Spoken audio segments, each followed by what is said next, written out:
Welcome to the 4th annual Keon Sports NFL Draft Show. I am Vince McKee, joined again tonight by Cole McDaniel on his 3rd year with us. Our first timer here, Dom Clary, and the man behind the camera here, also on the little split screen, in his 3rd year with us as well, Brandon Soeder Penner. We're very excited to bring this to you. As you guys can tell immediately, we are no longer on Podbean. You get the joy of looking at us for the next 4 hours. We apologize for that, but we want you to have a lot of fun as we are going to have some fun tonight as we go. Without any further ado, we have a ton of time for the first pick, at least another 20 minutes, some time to kill. We're going to start off with Cole. And each one of you guys, tell me a little bit about what you expect to see tonight with 8 teams having 2 picks. It should be a fun draft with a lot of movement. Yeah, well, first of all, Vince, again, great to be back and doing this again. This has become our tradition over the course of the last 3 years. We've enjoyed every little bit of it, and it's great to have Dom joining us as well here. Again, you, me, Brandon, it's been a big part of our lives here the last couple of years, consumes our lives for quite a few months of pre-draft coverage. Tonight, I'm excited for this one because we're not on Podbean anymore, as you said. Again, we made the move to YouTube. So anybody who takes a look at this video, again, make sure to like, subscribe to our channel. Again, that's something that helps us grow, especially as then we move into the fall and we get into high school football season as well. But from here on out, on YouTube, excited with bringing the show here this way tonight. And I'm excited for this draft because this is what's different about this draft. You've probably heard about it on other shows. You've seen our articles. There aren't many true first-round graded prospects in this draft, which means we're going to see one of the most difficult drafts ever to predict. Not a strong quarterback draft. Going to be one of the very few situations where in the last 20 years, realistically, where we've seen some other position that's not a quarterback actually go at number 1. And it's going to be really a toss-up. I expect a lot of trades. We expect a lot of different things happening. It is going to be interesting, not only tonight, but tomorrow night, come the 2nd and 3rd round as well. And guys, just a little preview for it tonight, the way we're going to do it. I'm going to play a little Roger Goodell tonight. Kind of special for me to do that, even though I really can't stand the guy. But hey, Was it too early to start booing you, Vince? It's not too early to start booing this yet. We're going to have some fun. I'm going to announce each and every pick as we've kind of done year after year. Cole's going to give you his analysis, then Dom, then Brandon, and then back to me to announce the next pick. Now, you heard me mention him in the open, and all of our fans of high school football, and you certainly know high school football really is the biggest thing we do here. Already familiar with this big guy right here. Baldwin Wallace, soon to be alumni here in about a week. Congratulations on the upcoming graduation. Thank you. Dom Clary, this is the first time they get to see those baby Browns on TV. Tell us a little bit about yourself and what you expect to see tonight. No, I'm glad to be here, Vince. Many of you recognize me, or my voice at least, from football, beside Cole, and I've done a lot of articles. I did the MAC championship, which was a blast, and then I did a few other things with women's basketball, which was fantastic as well. I'm excited for this draft, Vince and Cole. I mean, like you said, we have no idea what's going to happen. Mm-hmm. I right now just have tackles on my paper because I honestly feel like that's probably the deepest next to wide receivers. Mm-hmm. Quarterbacks, we could see a bunch of quarterbacks that shouldn't go in the first round and a bunch that should have gone in the first round go in the second. There's a lot that could happen. I have no idea what's going to happen because there's, like you said, there's only a few first round graded prospects.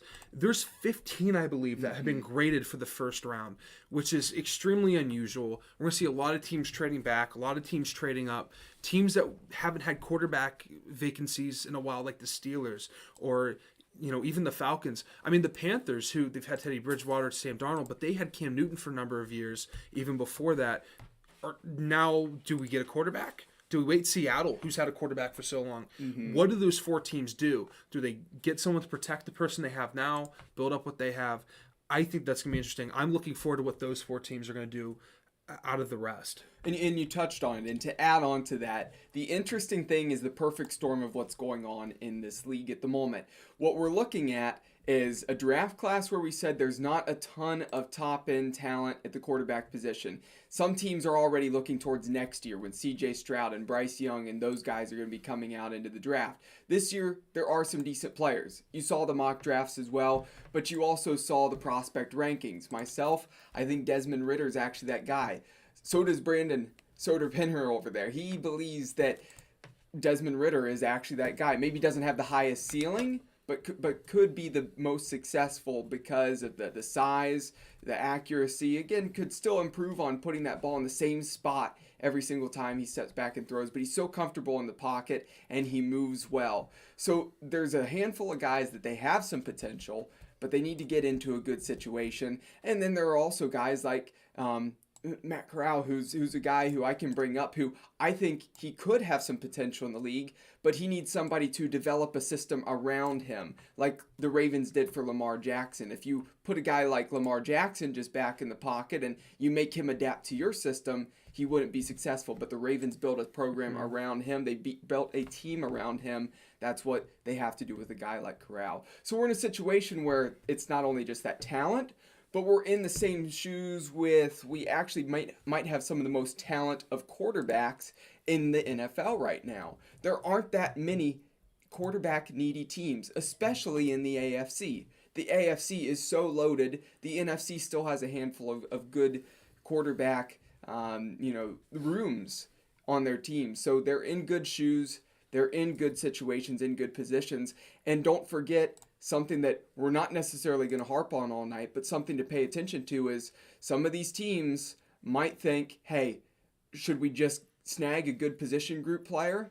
Whether that's offensive tackle, whether that's on the defense or wide receiver, and then look to Jimmy Garoppolo or Baker Mayfield after the draft. Very much so. Nothing's going to happen tonight, would be my guess, with either of those guys. They're not, first round worthy trades that would happen with either of those, but we could see it happen tomorrow. We could see it happen on Saturday. Could see it even happen next week or later going into the summer. Well, I'll tell you what, too. I agree with that point wholeheartedly, and really focusing on Cleveland for just a split second here. Mm-hmm. Baker Mayfield has done the Browns no favors this past month by running his mouth. It has really hurt his trade status. With that, though, I'm going to kind of bounce this off. Really, the next question for the panel, we're going to let Brandon start here in a second, is basically, I do not feel that the Browns will make a leap tonight. They don't have the assets to do so. No. And as you said, I can't see teams like the 49ers doing it. I don't think Jimmy G is going to bring back a number one pick tonight. So we have time for all that. Brandon, I'll let you start. And again, guys, before I ask Brandon this and we continue, I do want to give him a quick shout out. The biggest reason we are on YouTube and you see the graphics on the bottom of the screen, that's Brandon Soeder doing. So a quick shout out for him. Also, for everybody out there, if you lose track tonight, if you have to run to the store, put the kids to bed, there's a million reasons you could step away from YouTube. This is going to be a live stream all night long. If you have trouble finding the stream, simply click back on KeonSports.com, the website. You'll find it. Or really the easiest way to do it, like Cole said in the opening, make sure to like and subscribe. That way it is already on your phone and you're good to go. Brandon, I think Cole and Dom both made a hell of a point to open up the show. I agree with them both. Tonight, you're not going to see the Browns do anything. I'd be shocked. You're not going to probably see the Rams or the 49ers. Who do you see? If you said one team is an absolute lock out of those 8 teams without a pick, of those 8 teams without a pick, who is for sure jumping into this draft tonight? Thing is, it's the boring answer, but I don't think there really is a surefire team that's going to want to move up in this draft. I mean, this isn't the most top-heavy draft we've ever seen, and it's not top-heavy at the important positions like quarterback, for example. And generally, where I look to the pick that I look at that teams are going to want to jump into is at the very end of the first round, so like at 32, where Detroit's sitting right now, because there are going to be teams scrambling to get a player at the end of the first round to get that 5th-year option, which is so crucial when you're talking about rebuilding teams. And in all honesty, I feel like Detroit's likely to keep that pick and take a quarterback because they're not going to take somebody at 2. I know we've heard a little bit of some rumors about maybe Willis going that high, but I think they're comfortable letting the board fall to them and take a quarterback there. So that's going to be a tough spot to move up. I mean, again, really, maybe the Chiefs try to move back there, but I really don't see a clear answer. Honestly, we talked about the fact that the Browns aren't likely to do it because they don't have a ton of assets, but really it makes a lot of sense for them to try to make a move there.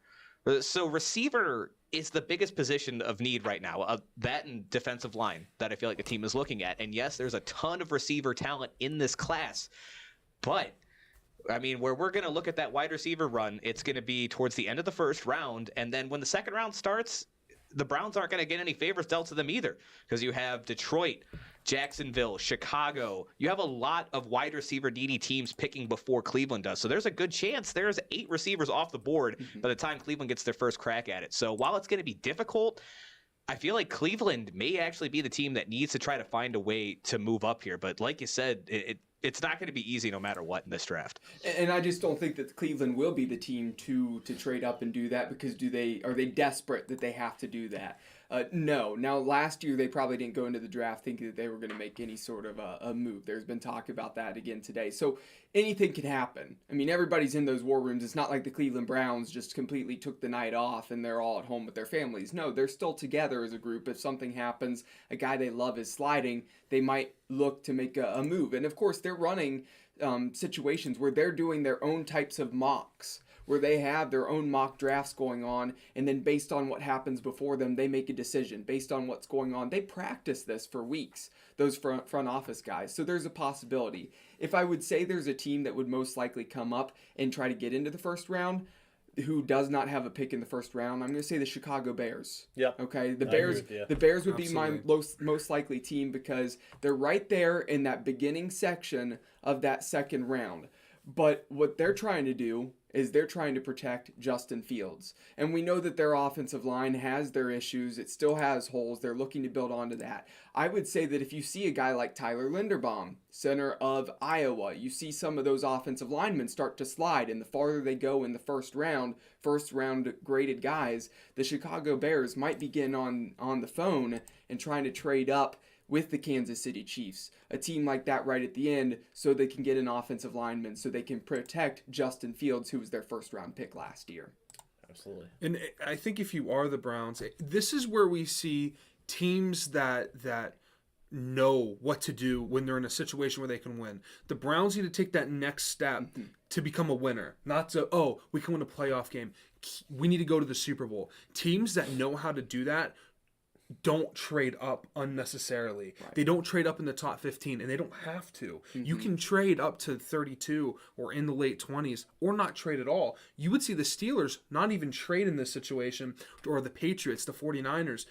They're patient and they pick what they need, or they pick, depending on what their need is, say they have the things filled that they have their linemen, they have their running back, they have that. They pick the best player available. I think if you're the Browns, if you don't have that wide receiver there, you pick the best player available and see if that pays off for you. Because we've seen, again, teams like the Steelers and Patriots take players in positions they don't necessarily need. TJ Watt was one of those players and ended up being a big hit. We've also seen it become a big miss. But if you're the Browns, that might be the situation you're handed tomorrow night. Right. And to kind of bounce off of you just real quick, Dom, you talk about teams that, put themselves in situations where they can take best player available. I think one tough thing you're going to see tonight is the Carolina Panthers and the tough position that they put themselves in. You got to think, with how this quarterback class is shaken up, that they're going to be desperate to move down, but they're really not in a spot where a lot of teams are going to want to jump up that high. So you could see them now in a position where they're going to have to shoehorn quarterback 20, 30 picks earlier than necessary, because again, they set themselves up for failure here.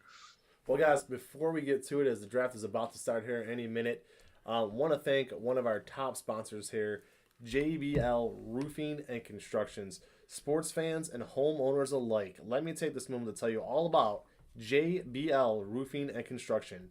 JBL is a licensed, bonded, and insured contractor with experience to complete any job needed for your home or property. Let their team of professionals help you with their vinyl siding, their windows, their roofing, the gutters, the shutters. They do it all.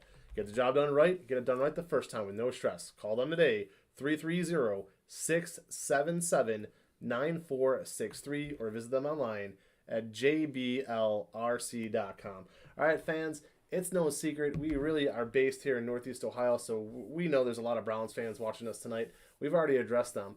Little guilty pleasure for me, though. A lot of people who know me personally know the Denver Broncos are my favorite team, and they too are not picking tonight. So I'm a little bit bummed out about that. But what I'm not bummed out about is Russell Wilson under center this year. I couldn't be more excited about that. So I'm going to throw it back to the team here real quick before we get to the start and start going through who we think the Jacksonville Jaguars are going to pick. Going to throw it at you guys. Was Russell Wilson worth a number one pick? Cole? Well, he was. I mean, he certainly is a top talent, a great quarterback. He's coming off of the the worst year of his whole career, really, at this point. Part of that had to do with that injury that kind of slowed his rhythm because he started off hot. I mean, he looked like an MVP candidate, but Russell Wilson always starts off the season looking like an MVP candidate. Things just fall off a little bit later. That injury did not help him. The offensive line in Seattle did not help him. By the way, keep that in mind, Seattle Seahawks out there, offensive line needs to be a focus because regardless of who plays quarterback there, they need to focus on that. But back to the Broncos with Wilson. He is a super talented player. I mean, if you want to keep up with the rest of your division, you had to make a move there. The Kansas City Chiefs, you have to keep up with Pat Mahomes and that offense that they have. The Chargers with Justin Herbert, they're putting up 40 points a game, basically, it felt like. Every time you turned on a Chargers game, their defense couldn't stop really anybody last year because they couldn't stop the run, but their offense was putting up a ton of points. And the Raiders, they're only getting better with adding Devonte Adams, and hopefully for them, Darren Waller stays healthy. So they have a lot of ability there. The Broncos are just trying to make sure that they don't fall way behind. The Broncos have some good pieces here and there, but they have still some holes that they need to fill in. Adding Russell Wilson, if you even have an average roster, but you have an elite quarterback that at least takes you to the next level, they're still sitting as probably that fourth team in the division right now. But if they can make some moves here in the offseason, they can get some picks that go their way, who knows what happens? Maybe some of those other teams in the division, they end up having some injuries. Some things happen. That just happens with football. You just have to be prepared and ready to go. You could still finish third in your division and make the playoffs. It's possible. So the Broncos, they just have to keep up. Wilson was definitely worth it. Tom, was Wilson worth it? Number one pick. 100%. I've always been on the Russell Wilson bandwagon. I just think he's phenomenal. But when you don't have a team that builds around this quarterback, which Seattle did, they failed to produce a roster that could compete with or without Russell Wilson. That team wasn't going anywhere, and there's nothing he could have done. The Broncos, they've always had a good defense, even without Von Miller. They have a good secondary, from my understanding. I really like that wide receiver core, and I think it's getting better. And they have one of the best 1-2 punches at running back that you're Certainly going to do. see. I Certainly mean, you have one guy that can lower his head and run right through you, and another guy, he can do the same. He also can go out for a pass. You just have an offense that has the skill players needed. You just didn't have the right guy to throw it to him. Build an offensive line, someone that can actually protect him. So at this stage of his career, he doesn't have to run in circles the entire time like he did in Seattle for all those years. Now he can just sit back in the pocket and throw, but you need to give him in a line. I think that's the emphasis. Build your D-line a little bit. The Broncos, again, they are the fourth team, I think, just because, I mean, Russell Wilson, and I think they can be better than the Raiders, because the Raiders, the past 10 years, hit or miss. I mean, you really never know with them. But if you're the Broncos, you have a chance to sneak into the wild card, or even for a while compete in your division. I think they're capable of doing that. Russell Wilson gets them that much closer, and I just think they have a solid team. So, I think that's 100% worth it. And whatever you had to give yourself one of the best quarterbacks in the league, and I still think he is, that's a move that you have to do, and it was a fantastic one at that. All right, gentlemen, here we go. 6:22 left on the clock. Going to start with Cole. Now is the time. Cole McDaniel, who are the Jacksonville Jaguars picking and why? Yeah, and here's the interesting thing. We've heard the rumors all week about what's going on where you got a GM in Jacksonville who likes Trayvon Walker. You got an owner who likes Aidan Hutchinson. Let the GMs do their job, okay? That's the main thing for ownership out there. The GMs are the GMs for a reason. If they fail, you're in the position of power to fire them, okay? But you got to let them try and make the effort and do what's best for your team because you put them in that position of power. For the Jaguars, here's the thing. I would say that Hutchinson is the better player, but Walker fits more with the Jacksonville Jaguars. Why? It's because you play right now a 3-4 base defense. Walker, it was an interesting scheme with Georgia, okay? A lot of times they would put in Big Jordan Davis with Devonte Wyatt in the middle, and then Walker would be pinched in tight next to Devonte Wyatt, and then really play almost as that third down lineman, and they'd have a stand-up outside linebacker, sometimes Quay Walker, sometimes a couple other guys that would stand up and then kind of be that third guy, but be like a hybrid. So Walker could easily play with his hand in the dirt, be as a defensive end in that 3-4 base defense, yet he has the athleticism to drop into coverage if they need to stand him up at outside linebacker. He fits better than Hutchinson in that 3-4 base defense. Hutchinson, I think he really needs to be in a 4-3 to have his best success. So follow the GM's opinion. Go with Walker. I think that's what they're going to have to do. He really fits that scheme best. Now, they obviously could go offensive tackle. There's been rumors of that. But I really do think Walker is that first pick. You know, I've been looking at Hutchinson and Walker. Walker was one of those guys, he didn't produce as much as Hutchinson stat-wise. Mm-hmm. But, I mean, the Combine really boosted his stock up. Right. Those people scare me that do well in the Combine but didn't produce that much. Right. That scares me. I almost call it like the Aaron Donald disease, where he produced, don't get me wrong, in college. I mean, I saw it firsthand, 2013, how good he was.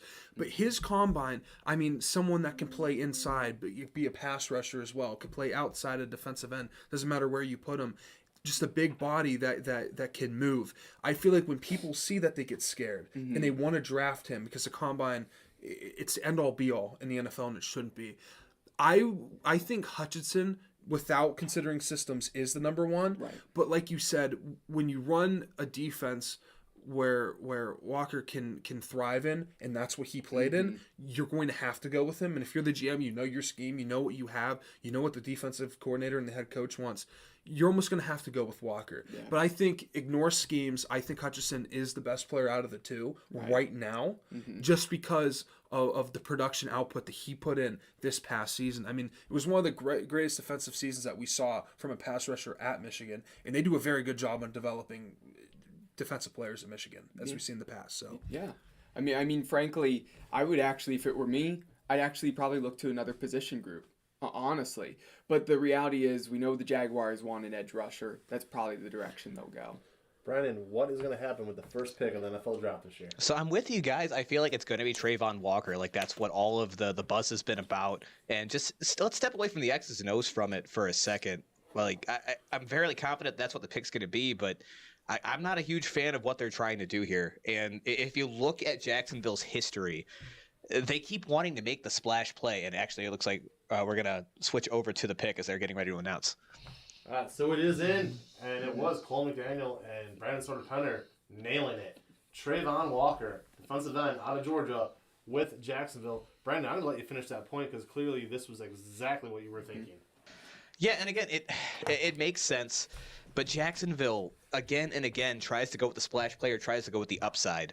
I don't agree with that now that you have someone like Trevor Lawrence in there and you're trying to really build this team for the future. I feel like getting somebody like Aidan Hutchinson or Ikey Ekwonu could have really started to solidify your franchise, give you a cornerstone to work off of. But, man, let's look at all the times this has failed. Caleb Chase on us a couple years ago. Leonard Fournette was a splash pick. All the way back to Justin Blackmon, Blaine Gabbert, C.J. Henderson, even just a couple of years ago now. Blake Bortles. Again, they like to bet on guys with upside without true production there, and it has not worked to this point. So, again, it's disappointing to see them go back to the same well again. As much as I love Georgia football, and I do still like Walker as a prospect, this is a reach here for the first pick. Yeah, I absolutely have to agree with you there. But here's the thing. Vegas odds. Walker in the last couple of weeks kept trending in the right direction. And finally, it was just yesterday that Walker overtook Hutchinson for best betting odds for that number one pick. And when my mock draft came out, when Brandon's mock drafts came out, it was continuing to go that direction. I think when mine was released, Walker was at number 2 in the odds. But because of so much movement, it just felt like everything was trending his direction. There has to be a reason why it's trending that way. And there was too much information coming out where everybody knew that the Jaguars really seemed to like Walker, that it just seemed like it was going that way. So not a shock there at number 1. And I think that should make it really easy for the Detroit Lions at number 2, as we're about to touch on that. It was a matter of they were just waiting in the wings. What are the Jaguars going to do? I totally think that for the Detroit Lions, they were looking at it okay, if the Jaguars, in fact, go with Aidan Hutchinson, we're going to go to a completely different position group. Yep. But, because they didn't want Walker. But if the Jaguars take Walker, then let's keep Aidan Hutchinson in Michigan. Let's put him on that defense, a defense that struggled to stop offenses last year, and put him in Detroit, put him as your bookend D-end in a 4-3 base defense. And I think that's exactly why the pick is already in for the Detroit Lions. So I didn't get the pick right with the Lions. I was thinking that the Lions would go with Thibodeau just because there was some smokescreen stuff going on with what they were saying about him. Right. They're contradicting themselves. It got weird for a while. I think they do go with Hutchinson here. But that being said, they have that last pick of the draft. Right. I think they will go quarterback after getting Hutchinson because the two cornerstone pieces, a pass rusher and a quarterback, your two most impactful players that can make big time plays on both ends. I mean, you look at the most successful teams, they have a pass rusher that can dominate and kind of make it easier on the secondary, and then they have a good quarterback as well. I think the Lions want that. I wouldn't be surprised for the Lions to draft a quarterback in the last pick, but Hutchinson, I think, is going to be the number 2 pick, and I don't think that's much a surprise after finding out Walker just went. And the number 1 need for the Lions is, of course, edge rusher. And the pick is in here. Roger Goodell at the stand. Or, pedestal, whatever you want to call it. So I guess I'll stand as well. I had 2.5 slices of pizza. I got to work them off somehow. And there it is. Okay, so the suspense ends immediately. It is indeed Aidan Hutchinson out of Michigan, another DN. Brandon, lead us off yet again, I guess, here. Yeah, and this just makes too much sense. A local kid, Aidan Hutchinson, they're not reaching. This is a need that the Lions had. This is going to be the easiest pick, I feel like, in the draft, and it's only going to get more and more difficult to predict here on out, starting with the Texans, the next pick. They could literally go any possible direction here. So that's really all I got to say about it, guys. Aidan Hutchinson, not the highest ceiling in the class, but, man, he's got one of the highest floors. I feel like I disagree with Cole a little bit where, yeah, maybe he will succeed more in a 4-3, but really I feel like you could put Hutchinson in any kind of system you want. He's going to have success. And, man, it's just a good story seeing him go to Detroit. So I'm going to jump in here real briefly here and give some advice to my man Dom. I've been mock drafting here with Brandon and Cole. As I said, this is my 3rd season, right? Okay. So I learned the hard way because I messed up too. So I'm 0 for 2 already to start this draft. I have learned that if they agree on a pick, if their mock drafts come out and they agree on a pick, it's usually right. Take it to the bank. Yep, take it to the bank. Mine came out. I think Colio, about a night before yours, maybe yes, 2. Correct. Yeah. So the second, and trust me, the second his came out, I immediately stopped what I was doing and started reading it. I'm like, I'm screwed. Like, so when he came out with Walker number 1, and I had seen that Brandon already had it, I kind of knew I was done. So don't take offense to it. But guys, hey, listen, this is where it gets fun. Because I think a lot of people kind of saw, either or, switcheroo, whatever you want to call it with those first 2. This is big here, okay? Right. Kyle Hamilton, I know I picked him. I know Cole had him going 3. Yeah. But there is definitely not a lock on a safety going with a 3rd pick. In fact, I can't even remember the last time something like that happened. It's been a little while, I think. So we're going to start with Cole, and this is going to be a wild one. Cole, to me, this is really where the draft begins. Houston Texans at 3. Do they keep it? What's going on?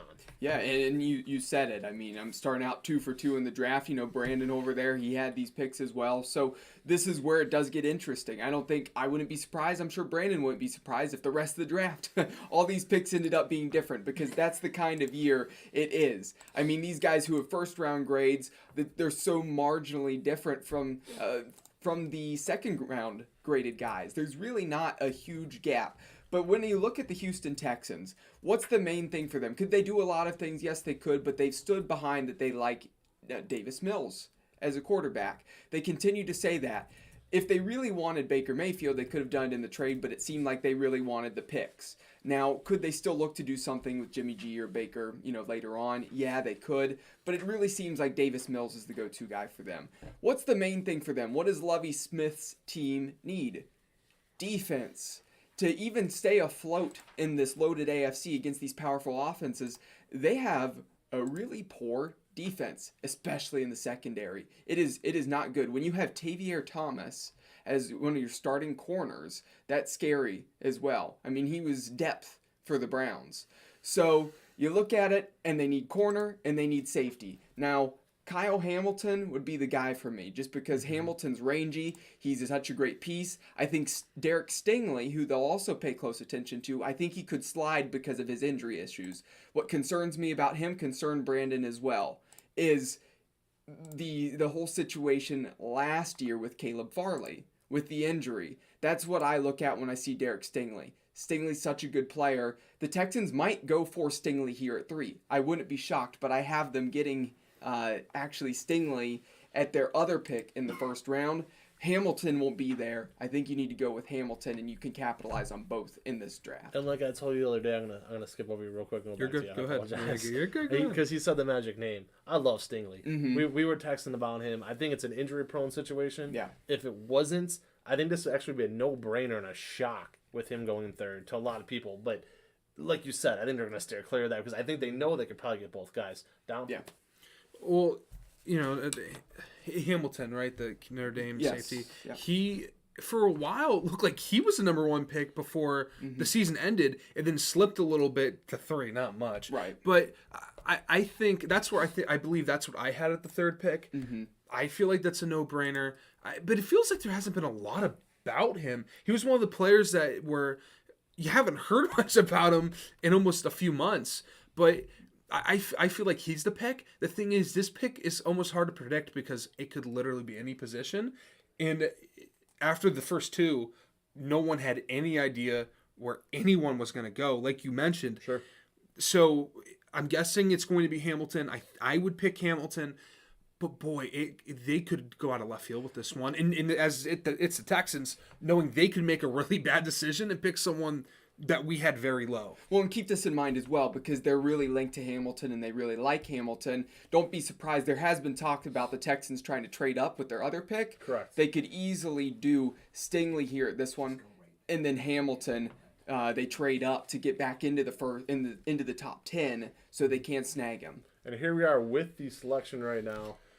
Goodell back up there. Again, working over those slices of pizza here. So it is going to be in there. Wow. Whoa! There you go. Holy smokes, there it is. Okay. Derek Stingley, cornerback out of LSU. Just made me eat crow. Just got done praising the guy, but I said he's injury prone. Can't possibly see the guy going third.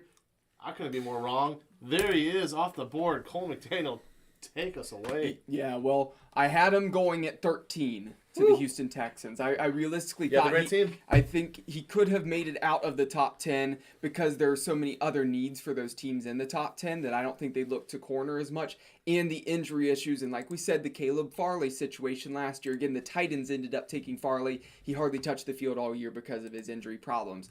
If Stingley is a better corner than Farley was last season, he has all the ability. He is a smooth corner. He can lock down really any star receiver out there. It's just a matter of can they keep him on the field. And occasionally there's also some mental lapses during the game. So there's some things to work on. Again, like I said, I had the right team. I had them at 13, but this is where it gets interesting. Like I said, they needed a corner. I still think they really need a safety. If they want Kyle Hamilton as well, it would be impressive to add those two.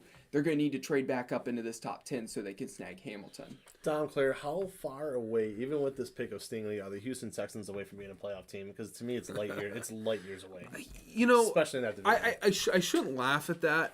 I mean, the division they have is weird. The AFC South is the weirdest division in football because you have the Colts that should be competing to win the division every year, and then they lose to Jacksonville every year at Jacksonville or London, but they lose them every year. Then you have the Titans that are good for no reason and then flake out in the playoffs. Possibly the worst number 1 seed of all time. It's just the weirdest team.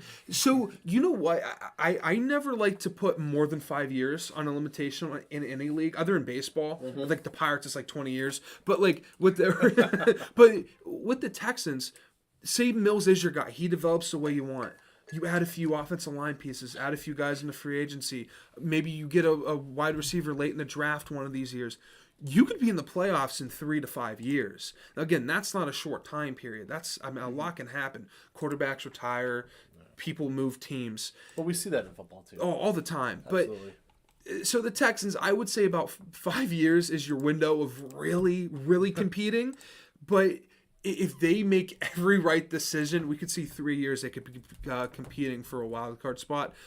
or I would say even more for a winning record. But right now, I wouldn't even focus on that. I'm focused on build players you can see being here for 5 years, players that are the foundation, players that we want to be eventually veterans to lead this team to a Super Bowl. Who's that player going to be? They believe it's Stingley. And if that's who they believe it is, then they made the right pick. I didn't see it coming. I had him slipping, I'm pretty sure. Yeah. But I mean, you can't go wrong with a lockdown corner. They're so hard to come by. We have teams that go to this Super Bowl or AFC Championship, NFC Championship that don't have that. That don't have a lockdown corner. If you can have that, that's a hot commodity, and it's really rare to come by. Brandon Soeder, we have a team like the New York Jets coming up picking next. This is a team with a lot of pressure on them, big market. They pick a quarterback last year, first round. They seem like they're destined to pick a receiver here, although I am no one to give advice tonight because I think I'm 0 for 3 to start this draft. So, Brandon, do they go receiver, or what are the Jets going to do? Do they go receiver? Yes. Do they go receiver at 4? No. I think it's a little bit too early. The Jets, not too dissimilar from the Texans, where they're still kind of looking for everything except quarterback. They need help on both sides of the trenches. They definitely could have used somebody like Stingley. With him off the board now, I originally mocked Kayvon Thibodeau to them, and I think that makes a ton of sense. Thibodeau, I think, has the highest upside really out of any of these edges in the class, even more than Walker, who went with that first overall pick. So that's a guy I think you plug in there and you just kind of let him do his thing. Again, my top prospect still on the board, Ikey Ekwonu. I think he fits really well with this team. Again, that's a little bit difficult because then you've got to figure out what you want to do with Mekhi Becton because he's still going to be here for at least a couple years. Do you try to slide him to the right? Do you try to put Ekwonu over on that side? Evan Neal, I think, would make sense here as well for them. So the Jets have a lot of options. If I had to bet, they're going to go trenches one way or the other and then look for them to maybe swing and try to grab receiver at 10, again, unless one of these other big names falls. Thibodeau is a guy that we thought might slip towards the middle of our draft process there. People weren't as high on him. So if somehow he makes it back to them at 10, I think they skip receiver. But other than that, you can pretty much write it in permanent ink. And the thing that Brandon pointed out is, what are you going to do with Mekhi Becton? Again, he's a talented player when he's healthy and can actually play. I'm actually going to say they don't go to the trenches here, because I think the biggest need on their depth chart is corner. That is their number one need in this draft, especially, and I already had this in my mock draft. I had it for Sauce Gardner of Cincinnati going to the Jets. He's the odds-on betting favorite to go to the New York Jets at number 4. I think he's that guy that you look to it, well, hey, a corner already came off the board. We need a top talented corner. They really don't have that. They have guys starting on their depth chart that would really just be depth for other talented teams out there. You need to get a good corner, especially when you have Mac Jones developing. You have the Miami Dolphins just picked up Tyreek Hill. You have the Buffalo Bills in your division. So you're looking at a division where they're going to air it out, and you need a corner who can be a lockdown to go against those top receivers. So I'm going with Sauce Gardner here. Wouldn't be surprised if they go elsewhere in the trenches, like Brandon said. But Gardner's still the guy that I'm sticking to here at 4. It's hard to speak negative on a guy that didn't give up a touchdown. Sauce Gardner is a type of cornerback that can absolutely change your defense, and he can. I believe that he is going to be one of those guys that eliminates a wide receiver from the game completely. If the Jets pick him, it's one of the smartest decisions because they do have another pick. Yeah, and so pick him. Let the cards fall. It makes your job a little bit easier, or someone's going to trade up. Get Sauce Gardner. As much as I love Ekwonu from NC State, I think Sauce is the best player right now. I think that he can be a star in this league, and I guess we're going to see if they pick him or not. Again, guys, want to thank everybody for joining us tonight. Kenyon Sports, our 4th annual NFL Draft Show, clearly the first on YouTube. And here we go with the pick. Jets going to keep it here. Not going to trade it. And the selection. Sauce Gardner. Sauce Gardner. Great it pick. Is. All right, guys, break it down. You kind of already did there with the Jets. Why do you think they actually did pull the trigger? And then sticking with New York, we got the Giants coming up next. Well, I got to say, for a draft that was going to be so difficult to do, when I put out my mock draft on Monday, I actually felt pretty good early on. Yes, I had Stingley going to the Houston Texans. It was at 13 rather than 3. But overall, 4 players to the 4 correct teams here so far in this draft. It's so far been a good start for my mock draft, matching up with what's actually happening here. But the reality is this. And Brandon did touch on it. They need to look to the trenches. The Jets do need to do that, but corner's the main thing for them right now. If you look at the pieces they have in the trenches, they're good enough. They're sufficient, but they're not sufficient in the secondary at the moment. So adding Gardner gives them a true number one, a very talented corner, a guy that they really like, and then sitting there at 10, there's a ton of other good edge rushers still. So then they can definitely still go edge rusher at 10. I actually don't think that they're going to look to wide receiver at 10. Why?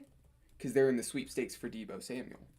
Okay? That's something that the Jets can always look to. They can look to package something and look to get Deebo Samuel, and then they can just worry about edge rusher there at number 10. That's what I have in my mock draft. That's still the plan that I think the Jets are on right now. Real quick, Dom, before you go, so do you think that they have to make that Deebo Samuel deal before that pick at 10 for them to skip on wide receiver, or are they betting on that happening after the fact? I don't think so. Reason is because, yes, the 49ers still have power over Deebo, but Deebo's so adamant that he doesn't want to play for the San Francisco 49ers that if you're them, you capitalize on the trade value that he has right now, and you go ahead and do it here soon. It could be, sometime after the draft. They could talk about it tomorrow and do something. I don't think the 10th pick has to be factored in for a Deebo Samuel deal. I feel like they could deal Deebo Samuel maybe for some future first-round picks, future seconds, add in some future picks, maybe send another wide receiver. You can send like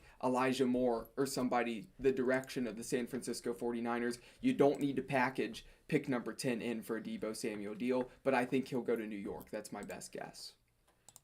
Now, I'm interested to see. I have a top 3 for my offensive linemen. Tackles. That's my realm, Cole. That's my specialties, offensive tackles. They're all there, as we know. I'm interested to see what the Giants do. Now, also things to consider. We talked about before the show. I truly believe if anyone's going to trade up, and it says that they won't. They usually never do. This team never makes big moves in the trading in the draft. The Pittsburgh Steelers trade window has now opened right now, because they might think Carolina's going to go for their guy Kenny Pickett or Willis. Yep. They could go for 5, or if they don't think Carolina is going to get them, but they think maybe the Falcons or Seattle will, 7's right there too. The Giants might want to trade out, and they could flop picks. So we could see a quarterback being taken in the top 10, which we have no idea if there will be one. Right. I have one going on at 6. You did not have Kenny Pickett. I'm the 6. only one who did not have a quarterback go to the Carolina Panthers, because I believe the Panthers are the team that are going to talk about Jimmy G or talk about Baker Mayfield after the draft. They need to focus at left tackle, because Cameron Irving is not the answer at left tackle. They gave up well over 50 sacks last season. You need to protect any quarterback. Giants here, though, is they're on the clock, and it looks like the pick is in. The main thing to keep in mind is this. If you're the Steelers, you don't need to trade up until one quarterback is gone. They're trying to get one of those 2 guys, likely. So you can wait and see what happens. For the Giants here right now, you have a left tackle who you're set at left, but you need a right tackle. Who has the most right tackle experience of Cross, Ekwonu, and Neal? Evan Neal played right tackle all the way up until this last season with Alabama. That's why he's most likely probably this guy here. They can address that right tackle need. I think they'll go Neal. The Giants, if they trade back, it will be with pick 7. Obviously, they're picking here at 5 because I think they want their right tackle. Absolutely. And Neal, they don't really have to teach him anything new because he spent time over there, and I actually think he's very comfortable and fluid at right tackle. One thing you want with your tackles, I know I did at my time at BW, and all the other tackles for the main part did. You're taught both sides. Yeah. Some tackles can't, because some actually have knee issues on certain sides. They couldn't play with a few guys that couldn't play on the left or right side because they had issues that prohibited them from doing it. He obviously doesn't have that. Now, he does have some health issues, but he can pass that left tackle, he can pass that right tackle, run block, doesn't matter for him. Right. He does have a few issues I'm not a fan with. He clicks his feet.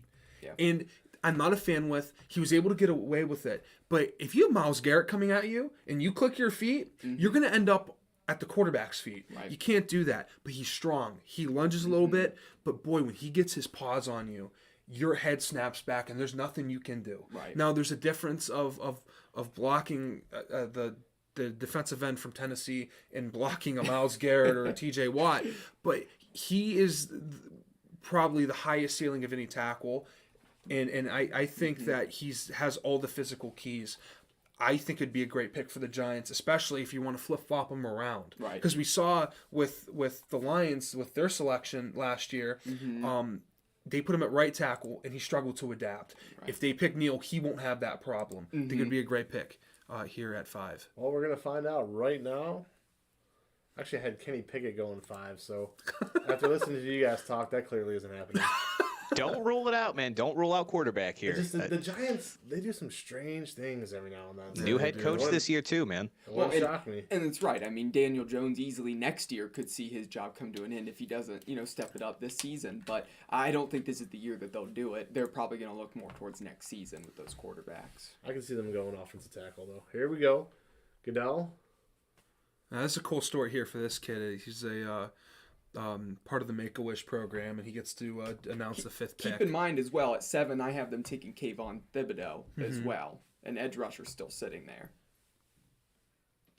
Just real quick, while Goodell is still rambling on here, I agree with you guys. Evan Neal, I think, makes the most sense out of who's left, especially when you don't know if Andrew Thomas is going to continue to develop. Just having that versatility of playing on the right or the left side is going to be huge. All right, pick is in as we sat here, all waiting with bated breath. The Giants, no matter what the record is, seem to get a lot of publicity.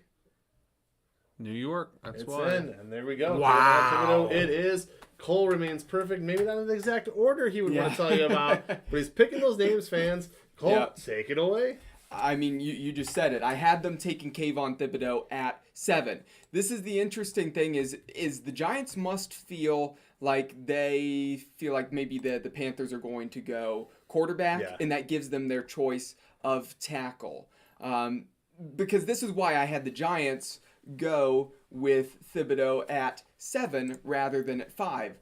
The logic here is you have to think what other teams around you are going to do. So if you're the Giants, you're thinking, what does Carolina need? What are they going to do? Well, one of their biggest needs, if not their biggest need, is at left tackle. So you look at that and you think, well, we need to tackle. We need a right tackle. Let's take our pick. So that's why I had them taking Neal at 5, knowing that the Panthers don't need an edge rusher. It's not what they're going to do, which means Thibodeau would still be there at 7. So although I like the pick, I still think they could have waited until 7 and done this. They could have gone with tackle here at this pick. Still, Thibodeau's a good fit. He has a high ceiling, like Brandon mentioned. He has a ton of ability. People talk about that they say there's a lack of work ethic. Again, I think that was some smoke screens. He's a 5-star player. He's a 5-star talent. He's a great player. He's going to make things happen. He's going to fit well with the New York Giants. They now have a really solid bookend defensive end that really helps on their defense. Now we'll wait and see what they plan to do with 7, but maybe they can return and go to a tackle then at that time. Before we go to Dom, I want to throw this out there too, guys, and we're going to go to who's next? Panthers. 5 straight defensive players. Yeah. Too. Go ahead, got the Dom. I mean, it's amazing. The 5 straight defensive players. I cannot remember the last time that happened. Maybe not in my life. By the way, are those in draft order? Yes, sir. Okay. Now listen. Here's the thing. Okay. Here's the thing, though. We got long arms. We got long arms. Cole McDaniel over there. So you know there's going to be a trade, right? There's going to be a trade. Nobody wants to see me trample across the camera. So it's going to be on Cole to reach over all his stuff and maneuver helmets. Sounds good. I'm just learning about this, but okay, I will take another responsibility. You wanted the seat by the wall. Now look. So the 8 teams not picking. Here's a little behind the scenes for McKee on Sports. The 8 teams not picking are actually in the background, so you just gotta slide it right in, okay? Well, we need to get you a few new helmets. Some of these are from the Saints, right? That's a gumball helmet for the Saints. That's yeah. Well, here's what happened. So I think it was the dude with no toes was kicking for the Saints when you got that one. That's right. But we had a rehearsal over here. Again, full disclosure. So we had Brandon and Cole. We're testing out all the equipment. And it was that night I said to myself, well, there's going to be multiple teams with multiple picks. I have to go on it and get more helmets. So nobody wants to hear this story. It's pointless. Dom, what are the Panthers doing? So I'm going to talk about Thibodeau for a second. I actually had him going 2, not because I thought he was going to be selected 2, but because I thought he was the talent of the second pick. And I do think Kenny Pickett is going to get drafted here. I did, just until I saw a video of him. He looks miserable because they showed a video of his family. I think they'd be a little bit happier right now with 3 minutes left on the clock because they probably would have gotten a call by now. He's going to the Panthers. I'd be depressed too. I'm just saying, man. Yeah, your running back's always hurt, you know. I mean, Justin Fields left last year when the Bears picked him. Like, who knows? No, this will be. I don't know where they'll go. I think you mentioned that they should go left tackle. I'm the Kenny Pickett fan club over here. I'm a Pitt guy. Yeah. Love Kenny Pickett. He may not get selected here, which probably isn't a bad thing for him. Right. But what tackle do they even go with here? I think I mean I think we agree on who the number one guy is, but with Ekwonu. Yeah. But do you think that's who they go with? And that's what I have in my mock draft. And I'm feeling pretty good, right now with having all these guys going to the right teams. But I'm going to keep riding on this train where I just don't feel like the Panthers are going quarterback. Here's why. As much as I don't think Sam Darnold's the guy, he's not the guy. They're going to try to look to do something. I think they're the most likely candidate to, like I said, look to Jimmy G or Baker here after the draft. Maybe even still draft a quarterback in the 3rd, 4th, 5th round for depth as well. But what Sam Darnold is serviceable, okay? Right now, he is serviceable enough where it's not going to completely fall apart. The wheels aren't going to fall off the wagon unless you can't protect your quarterback. And they couldn't last year. Offensive line, and the teams that struggle and always pick at the beginning of the draft, what do they do wrong? They focus on quarterback and have a bad line in front of them, and they don't have time. They get injured because of getting hit constantly. It's tough. We saw it with Joe Burrow. The Bengals worried about quarterback. They got their guy. Thankfully, they quickly changed the offensive line for them. But he got injured because of how much he was getting hit and then that freak accident. You have to address the line, protect your quarterback, and then you can take care of the quarterback once you have guys that can protect. Again, we know from Cam Irving was here in Cleveland. He's not a starting left tackle. He's a decent player, but he's not a starting left tackle. He's not the answer. You have Ekwonu, who is one of the top players in the entire draft. Take him. Think about protecting Darnold, worst case scenario, or who else is at quarterback. Ekwonu should be the guy here. And, when you get Ekwonu, you know what you get? The best run blocker in the draft. Correct. And I know people like that center from Iowa, but Ekwonu, he's explosive. I mean, he runs you flat over, and he just can't move to the second level, but he'll chase a safety down and make him punish. I mean, if you want to develop a run game or a play action game at least, anyone's going to be scared of this. Yep. I mean, your double teams, you're going to have the best double team on whatever side he's on. He's that good. And, again, Neal, I think Neal has all the physical things that you need, but I think Ekwonu is the smartest lineman in the draft. Yeah. I was watching film where, you're told if you don't see two safeties, something coming. If someone's down, someone else is up that shouldn't be. He recognizes that. He communicates that. He's the captain of that line at the tackle spot, which you do not see often. He's a smart player, and he's aggressive, he's physical, and he's great at run blocking. Right. I feel like that's a guy you build around there at tackle. I think that's the right pick here, but I mean, they took their sweet old time, and most teams didn't go all the way down. So we could see something out of left field. They might trade this pick. I mean, it's not crazy to think that, Brandon. I'm going to bounce something off you. Perhaps they do. Perhaps they can't decide between Malik Willis, Ritter, Pickett. They just can't decide on a quarterback. Maybe they're in love with all three, or really lukewarm on all three, and they feel, well, maybe we'll trade back a few here. I mean, looking right next to them, you got the Falcons. They're pretty much set. I mean, the Seahawks, you'd have to believe they should take a quarterback here, but do you think they get away with maybe trading back one pick to the Here's the thing. I apologize. I'm sorry. I'm looking at the wrong help. The their Giants. Pick's in, though. Their pick's fault. in. So. Yeah, so the Well, pick is in, but regardless, I feel like they wanted to trade this pick back. I'm sorry. You mentioned the bubblegum helmet. It really threw me off. I started staring at the Giants helmet again. I'm like, that's a damn nice helmet.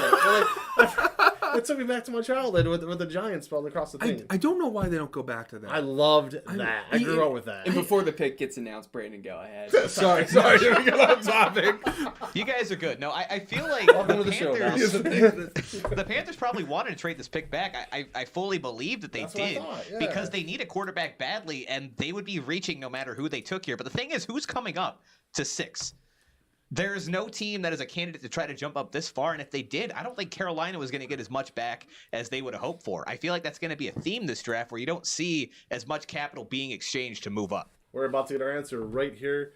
This pick brought to you by Jeffrey Protects Insurance. We're going to tell you about them, and there it is, Ikey Ekwonu out of NC State. First offensive pick, offensive tackle.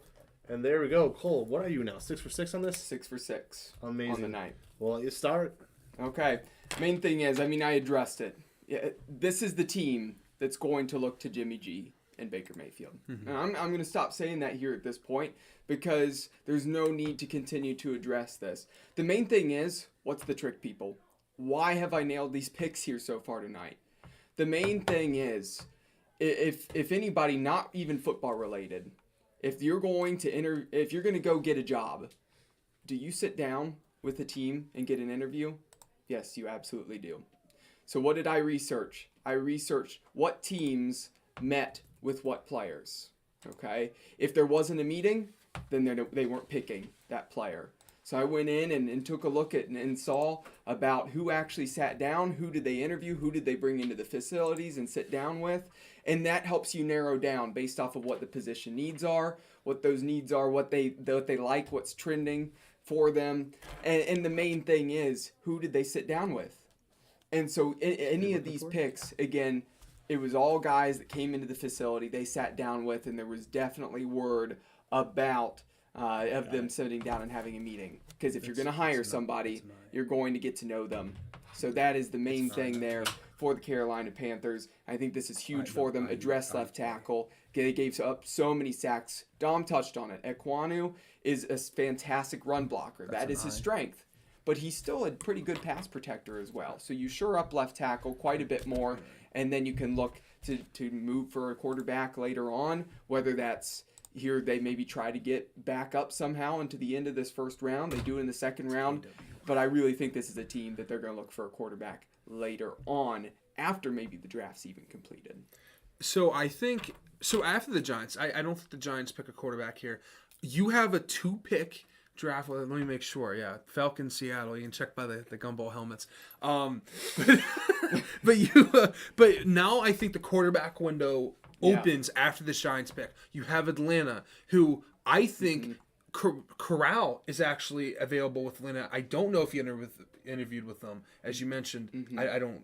I know you looked it up, but I read earlier earlier this week that he's an RPO guy. He was in kind of a gadget offense. That's also what the Falcons run, RPO heavy. They might want to, if they want an RPO guy, or they want to run an RPO offense, they're going to have to go with an RPO guy, someone who's used to it. You can't just give it to someone who's used to winging it like Kenny Pickett, where he runs in a circle for an hour and finds someone open downfield. That's not how an RPO works. He's not familiar with that, but Corral is. That's where the window opens for him. But I think if he isn't picked by Atlanta, his window's closed until the end of the first round, second round. But with the Giants, who do you think? And I actually have here? Corral going beginning of the third round. Yeah, because he also is coming off an injury as well. Yeah, I just think limitations. I just think it's weird that when you look at these quarterbacks, you don't know who's going to go. You almost have to look at him and think, is this the best guy for this specific offense? Because you don't want to take Kenny Pickett and bring him to something new, or especially Willis and take him into something new, because we saw that he had trouble going to the second and third read, where he was more of first options open. I can fit it in the tightest spot possible. You almost have to find a guy that is perfect for your offense. I had a buddy say this to me earlier about wide receivers, but it's to quarterback too. The players in this draft are almost like ice cream flavors. They're all good. It just depends what flavor you want. Yeah. And I think that's true here for quarterback. And before we bounce to the Falcons, again, the Giants putting their pick in, I think the main thing, I had them taking Evan Neal at 5 and then Thibodeau at 7. Now that a tackle has gone off the board as well, I mean, there are definitely 3 top tackles in this class, and then there's a gap to number 4. That is certainly the case. So you don't want to risk out and miss out on that top tackle. Again, Evan Neal, he's still available for you because he's that right tackle set. Right there. You really need to do it. Even though it was flipped from what I had, I think you have to go Evan Neal here if you're the Giants. You have really to. do. I agree. Brandon, do you feel it's a sure thing the Giants go offense here? I think they go offensive tackle no matter what, and I had the same exact mock draft as Cole did, actually, where Thibodeau went here and Neal went earlier. But I'm kind of buying into this late Charles Cross hype here. I mean, he's been mocked to the Giants by a lot of other pundits here over the last couple of weeks, so even though I think Neal is going to be the best fit, I'm really starting to think Charles Cross might go off the board here. And it's very possible. Cross has definitely gotten a lot of hype lately.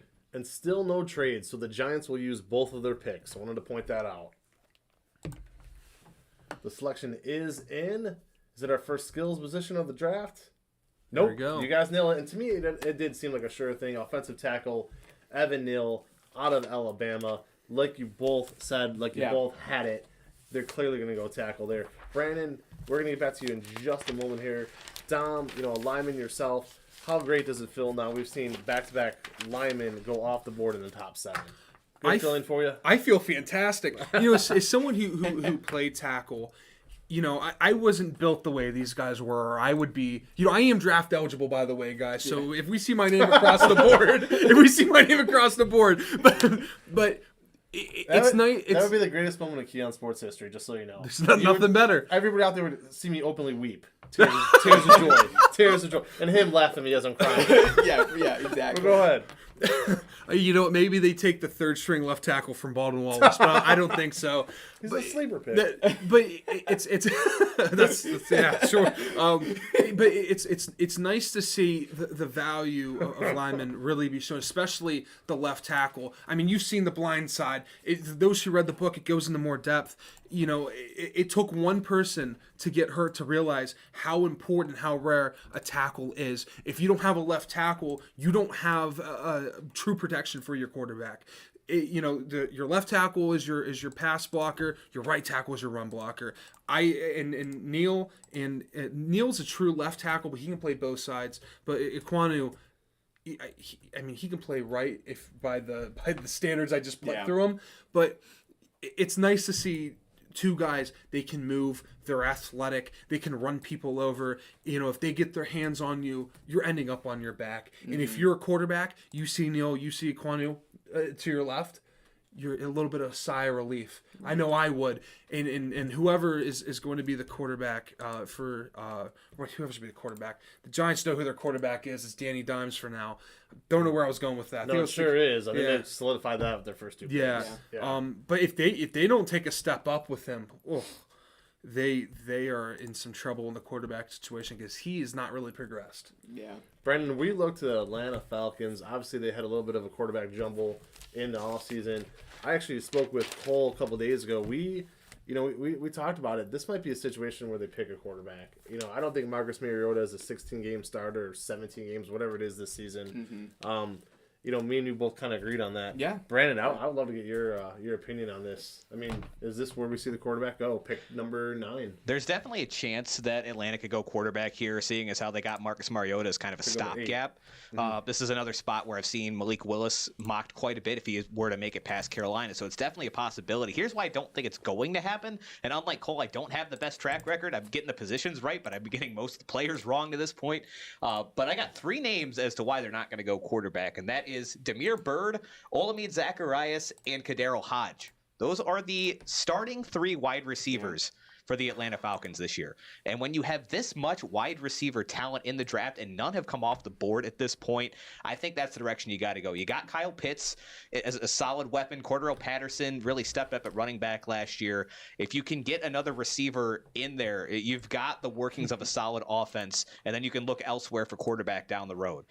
The fact that they gave Mariota a 2-year deal means that they think that he's at least something. I'm not completely sold on that, but it feels like enough of a stopgap to where they're going to pass on quarterback in a draft that is not rich in quarterback talent and instead go where that talent pool is, and that is at wide receiver. Well, and they certainly do need wide receivers. I think that's a big focus. They've been really interested in Drake London and Garrett Wilson and some of those guys. By the way, if it's Drake London, I think Brandon and I both agree because we actually had him kind of low in our prospect rankings. He lacks separation. Okay, people fall in love with him, but he lacks that separation. He lacks the explosiveness. He reminds me of J.J. Arcega-Whiteside. Maybe at his ceiling, he could be a Michael Pittman, just a possession receiver. I wouldn't be surprised to see him go here. Garrett Wilson, again, could be a guy at wide receiver that they go towards. I would not be shocked to see wide receiver. But why I went with Malik Willis is I felt like this could make this draft really interesting because then trades would start to probably happen after. But I think Willis, because Mariota, is he that starter, that long-term starter they think he is? I don't actually think that's their plan. I don't think they think he's that. Again, he's a stopgap guy, like Brandon said. They brought him in to probably be a backup to somebody and maybe start just a little bit if needed. The main thing is he's a mobile quarterback. Malik Willis is very mobile as well. Perhaps they try to create a quarterback room like the Baltimore Ravens did with Lamar Jackson and Tyler Huntley. That's why I had Willis going here in my mock draft. Honestly, I've had every pick right so far. I think there's some national award for the most accurate mock draft out there. We'll see. But as for right now, this would be the one where I wouldn't be surprised if I'm wrong on this. Roger Goodell to the pedestal now with the pick card in hand, as usual. And there it is. You mentioned him a little bit earlier, Drake London. I do not feel was probably the best receiver on the board. I think there's some there's some things about him that, to me, didn't really line up exactly. Regardless, there he is, the first receiver off the board, Drake London. Cole, again, one of the few things you agreed upon, when we talked about a few of these receivers. Give me the pros of him, though. Give me some good things about him, but then give me, what you feel really scared us both away from taking him 8. Right, and the good things with him, it's the height, it's the length. Again, he is a red zone target. He's a decent possession receiver in the sense of he has a basketball history. So when he comes down with a football and he goes up for it, he comes down with it and secures it like it's a rebound. Okay, that's the good thing with that possession side to him. He wins those 50-50 balls. Again, you probably seeing that on the TV now as well with highlights. But the main thing to pay attention to is the lack of separation. Why does he need to make all these 50-50 ball catches? It's because he can't separate. He lacks this speed. He lacks the speed necessary to get away. He doesn't have these sharp cuts, these quick turns, and because of that lack of separation, I think it's going to limit him at the next level. Because who end up becoming the best wide receivers at the next level? Not the fastest guys, it's the best route runners. Right. And people forget about this. They focus so much about the combine and get all bent out of shape about speed and things along those lines. But the reality is it's not size or speed, it's your route running ability. Look at even Stephon Diggs. Look at Cooper Kupp. Look at those guys who have quick feet. Devonte Adams. These guys who can separate. Drake London can't do that. Again, at his high, Michael Pittman, who's a good receiver but not a great receiver. At his low, J.J. Arcega-Whiteside, who the Eagles took just a few years back. I think I was the only one that had him this high. I don't know. There's some about him. Like he doesn't create this separation that you'd like to see. But watching someone get those 50-50 balls, someone that you can look for in the red zone, and you can toss that ball up, and he's coming down with it, that's a guy that you want in the red zone. I like the pick. I did have him as I don't know if I had him as the highest rated. I don't think I did. I think I liked Wilson there. But I did have him the number 1 wide receiver taken off the board. If you have a quarterback that knows how to place that 50-50 ball properly, especially in the red zone, I mean, we saw Terry Bradshaw have a whole career off of just throwing a 50-50 ball and say, hey, Lynn Swann, boom, go get it. Stallworth, boom, go get it. If you can get him the right quarterback, which they don't have right now, he could be a fantastic red zone threat and a deep ball guy at the end of a game. I think he could be that guy. But again, him creating separation, he might not be that guy on 1st and 10 that you hit on the slant. Yeah. Or, hey, let's hit a bubble screen. Mm-hmm. He may not be that guy, and that can be an issue. He's more of a number 2 or number 3 of what everyone's been saying and what you've been reading. Mm-hmm. But I think at the red zone, he can be a guy that can catch a lot of touchdowns in a lot of tough coverages. And he was my number 7 because of the limitations he has. Brandon, before we go to you with the Seahawks and who you believe they're going to pick, want to point out Cole McDaniel's shirt here. If you could Yeah. maybe sit up just a little bit there in the camera there. I'll turn this. There we go. As I do the read. That. That shirt is courtesy of one of our newest sponsors this year. She's been having a blast. Yeah. She loved our high school basketball coverage so much that she hopped on for the draft. Mm-hmm. So happy to have her. That is Denise Jeffrey of Jeffrey Protects Insurance. We want to shout her out and let everybody know in today's day and age, insurance from someone you could trust is more important than ever. And you won't make a better choice than Jeffrey Protects Insurance. At JPI, they specialize in Medicare, healthcare insurance, and life insurance. Visit them at jeffreyprotects.com or call them at 330-304-7267. Mention the draft show, and you might walk away with one of those snazzy shirts Cole has on right there. Yeah. Brandon, we talked about Russell Wilson earlier in the night going to my favorite team there, the Denver Broncos. So clearly the Seahawks in need of a quarterback. I agree also with what Dom said, though. I'm going to just kind of scale everything back real quick when you said there was really nothing Russell Wilson could have did with that team. That defense was terrible the last couple of years. Yeah. So to me, I think this is a situation where Seattle doesn't need to really blow it up completely, but I think they're going to start a revamp here.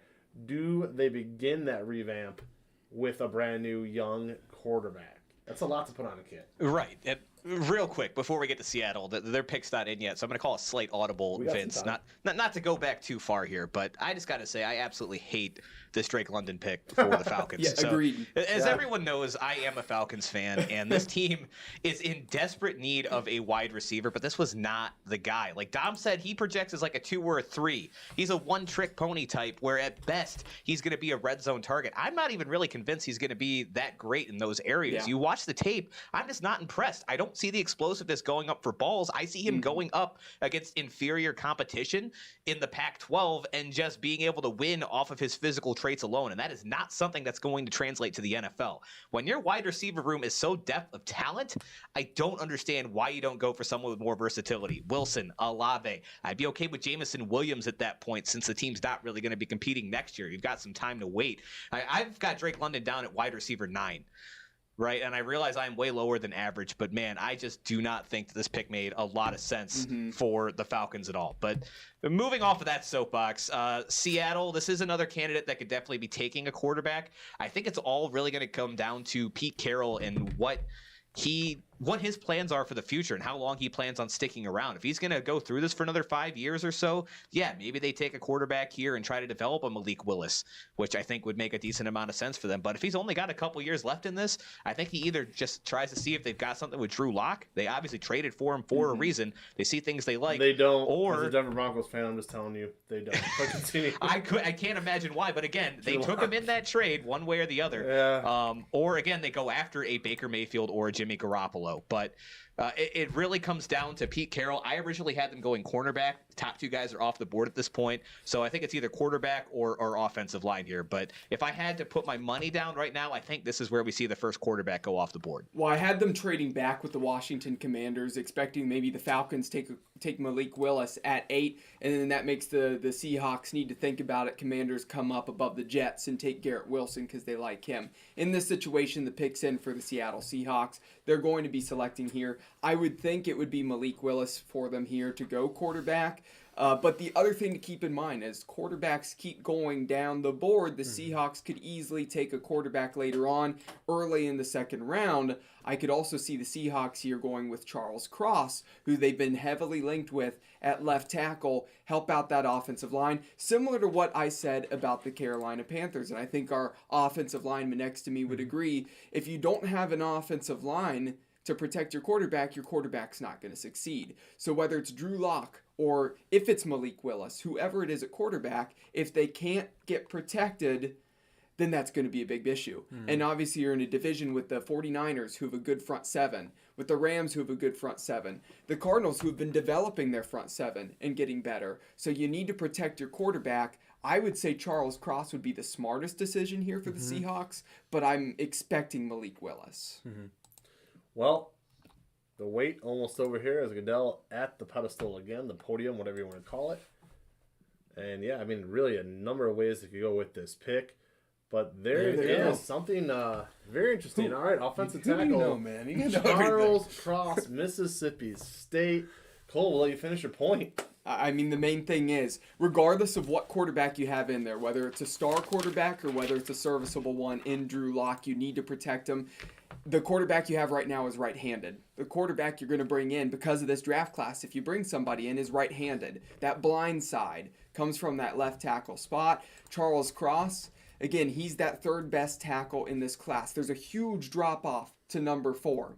So the main thing is, shore up that tackle position. You can worry about quarterback later on. I had them worrying about it and getting Desmond Ridder at the beginning of the second round. I think that's the direction they could certainly go towards if Ridder would get to that point, or they could maybe even trade back up and in. But I think the big thing for the Seahawks here, they just helped the offensive line just a little bit more, and at least the blind side is taken care of for Drew Lock, which is going to make him feel good tonight until maybe a replacement for him is selected later on. But we'll see what happens. I'm a big fan of Cross. He's super patient. If you're watching the ESPN while watching us, they're showing the highlights. When he pass blocks, look how patient he is. He takes 2-3 steps. They're showing run plays right now. But he takes 2-3 steps in his drop. He's patient. He's waiting. The problem is his punch. His punch is not very great. Now, that move he did right there was great. We slapped the hands down.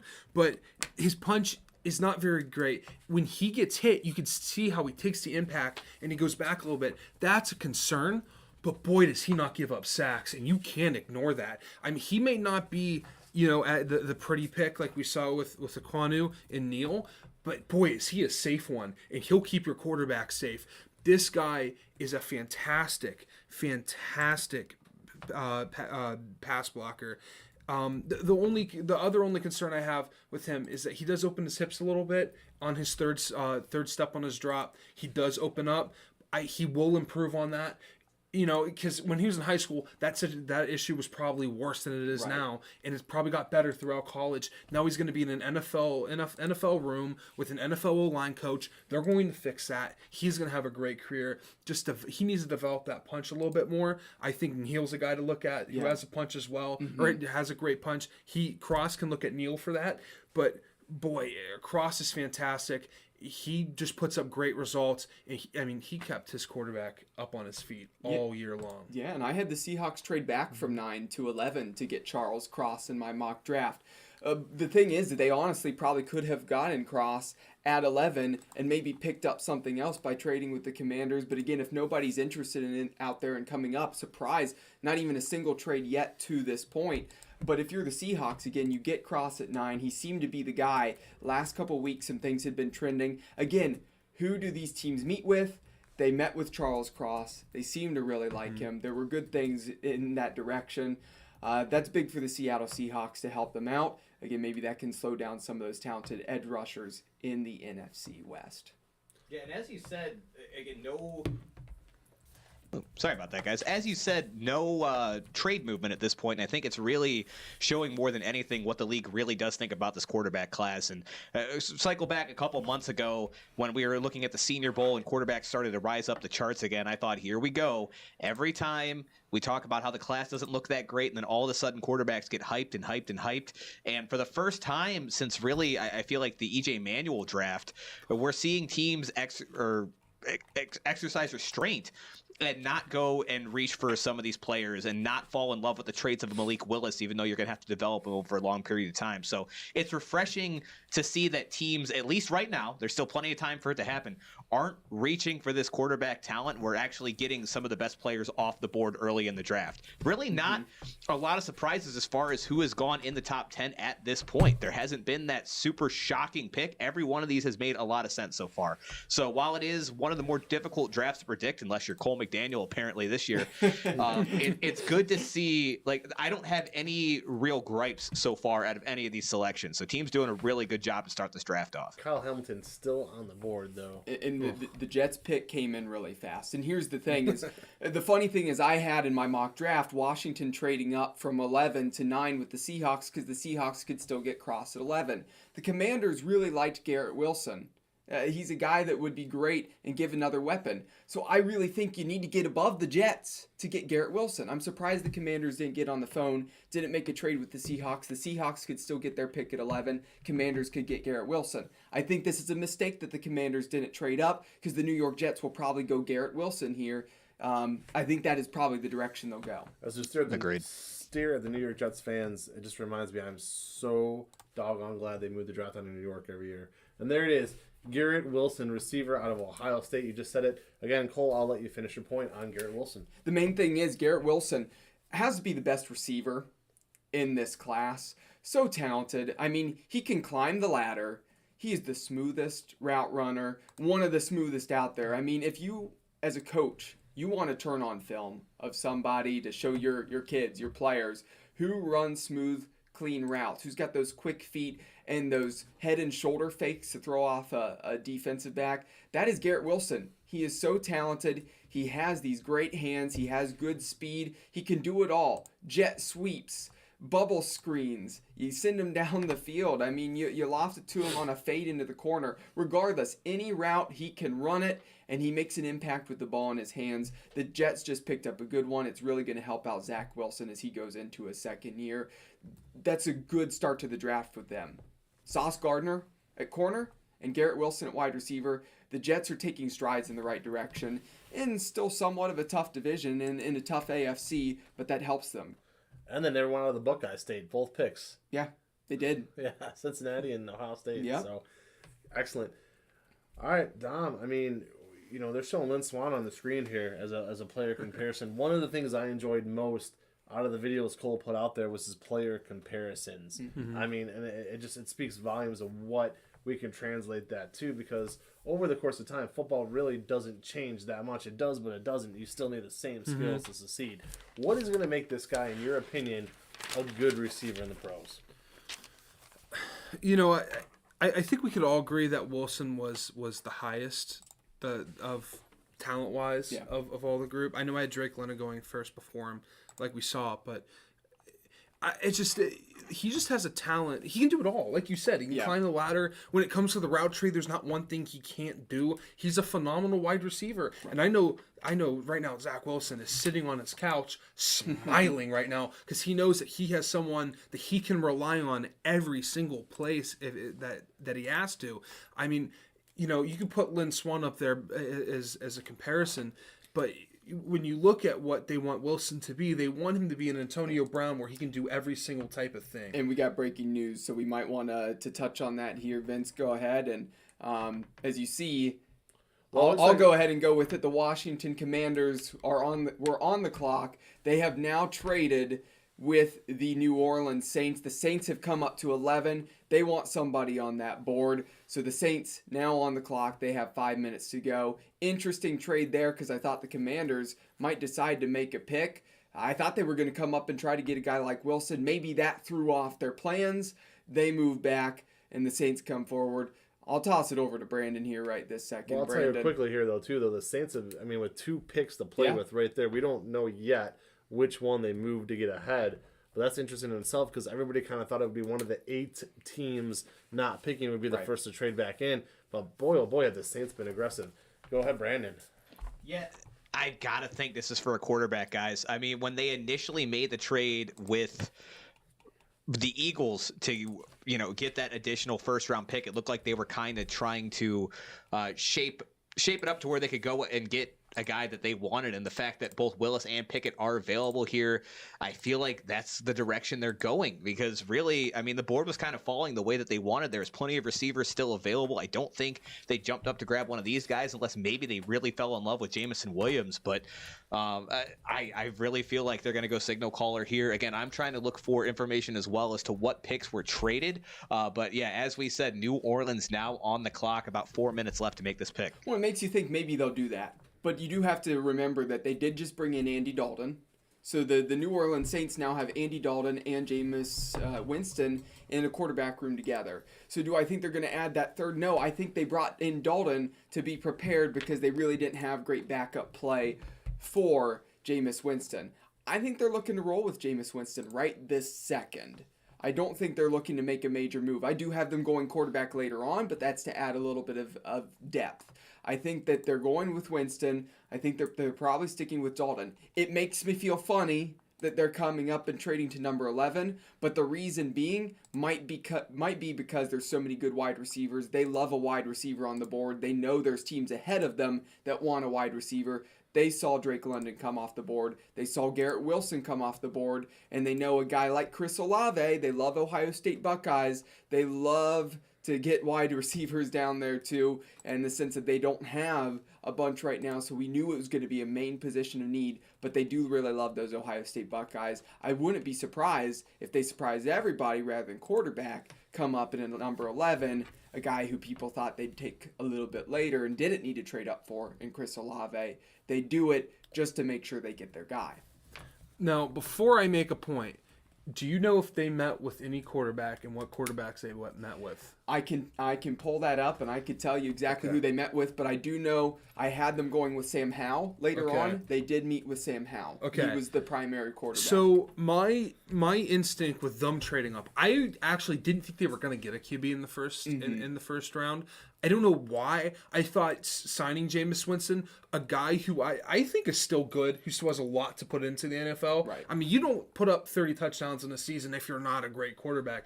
But he threw 30 interceptions. He has had eye surgery since then. So I can imagine he sees the field a little bit better. Yeah, Last year we didn't get to really see a lot with him because he got injured. It's hard for me to think they get a quarterback here. I'm with you.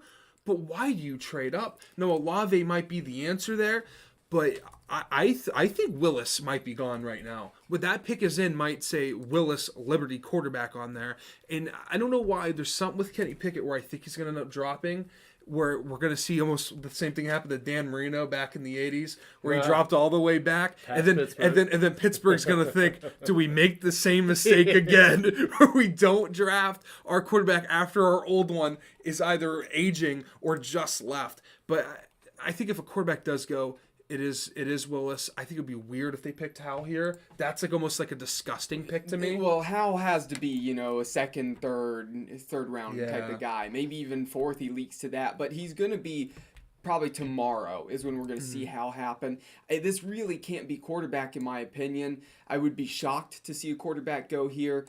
I really think Chris Olave is the guy coming off the board. That's my gut instinct. If it's not Olave, it's probably another wide receiver out there. That is the number one need. Michael Thomas is still there in New Orleans, but Michael Thomas has had his times where he hasn't been on the field. They were really thin at that position last year. Listen, Cole, you've done a phenomenal job tonight. We're all very impressed, but you've really dropped the ball in one specific category. Why are the Commanders' helmets still above the Saints on the... Okay, these are jobs that were just assigned to me as soon as this night started. Let me change that. Do we have more... I mean, that's not a Commander's helmet, but do we have more... Do I need to show off the helmets here? If you really want to. There you go. There's the trade. There you go. I'm doing my job.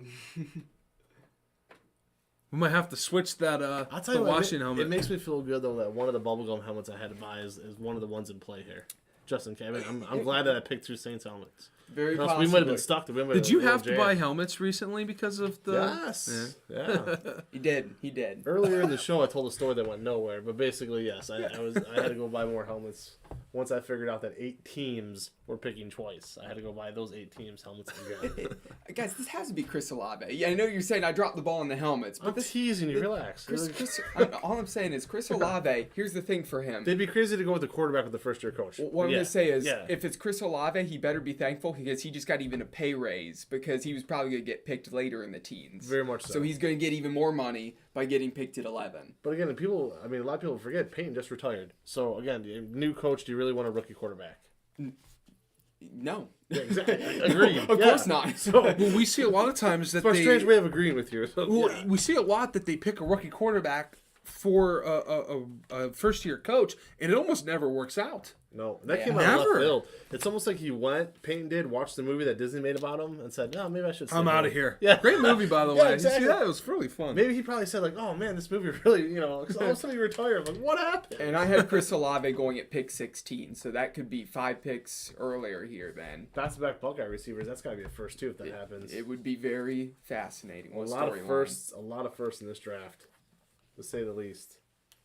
Taking a while to get the pick in here at the moment. Speaking of movies, Dom, that you mentioned with the Dan Marino and the 2020 and all that, that's a phenomenal 2020. If you go back and watch 2020? You mean 30-30? So, excuse me, 30 for 30. My bad. 30 for 30. The 1983 draft is just incredible. So yeah, it's phenomenal. I haven't watched it. I mean, I was probably 14 when I seen it. Out of it. Jim Kelly, Tony Eason, Dan Marino, John Elway, Jim Kelly. Hey guys, not to cut in, I don't know why this is taking so long. It Please do. has leaked. Chris Olave is the pick here at number 11. Oh, you spoiled it for us. We're at live speed, so Somebody else leaked it, not me. let's see here. I'm not believing Tony Gonzalez makes it official, and why he's doing the Saints pick blows my mind. But And it is already up on the screen, so I hope to God this is right. Why is Tony Gonzalez here? I can't figure this out. What is happening? He went and did the. Why are the Commanders. Charger fans on the screen? And we're gonna call it a night for our fourth Jelani annual. Woods is the pick. I don't understand what's happening. This has been Who very is? drawn out No. here. Tony Gonzalez just got selected. Third string offensive tackle. There we go. Baltimore. Finally. Come on. Where's my name? Wow, let's take it for... And he's not even announcing the pick. He's talking about the excellent job Cole did switching the helmets. Just Yeah. now. Thank you. He's Thank giving you. him that shout out. Thank you, Roger Goodell. Yes. I appreciate it. Unbelievable. have it. There it is. Back-to-back Buckeye receivers off the board. Chris Olave, wide receiver, Ohio State. My goodness. You know what? Brandon, usually, we go to you last because you updated the board, but you said you already updated it. So do you want to bat leadoff this time? Yeah, and I like Chris Olave here. I do feel like New Orleans may have panicked a little bit. Just with, I know, 2 receivers off the board. Got a couple teams coming up here that could go wide receivers. So this is really just a case of, solidifying the guy that you want. They knew they wanted Chris Olave in this offense, and it's an excellent fit. And sorry to interrupt, but I actually predicted that number 12, the Minnesota Vikings, would trade back, and we'll go right back to you, Brandon. But here's the interesting thing about the Minnesota Vikings that maybe people didn't realize. They only interview guys who were late first round to early second round grades.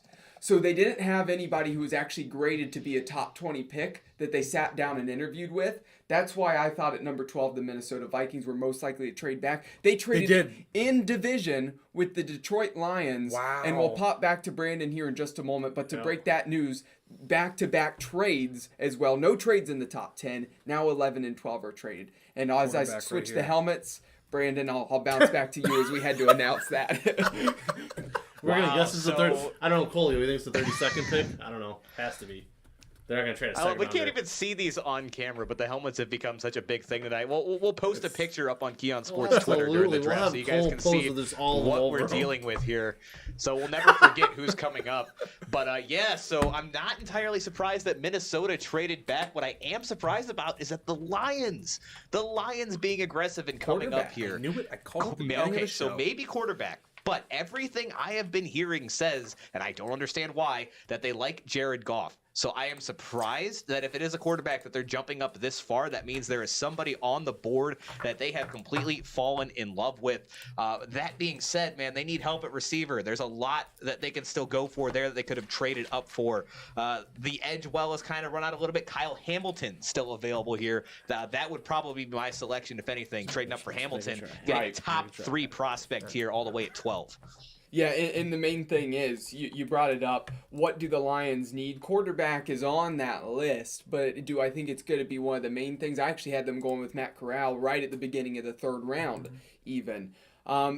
Edge rusher, they already took care of that. I think linebacker is another big need. Are they going to make the move for a linebacker here? I don't think they have to. I actually had them at 32 taking Nakobe Dean.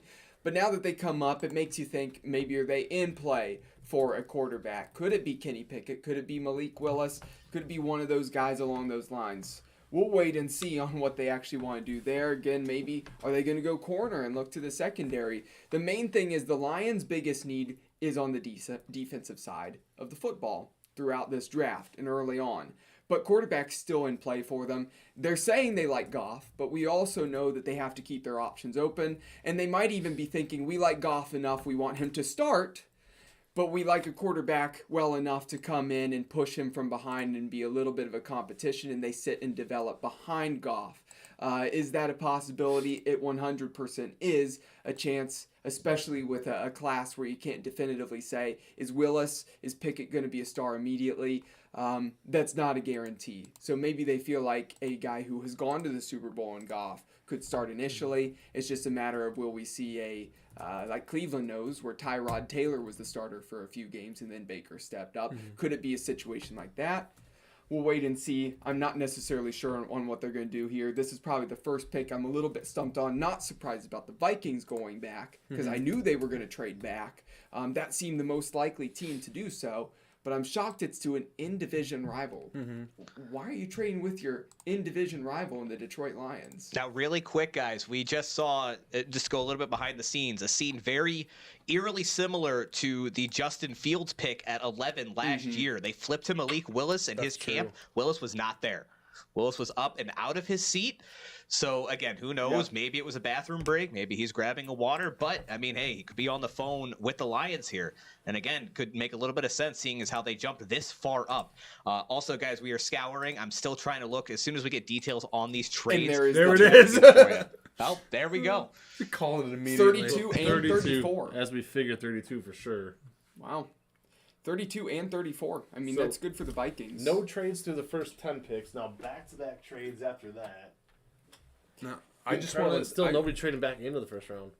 I just want to say at the beginning of the show, I did say, hey, Lions might pick a QB. They might trade up. I'm not saying I'm correct. The only thing I've been correct on today. But if they do pick a quarterback, cool. I'm going to talk about it the entire time we know each other. For the rest of your life, you're going to hear about it. All the way through next fall for the football season. I'm excited for it. We're going to have Not fun. going to have to wait much longer now. The helmets are moved, so Roger Goodell got the signal from God that he can make the pick. And here we are. Jameson Williams. Wow. They really like Jared Goff, don't they? I don't think Yeah, Jared they Goff must. can throw that far. I was going to say, they just got him a weapon. I love it. Listen, I love this pick. I love this kid. I'll tell you what, I am not an Alabama fan. I'm just not. But their players are good. I'm so sorry, good. but they're good. Like, I'm not going to sit here and say they're not. Just incredible. Brandon's going to update the board.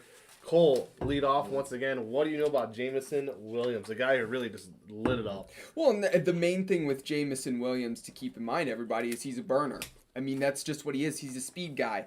Keep in mind, the other thing that's is fascinating and fantastic about this. You know what is so funny? Pick 10, Garrett Wilson, Ohio State. Pick 11, Chris Olave, Ohio State. Pick 12, Jameson Williams, who struggled getting on the field behind those other two guys, Ohio State. Wide receiver, what he was used at Ohio State was the guy to stretch the field to open up room for Chris Olave and Garrett Wilson. They would send him down the field because he was a burner. Occasionally they'd hit him deep, but in general, his job was to stretch that secondary and let Wilson and Olave and the other guys go to work, and he did a great job of that. Went to Alabama, became the guy rather than the third guy, and had a lot of success. Now, he is coming off of that ACL tear, the injury, but he's recovering quickly, seems to be recovering very well. I like that deep ball ability, the ability to stretch the defense. He was my 4th overall wide receiver because of the ability he has. The only thing I question still is I think his route tree can continue to develop. I think that what we see sometimes with those speed guys, Henry Ruggs, for example, of recent history, a guy whose vertical stretches down the field with speed, if you can take that aspect away from his game with the safety over the top, can he, with those underneath routes, make something happen? And I still think he needs to develop and work on that. But I do think for the Lions, they got a lot better at receiver here. Amon-Ra St. Brown was really stepping up at the end of last season. You add Williams here, and they're giving Goff some weapons. They're making some improvements there on that Detroit team. Cole, not to interrupt you, but it looks like we had another trade here. Yeah, we Philadelphia Eagles moving up to 13. I was staring at those helmets. I knew something was wrong. I saw that Texans logo. I'm like, that's not an Eagles wing. And so there it is again. The teams with multiple draft picks trading with each other. We've seen this numerous times now. It's like 3 times in a row. Teams that had numerous draft picks really just swapping them out. So it is Philadelphia swapping with the Texans. So the Eagles, if I'm looking correctly here, Dahmer, still have 2 helmets on the board. Obviously, when we get the results on that, if one of them needs to be removed, we'll know here in a bit. And they need a wide receiver. And wide receivers, a slew of them's coming off. Yeah, I mean, now we're seeing that rush. And we do see that year after year with certain positions. Usually it's like linemen and DNs, but right now it's definitely receivers with that going on.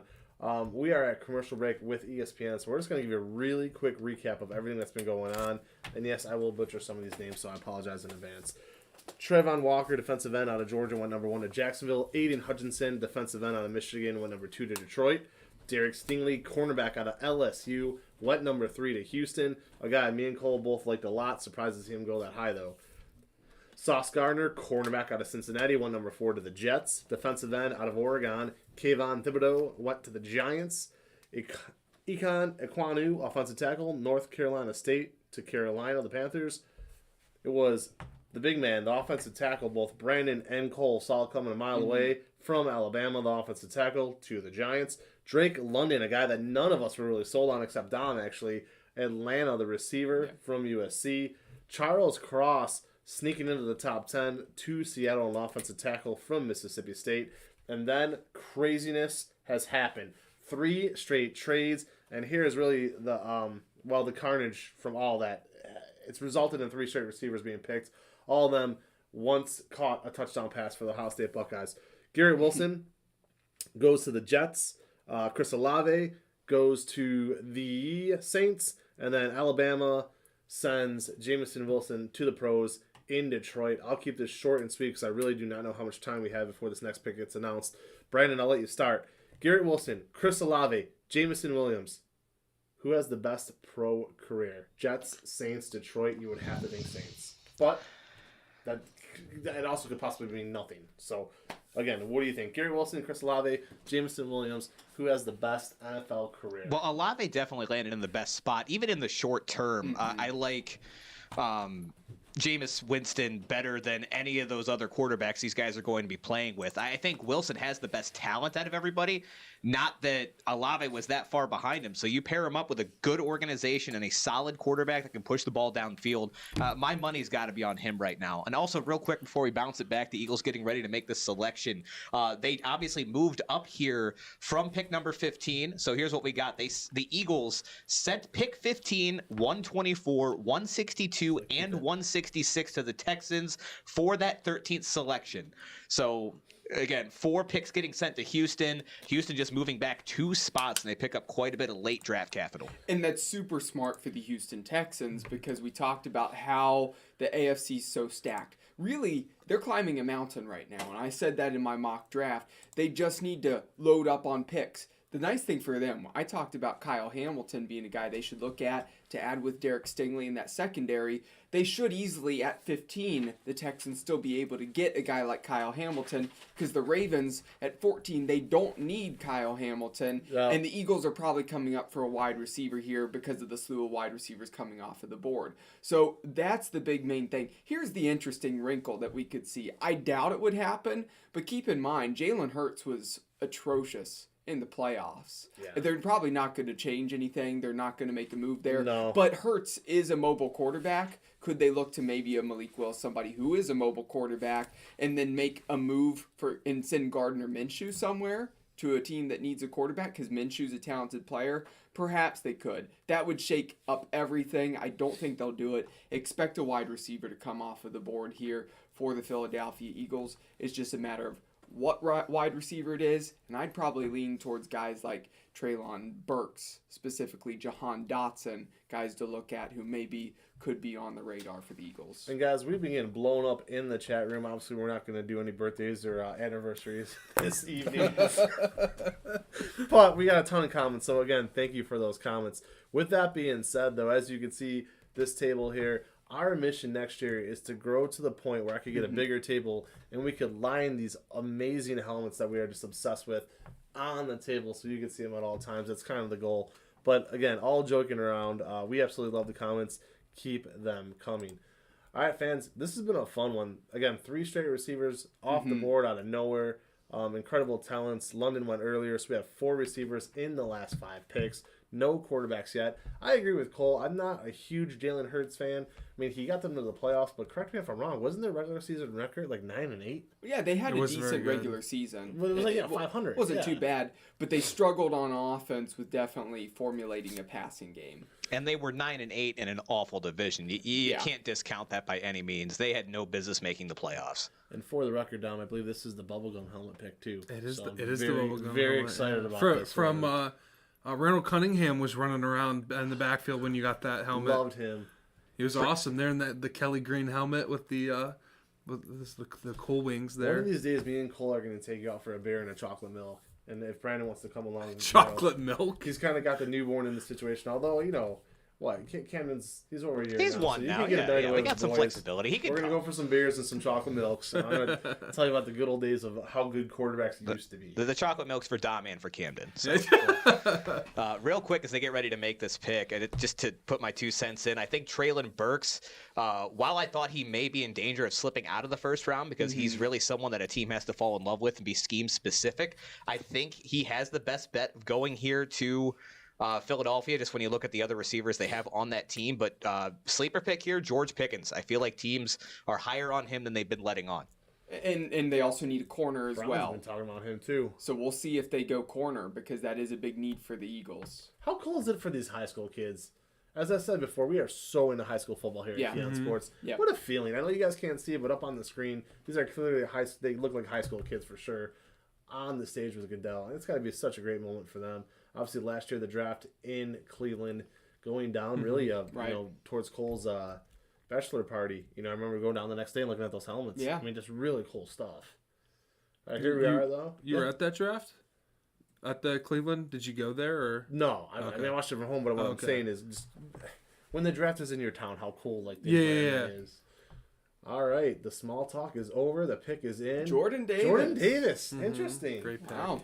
Most colorful suit of the first round, too.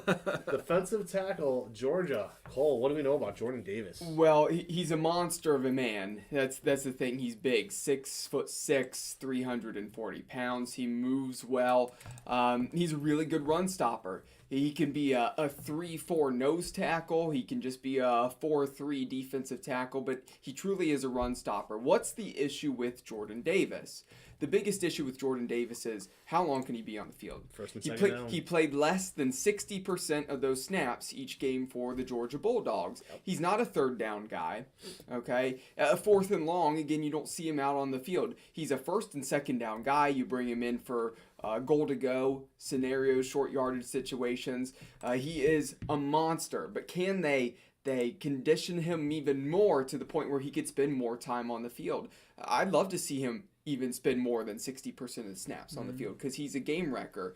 But they got to get him to that point. He has a lot of potential. But the most interesting thing about the pick, this blows up probably what the Ravens were doing Right, next. and I was going to bring that up, too. Yes. Both me and you had him going to Baltimore. Correct. One of the other guys we were texting about the other night, we Yes. actually saw the situation coming. So perhaps, you know, the brass there in Baltimore sat down and said, what is going on with Keon Sports? They saw what Vince was saying. They saw what Cole was saying. Yeah. They said, oh, my goodness, we're in trouble. We got to get this guy. You know, I'm sorry, Philadelphia had that conversation. Said, "Oh my God, we got to skip ahead of Baltimore." All joking aside, though, this is a big man, Dom. I mean, I couldn't block him. I can promise you that. but cool to add to your point where he didn't play a lot. You see a lot, and I played with in Baltimore where we had a defense where we played multiple schemes. A lot of colleges do that; they play multiple different schemes. NFL not so much when it comes to your front, but we would play multiple schemes. Sometimes, hey, it's first down, second down. They may run here. Let's put the big boy in, 4 down. That's what he's used for. Now, he might play a little bit more in all downs, but he's not a pass rusher traditionally. He might be able to be one, but in third down, you want the fastest guy. And in college, what they'll do is they'll put in a shade technique or a heads-up technique that is looks more like a middle or outside linebacker, and they'll put this. Pitt does that as well with their platoon subs. he was definitely in a system like that where they required someone skinnier, someone quicker, someone more of a pass rusher specialist to be in there. Now in the NFL it's a little bit different where you don't see those platoon swaps where a guy like Fletcher Cox, he's in there all 3 downs, all 4 downs. Right. You could see him learn from Fletcher Cox and eventually be a guy that's on there for all 3 downs. But in college, the game is a little bit different where they like moving linemen in and out, especially your 2 guys in the middle if you do run a 4-2. And the funny thing is Jordan Davis, like technically the Eagles really defensive tackle wasn't on one of their primary needs. It was just they really liked him being a game wrecker, it looks like, and think that he was one of the best players out there. Now, the Ravens, I really thought they were going to take him at nose tackle because that's probably their biggest need on their defensive side of the football. But the Ravens love defense. Could they now look and be like, well, that changes things. Let's just get the best player out there, which Kyle Hamilton would be the best guy on that board. We can all agree with. Great Ravens pick So there. that would be a really good Ravens pick to go that direction. Safety's not a need of the Baltimore Ravens, but they could definitely add and now have a third guy to what they already have that is talented in the secondary. But keep in mind, Hamilton's long. Could he play some nickel, almost hybrid linebacker as well with the way that he moves, and they could slide him down closer to the box? They could do that as well. So I wouldn't be shocked to see them go there because their main need probably is at center right now, but I don't think they're going to go for Linderbaum here at 14. Linderbaum's probably going to be beginning at the second round, latter stages of the first round. I think it would be early. I'll reach for him based off of his grade. They could definitely go edge rusher. They love edge rushers, but if they're just going best guy on the board, Kyle Hamilton's that guy. Again, Cleveland Browns fans probably thankful that Jordan Davis isn't in Baltimore, but I don't know if I'd feel much better about Kyle Hamilton being in the secondary. No, I mean, there's 2 teams, and obviously Dom knows one of them very well. No matter where Pittsburgh or Baltimore pick, they always get a good play. Not always, but most times get a good player in the first round. It is ridiculous. Yep. I mean, and listen, Browns fans, I'll give you this, little bit of hope here, even though you don't have a pick next year because of Houston. Eventually, you're going to be picking late in the first round. Follow the model of the Baltimore Ravens and the Pittsburgh Steelers. Yeah. They almost never get it wrong. They always pick. I mean, the Ravens picking 14. That's got to be the highest they've picked in years. Yeah. I mean, this is a team that routinely picks in the 20s and gets a good player. I mean, them sitting there with 14. I agreed with Cole. We both had Jordan Davis going to them, but even with him off the board and Kyle Hamilton sitting there, I mean, they're locked into something good. Brandon, what do we got going on over there? Yeah, so my prevailing thought with the Ravens was, which Georgia defensive player is available here, right? They're going to have their pick of the board. But, I mean, right now with Davis going, my next highest rated here is Nakobe Dean, and I don't really see them going that route. I kind of agree with you guys. This feels like Kyle Hamilton's floor. And while it's not an immediate need for Baltimore, they just have this knack for not overthinking the draft and taking talent when it's presented to them. We see this year over year, and this just feels like a Kyle Hamilton pick through and through. I'm 100% in on that. Yeah. Almost like he fell to him. Yeah, and it's not even a position need, and they could capitalize on the best talent. All right. Brandon Soeder, get those fingers ready to type. Our pick is in, and there it is. Boy, oh boy, oh boy. Kyle Hamilton, safety out of Notre Dame. As Dom Clary mentioned at the very top of the show, a lot of people had him going number 1 very early into the draft process. Me and Cole had him slipping back to 3. And all the way back now to 14 with the Ravens. And that is bad news for guys like Joe Burrow, Deshaun Watson, and whoever Pittsburgh lines up behind. Mitch Trubisky. Mitch Trubisky. Best quarterback in the division. For and Cole. Talk to us about he'll be the best quarterback on his team for about 30 minutes. 30 more minutes. Okay. But as we move on, the Houston Texans, again, I thought they were going to go with Kyle Hamilton. Here's the interesting thing. Kyle Hamilton now gets taken. This is funny because it's going back and forth. It's almost like these teams are maybe blowing up the next team's plans. I feel like the Eagles changed the plans a little bit for the Ravens. I feel like the Ravens changed the plans a little bit for the Texans. What can the Texans do here? Could the Texans, a team that we talked about them not going quarterback, now be like, you know what? A quarterback just fell into our laps and we like somebody well enough to go with them. I still think they're trying to somewhat roll with Davis Mills here at the moment. I'd be shocked to see them go quarterback. But at the same time, let's look to the needs for the Houston Texans. Yeah, but if Hamilton would have slipped to the Texans, both me and you would have been right. Correct. It would have been way off, but right at the same time. Correct. Correct. I mean, running back still a major need. They still need a safety. Edge rusher. Edge rusher could be in play. Jermaine Johnson on the board. Perhaps Jermaine Johnson is a guy that they look to. They really need to take care of that defensive end of the field. I think that's the primary focus for the Houston Texans, because in your division, the Titans are going to look to rebuild and get even better this year. Derrick Henry should be back healthy once again. You need to worry about that defense. The Colts, they're taking strides in the right direction. They'll probably be even better now with Matt Ryan compared to Carson Wentz here this year, because they're still going to run the ball with Jonathan Taylor. They're working on adding receiving weapons. That's their ultimate plan. They're doing that currently. And now you have Matt Ryan, who at the moment he's been more consistent. He doesn't turn the ball over as much as Wentz. You need to focus on that defense. I would lean towards a guy like Jermaine Johnson, but also there's still good corners on the board like Andrew Booth and some other guys. You could go 2 corners in the first round and have 2 great rookie corners on opposite ends, because you still lack that in the secondary. There's a lot the Texans can do here. You know, I had Devin Lloyd going 15th to the Eagles, and when they traded, I'm like, yeah, maybe he doesn't go there. Maybe he still does. Maybe the Texans say, hey, we want our quarterback on defense, which is the linebacker spot. Let's build from there. We already have our corner. Let's get a linebacker. They might say, let's put offense to the side. If we can build a defense and keep that strong and then build offense, through time, that might be our key to coming back in the division. Maybe holding the Titans to limited rushing yards or limiting the Colts to limited rushing yards might be their strategy of competing for up in the next 5 years. I think Devin Lloyd would be a great pick here. I say, why not? I think he's the best. I think he's the best linebacker in the draft. My only concern with him is that from what I saw, he's super downhill, which is good, but also seems that not all of it was instinct. It was scheme wise. So he could be someone that could be moved to outside linebacker. Right. I'm not quite sure on that, but from what I saw, he was very much on the line a lot, and that can be a concern if you want someone that can drop in coverage. I think he's best inside, whether that's in a 3-4 or in a 4-3, but I think Devin Lloyd, it would be a good fit. I think Nakobe Dean, I have him as my linebacker above him at 1, Lloyd at 2. That wouldn't be bad either. All right, pick is in, and there it is. Kenyon Green out of Texas A&M. And that's a big, big pick there because they just got a little bit stronger. He's a guard. And I'll tell you what, Texans picking for need tonight.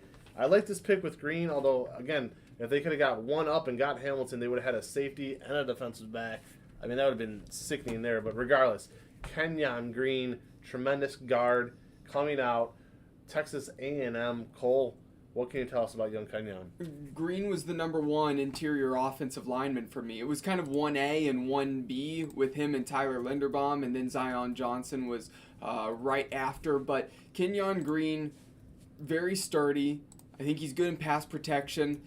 He's stout. He can move that guy in front of him as a run blocker. He played at a lot of positions at Texas A&M. He moved all over the line, but he's best at that left guard spot. But he has some versatility just because he has experience at other places. But he definitely fits in. Not the tallest, not the most length, but he fits best inside. The Texans have been fairly weak at offensive line for quite a long time. It's a miracle that Deshaun Watson stayed somewhat healthy throughout his time at Houston. That's just because he was a mobile quarterback. He was running for his life constantly. This helps them, but it wasn't one of the Texans' primary main needs. Their team is getting better, but I still think there are other positions that were more of needs for them. Mm-hmm. But perhaps this symbolizes that the Texans are looking to next year, or maybe sometime this year, focus on their quarterback. So they're thinking of protecting somebody here down the line. When you draft the guard, and again, there wasn't much of a tackle to really get. We saw our top 3 gone. And like you said, that 4 is very far away from the top 3 that we saw. Right. So when it comes to protection, the guard's not the main guy because those guys are usually double teaming. Mm-hmm. Very rare, even when they are on a man side, very rarely are they left on an island. But run blocking wise, those are your anchors. Those are the guys that are chipping off and going to the linebacker meeting. Those are the guys, they have someone head to head. When it comes to developing a run game, you need 2 good guards and a good center to be able to call out who you're going to. that's a good piece, especially someone who has experience playing other spots. It's a perfect start to create a running game over time. If he can become that guy, that strong lead blocker on that front five, that's a great pick. I don't mind it. I was kind of thinking elsewhere. I was thinking defense, but not a bad pick. Now with the Commanders, I'm curious to see what happens here. Brandon, for the first time ever, the Commanders are on the clock. What do they need to do besides pretty much everything?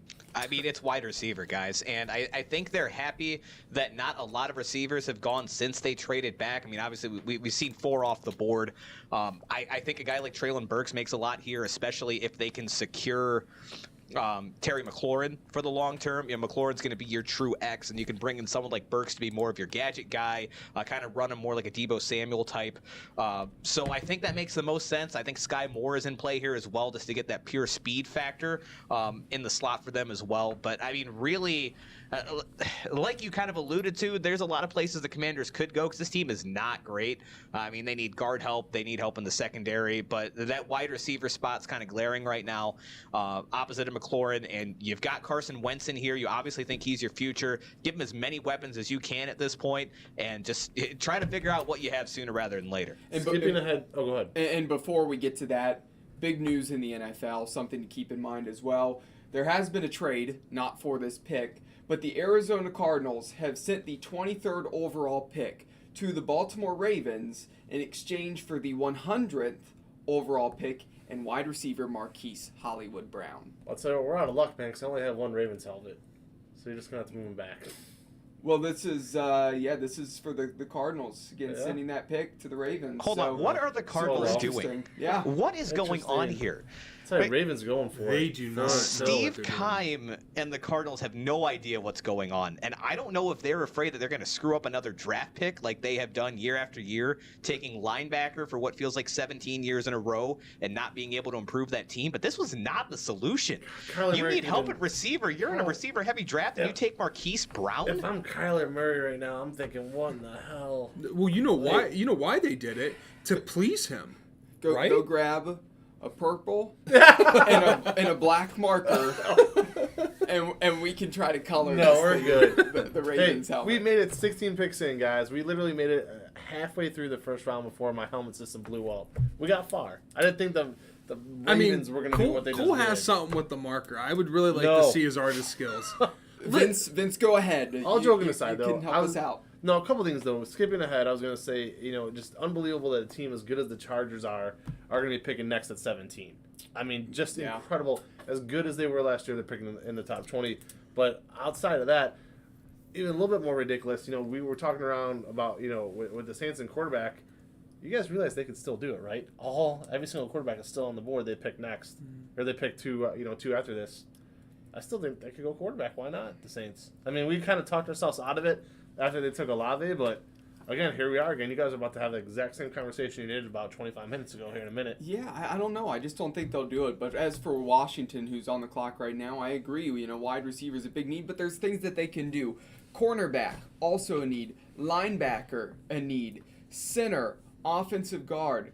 Those are some main things for them. Safety as well. Those are the needs. I could see them going some of those other directions. I'm with Brandon. It's probably going to be a wide receiver here.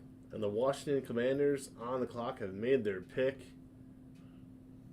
Keeping the same colors. That's such a bad name. There it is. Wow. Okay. All right. With Dotson, Jahan Dotson, a receiver, something that Brandon alluded to numerous times would be a good pick for them. We'll get to Brandon in a second as he types that in. Cole, Jahan Dotson, Penn State. Yeah, and Jahan Dotson's an interesting guy because we just talked about the trade for the Cardinals and the Ravens for Marquise Hollywood Brown. You know what's funny? Jahan Dotson, I compared him to Deontay Johnson and Marquise Hollywood Brown.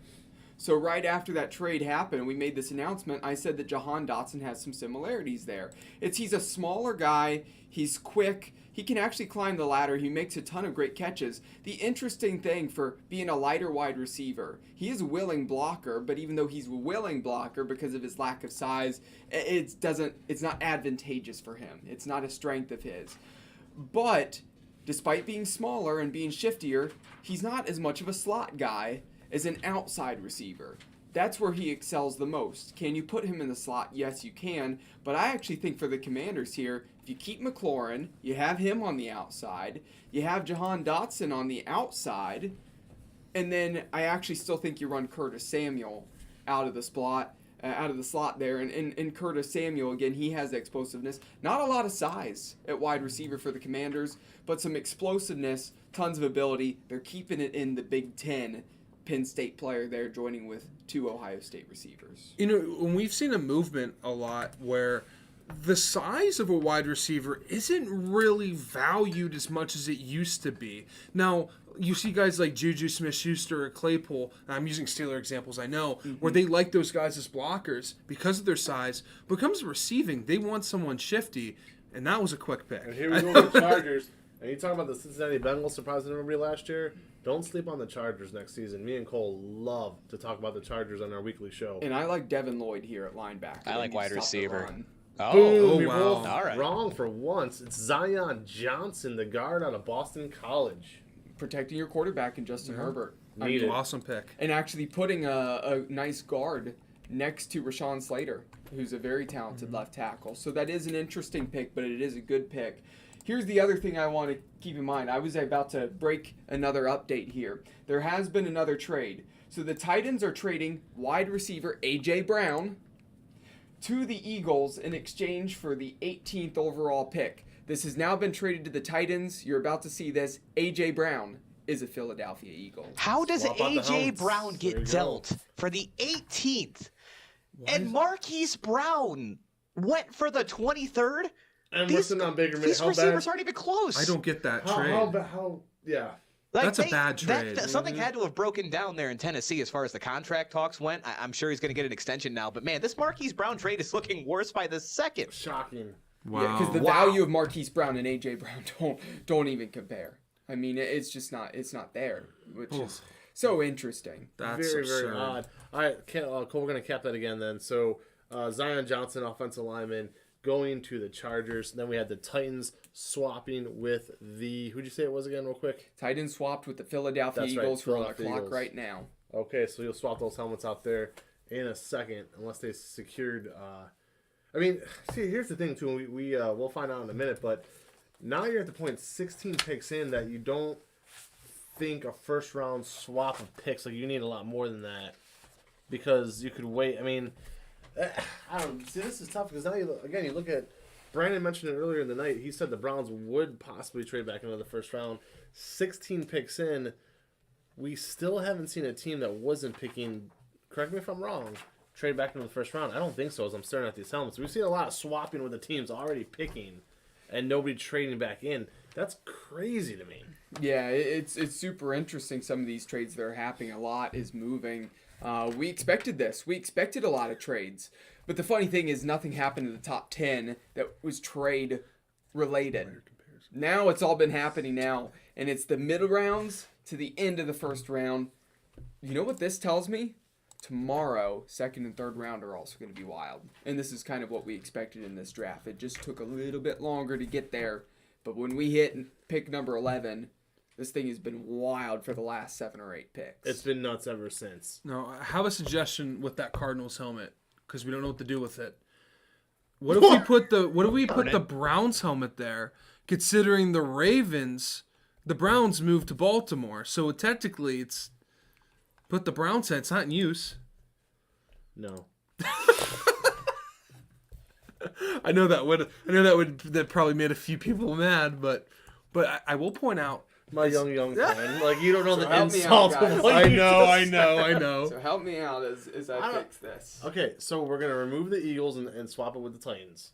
Now, we think that the Titans pick is what they traded, their first-round pick. We have no idea yet, correct? Now, sitting over there, I don't have any doubles you can even try. We have a second Eagles, but that doesn't do us any good. So, all right, never mind. So while they're figuring this out, guys, You know what? We're looking for Tennessee sponsors. Titans. Scratch the It's going to helmet. be very interesting to see what they do here. I mean, you get rid of your stud wide you did receiver. it. I don't It's believe successful. Julio Jones is coming back, so really that room is completely bare, like very quickly. So obviously there's somebody here that they were comfortable making that trade for. I mean, again, maybe they try to fill that wide receiver spot. Treylon Burks still sitting there on the board, but man, I really don't see very many players here that are going to make the team better than if you would have just kept A.J. Brown and the 26th pick. That makes no sense. So the Titans have to replace A.J. Brown if A.J. Brown's gone, right? What a strange thing. So Doesn't make any sense. No. yeah. So it's got to be a wide receiver here. So I would assume we'd all agree that the best wide receiver available right now would seem to be Treylon Burks, right? Yes. I mean, that would be one of those guys. I mean, I love David Bell, but I know David Bell's not Right. coming off the board yet. And I'd say Right. George Pickens is my next on the board. I understand I'm higher with him than normal. So yeah, Treylon Burks would be the next obvious guy. I like Pickens, but Pickens is actually my number 10 guy because of work ethic issues, Yeah. because of injury issues. He's the best blocking wide receiver in the class, but I have questions about Pickens. I would say Treylon Burks would be the best replacement for A.J. Brown. A.J. Brown's fairly physical. I would say Treylon Burks is fairly physical. That would make the most sense. You just need to replace him straight up, go wide receiver. Perhaps Christian Watson of North Dakota State could also come into play here. Again, he's a late first, early second round grade guy, but Burks would seem to be the Titans' guy here. And they really do need to replace Brown because he was their star. And just real quick before we go to Dom, I mean, if you look at the depth chart, they do have Robert Woods, so it's not completely hopeless. But outside of that, Des Fitzpatrick, Racey McMath, and Mason Kinsey round out that depth chart. So again, So the Eagles. So the Titans still retain their pick. Am I reading this correctly? Correct. The Titans now have 2 picks in the first round. Okay, so after they make this pick, just Yeah. knock that Eagles out of there and we'll slide the Titans back. Here we go, though. so Titans picking twice now, not realizing that. I mean, they could Yeah. very well wait on receiver at this point. I feel like they have a small gap here where they could still make that work at 26. Yeah, receiver's their number 1 need, though. Just a and the bit. thing is, you got to get up ahead of the Green Bay Packers, who I think they were interviewing Treylon Burks. They really liked Treylon Burks. Well, I think So they're going receiver. You for sure. can't be behind the Green Bay Packers, or else they're going that direction. It's got to be Burks here. Trent McDuffie's still on the board, too. Cornerback. No, I agree with Cole, though. I think Burks makes the most sense overall. You got to get a playmaker in there. Well, fans at home and obviously our panel here, we have probably about a minute, so maybe a 1 or 2 word answer. Brandon, we'll start with you real quick. 17 picks in, and I'm going to let you include the trade that the Cardinals made.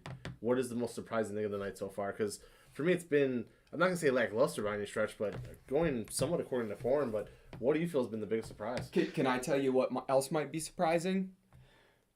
A.J. Brown's deal with the Philadelphia Eagles. 4-year deal, $100 million extension, $57 million guaranteed. Well, there you go. Yeah. Well, congrats okay. to him. So they weren't going to pay that. He got paid. They clearly weren't going to pay He that. got paid. Tennessee wasn't paying that. No. There's your answer. Yep. But so just real quick to answer your Brandon, question. please.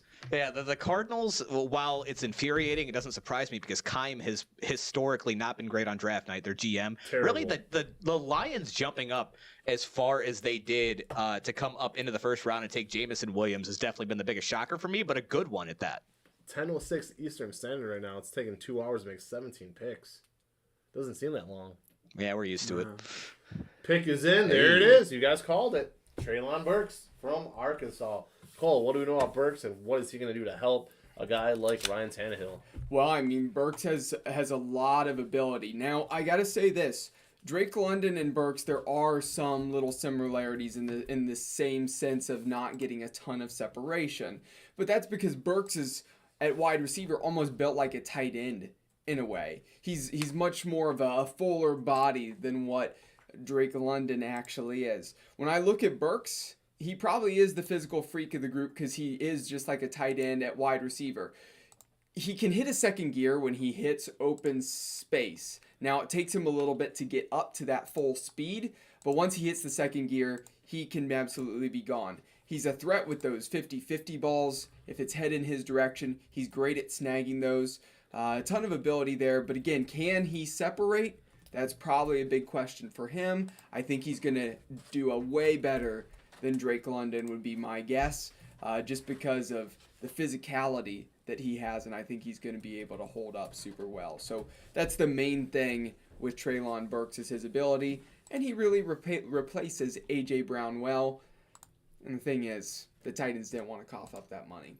That's just a fact. We know that that's why the Titans didn't do that. The Eagles were willing to cough up the money, and I know why the Eagles did it. It's because their receivers have been so bad for the last handful of years. So bad. And they've had so many drop passes. They brought in A.J. Brown, and I think the Titans are going to be happy with this selection. I think they overpaid the Eagles. I think the Eagles overpaid. I think they did, I don't too. think he's worth it. I'm sorry. I think he's a good receiver, but not that kind of I money. mean, he's also been off the field with injuries. Yes. So, like, you're almost paying him, and again, you hope for him to be healthy. And Right. I think he can be worth that money if he is on the field. But it's always hard to see his value, one, with the injuries. Two, I mean, it was a team that might as well have ran the Olmsted Falls triple option. I mean, because they didn't throw the ball. I mean, they did. They ran the ball. I saw them, Tennessee, play the Steelers at Heinz Field. They did not have King Henry, their running back. It didn't matter. They had 3 running backs in, never heard of them before, all running the ball. They have a good offensive line, so I can't blame them for that. But it's not like they were throwing him the ball. It's not like they were throwing Julio the ball. No. So, for them, honestly, I think at first I'm thinking, what are you doing? But after seeing the number that was paid to Brown, and now that they picked a wide receiver, I actually I'm starting to like the move now. All right, guys, we got about 2 minutes left on the clock. The pick is in the second I said that for the Saints, but still, it usually takes about 2 minutes from there. We're going to do a little giveaway for the first time tonight.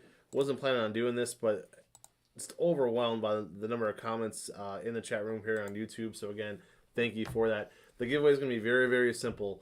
The third person, so wait a little bit, see if 2 people go in Hudio. The third person to email me at coachvin14@yahoo.com with the keyword in the subject line giveaway will get this water bottle. I will mail it to you tomorrow in the mail. Again, email me coachvin14@yahoo.com, subject line giveaway, and that water bottle there, never before used, strictly for show, never before used, the inner seal still on there, will be mailed to you. Well, guys, it's been a fun night once again here as, again, we are, let me redo the math here, 18 picks in. Quite a ways to go. Yeah. And it started, I'd say, about pick 9 or 10 to start getting crazy. I mean, we've had at least 5 trades. I've lost track. It was pretty smooth there for a while. But there's not going to be a trade here. The main thing is we see the picks in, and maybe this will slow things down a little bit. I don't know. I expect still plenty of craziness. But the main thing with the Saints, yes, they traded up. They wanted to get their guy in Chris Olave. I had them taking Chris Olave at pick number 16. Now, I actually had them trading back.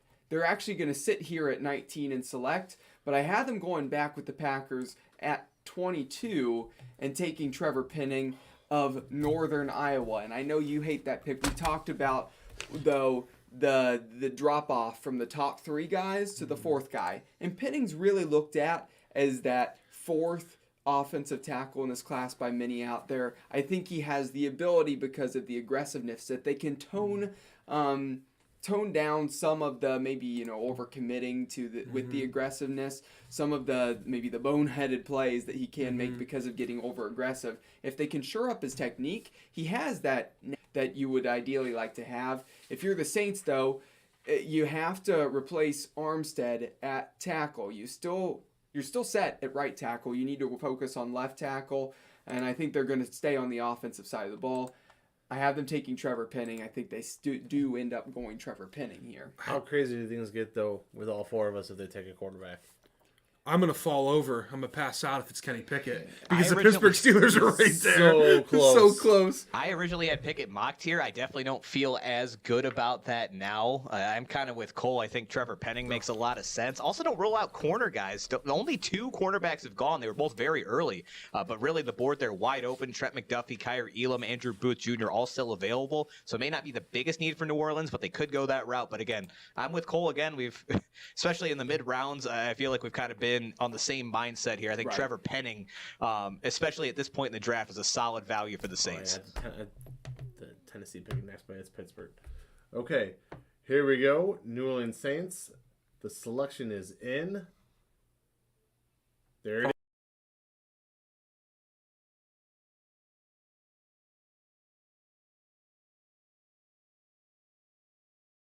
Howdy, is that a smart pick? I forget the guy's name. I fully apologize. All I know is he cost me my fantasy football championship. I think it was like week 16, a Monday night game where the Saints couldn't block for this quarterback. I forget his name. I think it was out of Notre Dame or something. The kid was terrible, right? Ian Book. What was it? Yes, Ian Book. Oh, Yeah, I remember that. God, was he bad. I lost by like 1/10 of a point. The Miami defense had a ridiculous night of all these points.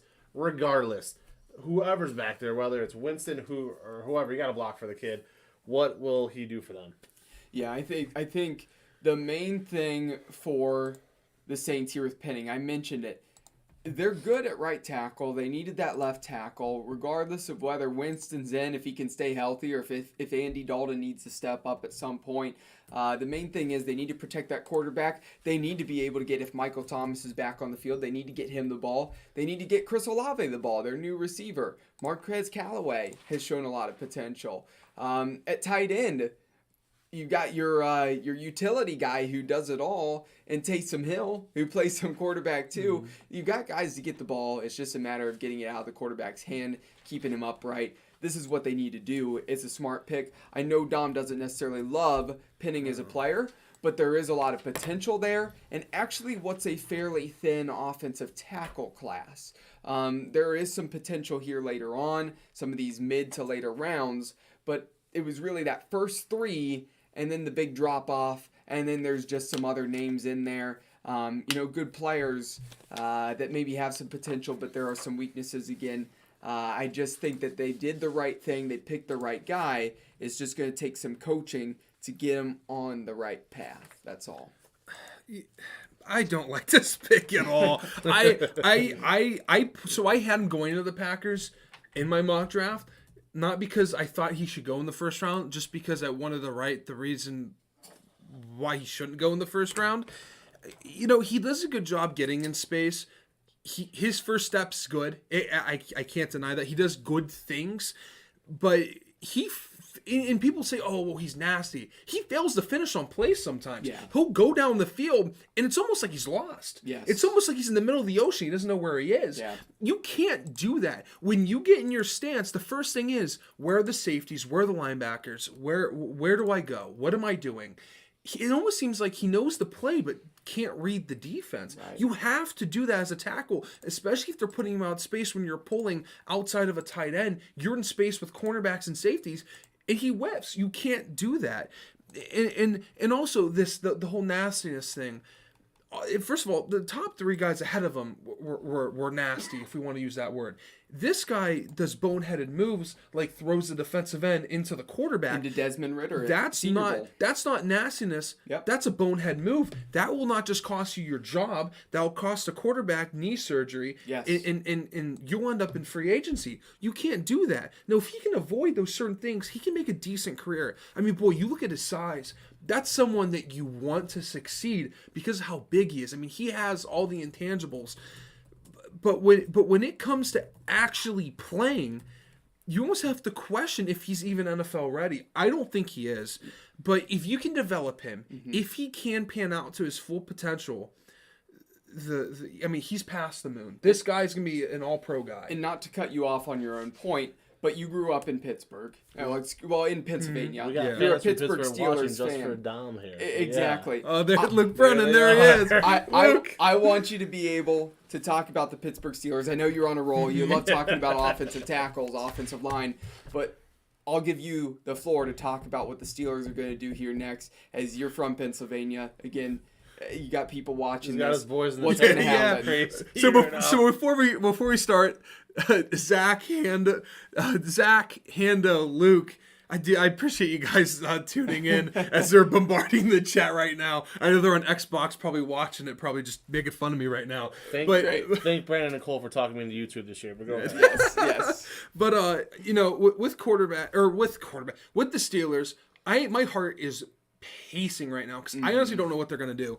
I have Pickett. I have Willis as my top 2. I put them top 2 because I think that's the top 2 people the Steelers are looking at. Yeah. So I have Kenny Pickett. I think they should pick him, but I think Willis wouldn't shock me.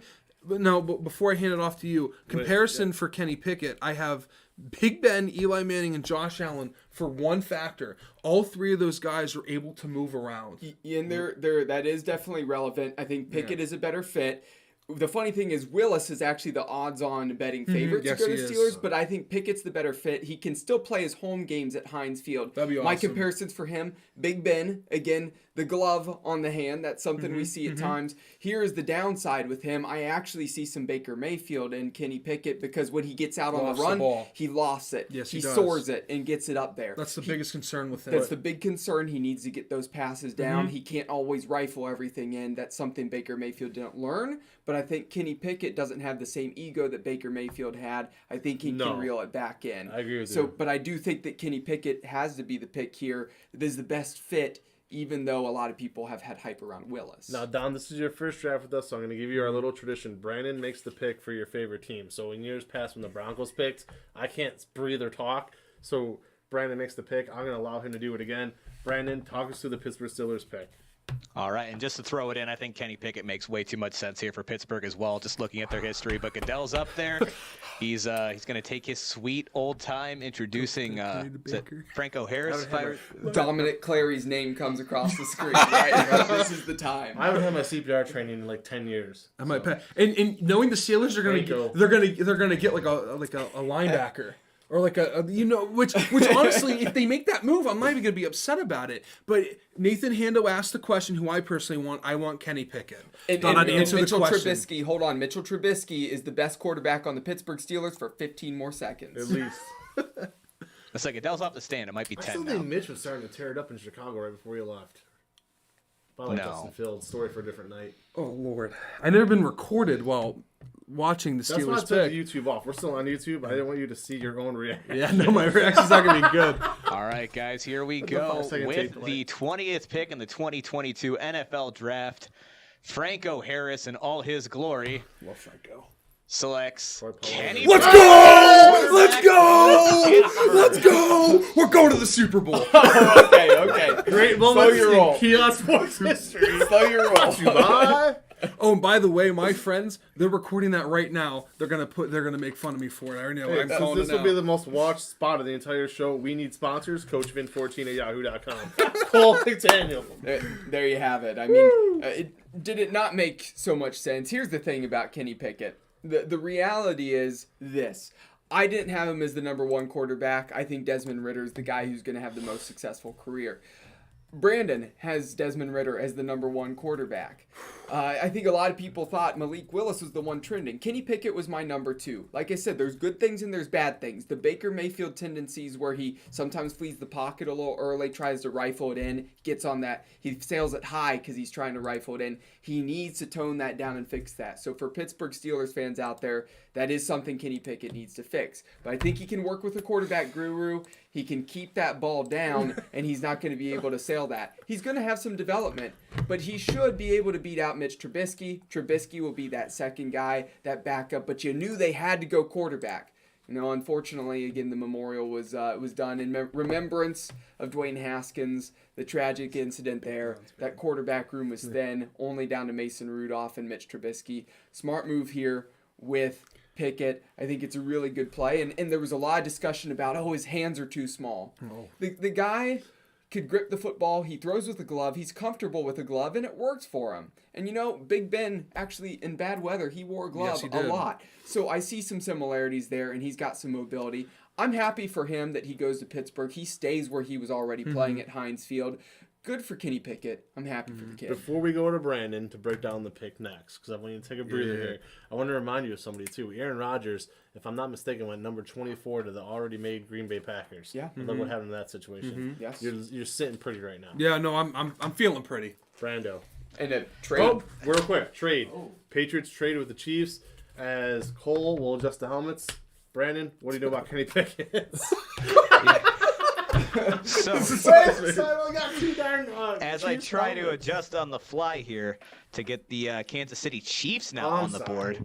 No, you're totally fine. So I am not a huge fan of the pick from just a quarterback prospect standpoint. I understand why they did it, and I understand a lot of people are higher on Kenny Pickett. Like Cole said, I think Desmond Ridder would have been the best choice. I even would have liked Malik Willis a little bit better to sit a couple years behind Trubisky, who's at least good enough to win you some games and really develop that. Pickett, I feel like, just has such a limited ceiling in the NFL. Yeah. You guys keep talking about Ben Roethlisberger because of his little bit of mobility, the glove on the hand. I see a more mobile Andy Dalton. I see someone that is going to struggle at the NFL level being able to be a playmaker. He's going to be good enough to, get your offense moving. And with a franchise like Pittsburgh, maybe you can make that work and at least make playoff runs. But I don't see the long-term ceiling with a guy like Kenny Pickett. He has a chance to be okay. I just don't see him developing into this elite NFL quarterback, especially with the way the league is heading and how stacked the AFC is. He is going to struggle to be able to put up numbers with the rest of that division. And the thing is that does scare me, and then I'll bring this up, and the thing that does scare me, Brandon, with that, for those out there who are Pittsburgh Steelers fans, the thing that concerns me is, like I said, we see Kenny Pickett have a tendency to try to flee the pocket a little bit too early and like I said, sail that ball. Even though I said there's some Big Ben similarities, I think he leans more Baker Mayfield, in my opinion. I mean, Baker is still a top 32 quarterback in the sense of a starter, to a very top tier backup. But I mean, he has that starting ability. But Kenny Pickett, he has the ability to adjust, but I don't think he's going to be a top tier elite type of guy. He's going to be a fan favorite in Pittsburgh. Pittsburgh Steelers fans are going to absolutely love him. Now, turning to the Kansas City Chiefs, who traded with the New England Patriots, and they move up to pick 21. Looking at the Chiefs and what they need. Wide receiver. They're very thin at cornerback. Edge rusher. They could even snag a defensive tackle. They do need probably another running back as well. We're not going to see a running back go here in the first round. That's been so devalued in the NFL. We won't see that till later. Where can the Chiefs turn to? They had those 2 picks later on in the first round. They clearly don't want to wait around for somebody. We've been seeing so many wide receivers come off the board. You'd have to think that they don't want to miss out on one of those top wide receivers. I had them at the end of the first round, selecting with pick number 29, Christian Watson of North Dakota State. Very talented player. I know that that George Pickens is somebody that Brandon thinks fairly highly of. Perhaps that's a direction that they can go here and pick him up. But after losing Tyreek Hill, they've added some weapons, but I think they can continue to develop there. The biggest thing for them, probably going Christian Watson. That would be my guess rather than George Pickens. But if I were to throw in a sleeper here, defensive tackle, put Devonte Wyatt next to Chris Jones. That would be my sleeper here. Dom, let's quickly get some projections in here. What are you thinking with this pick? I'm still thinking about the last pick. I'm going to be real with you here. Fair enough. Who you got, Brandon? The only 2 corners are off the board, guys. Trent McDuffie. I'm thinking right here makes a lot of sense. I had him going earlier, too. I'm surprised he's still... pick if they get exactly. him. Yeah. Good value. There it is. There it is, yeah. And Soeder Punter nails it. There you Trent have it. McDuffie, cornerback, Washington. This is the guy all of us liked. All of us, I believe all 4 of us, and Puka, and the other young man, Ben. I think everybody had him at some point in the first round. So, yeah. Serious talent, Cole. But I had him in the first round, but I don't like Trent McDuffie, as funny as this sounds.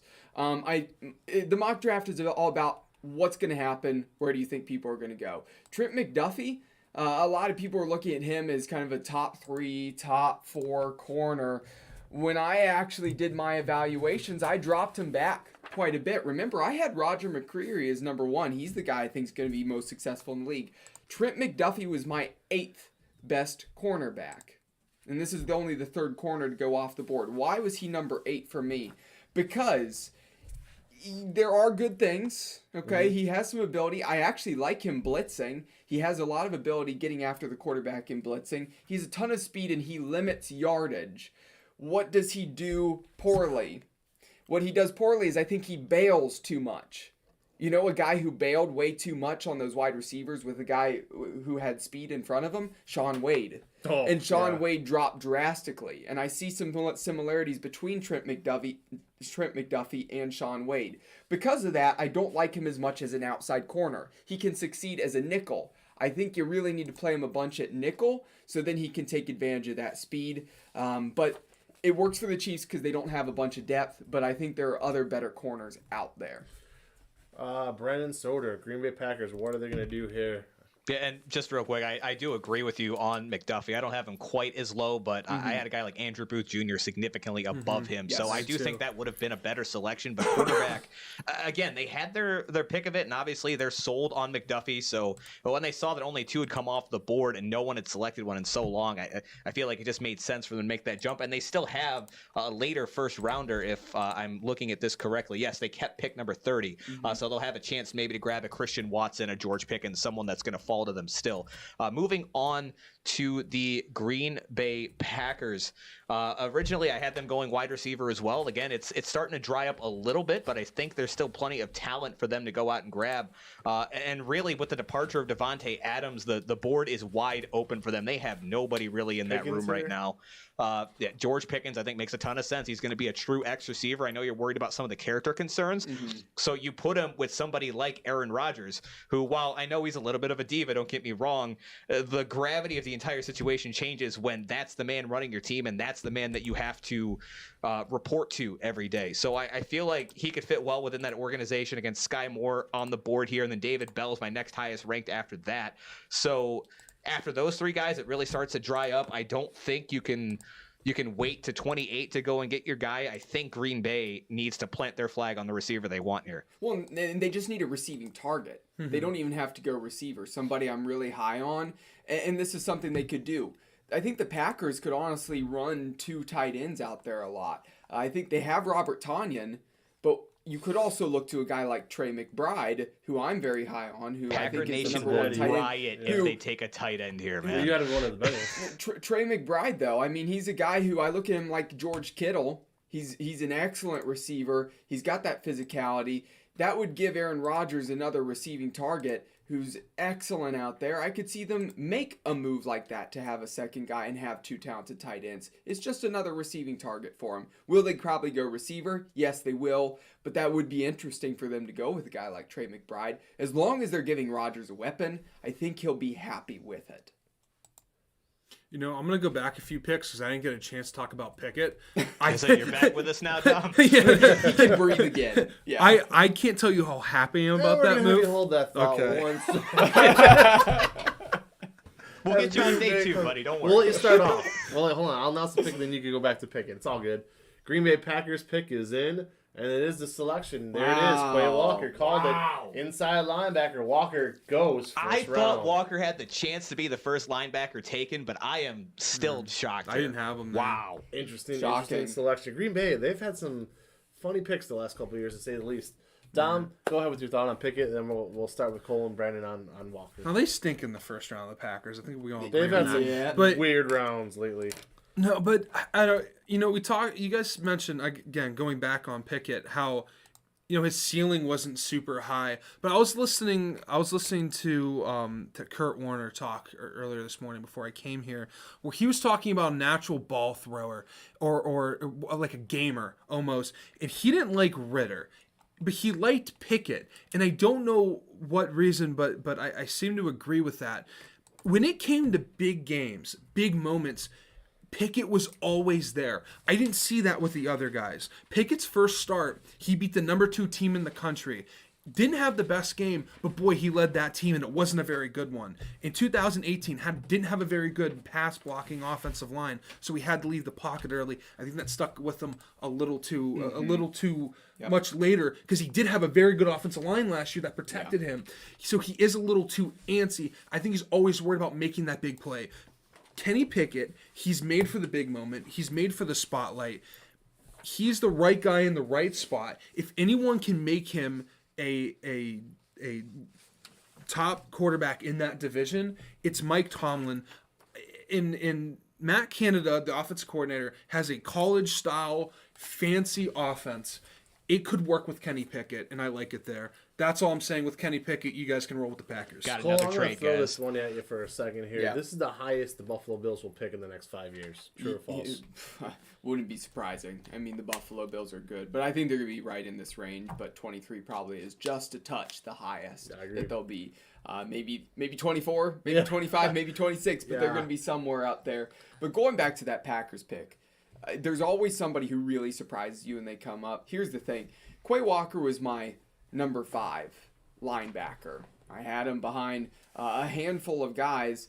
And honestly, as I can pull out my list of prospect rankings, I had him behind Nakobe Dean and Devin Lloyd, guys we haven't seen go yet. I had him behind Chad Muma, a guy who I love from Wyoming because he moves so well.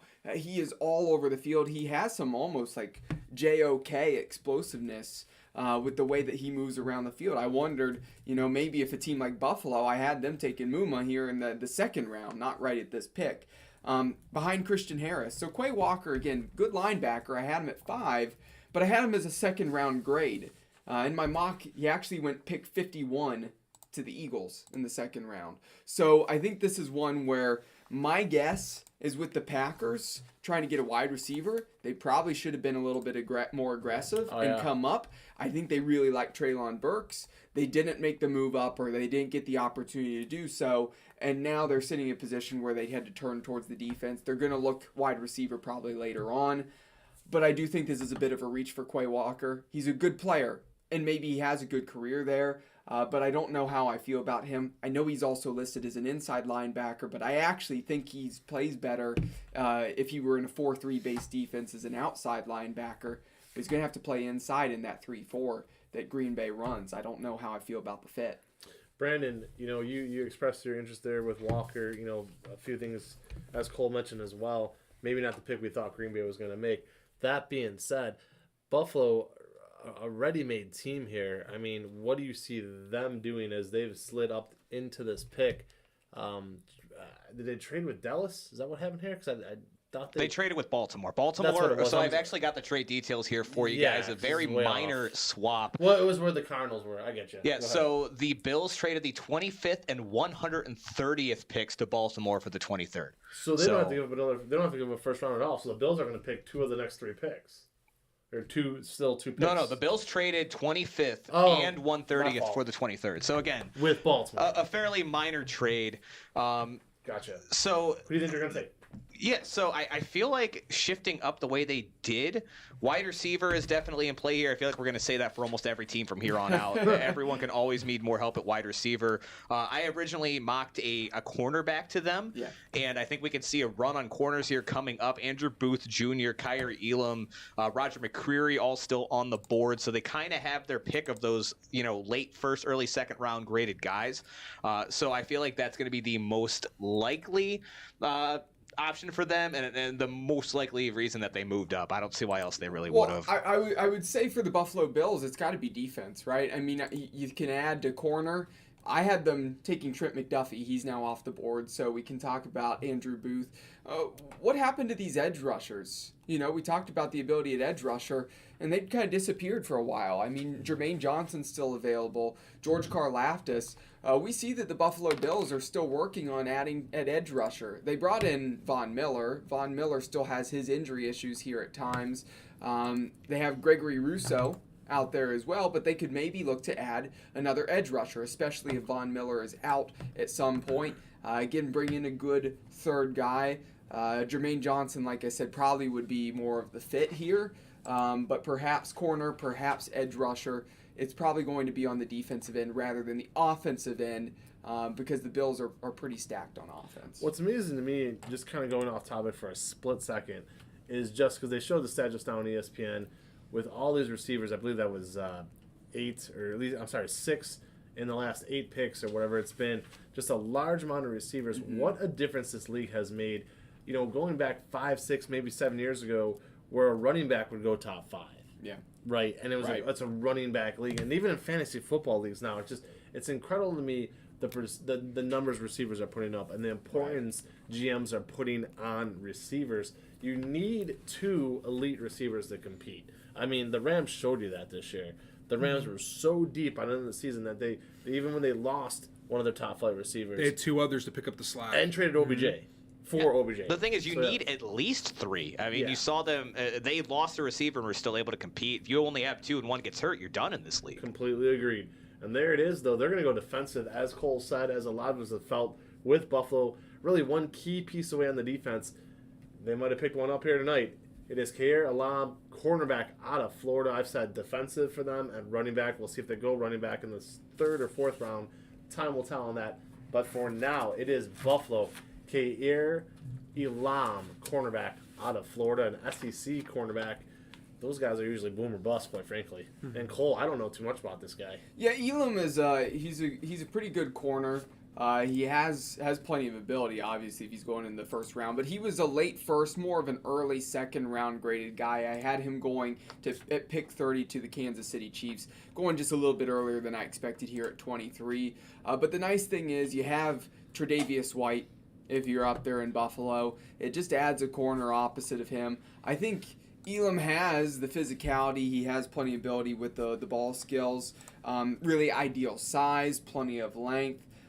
Fairly physical as well, but he is inconsistent as a tackler against the run. You'd see him come forward, end up having some whiffs. That possibly could be an issue. He needs to be able to break down on his tackles a little bit more, become more consistent. But the physicality is at least a good thing for the Bills. It doesn't really hurt you to add another decent piece, but you have to think about it. We talked about there might only be 15, 20 truly 1st round graded guys. We've gone through most of that. There might be a few here or there, but we've gone through most of those true 1st round graded guys. You're going to see some of these 2nd round grades also end up coming up and getting selected. I do like this for the Bills, though. It just makes them just a little bit better. Not astronomically better, but do the Bills have to be astronomically better? No. They rule the roost. They run their division here right this second. They did lose their number 2 corner. He went to the Steelers. I forget his name right now, but he was solid. He's now gone. You need 2 corners. You can't just throw anyone out there. They thought that Elam is that pick. Yeah. So we'll see how it works out. I still think Booth was the guy. Right. I'm kind of shocked he slipped. I had him in. I think I had him in the mid-teens. Yeah. But these guys know more than I do about who they think fits their system. Right. But we talked about it earlier how the Browns have to have the mentality of the Steelers this year, of the 49ers, of the Patriots.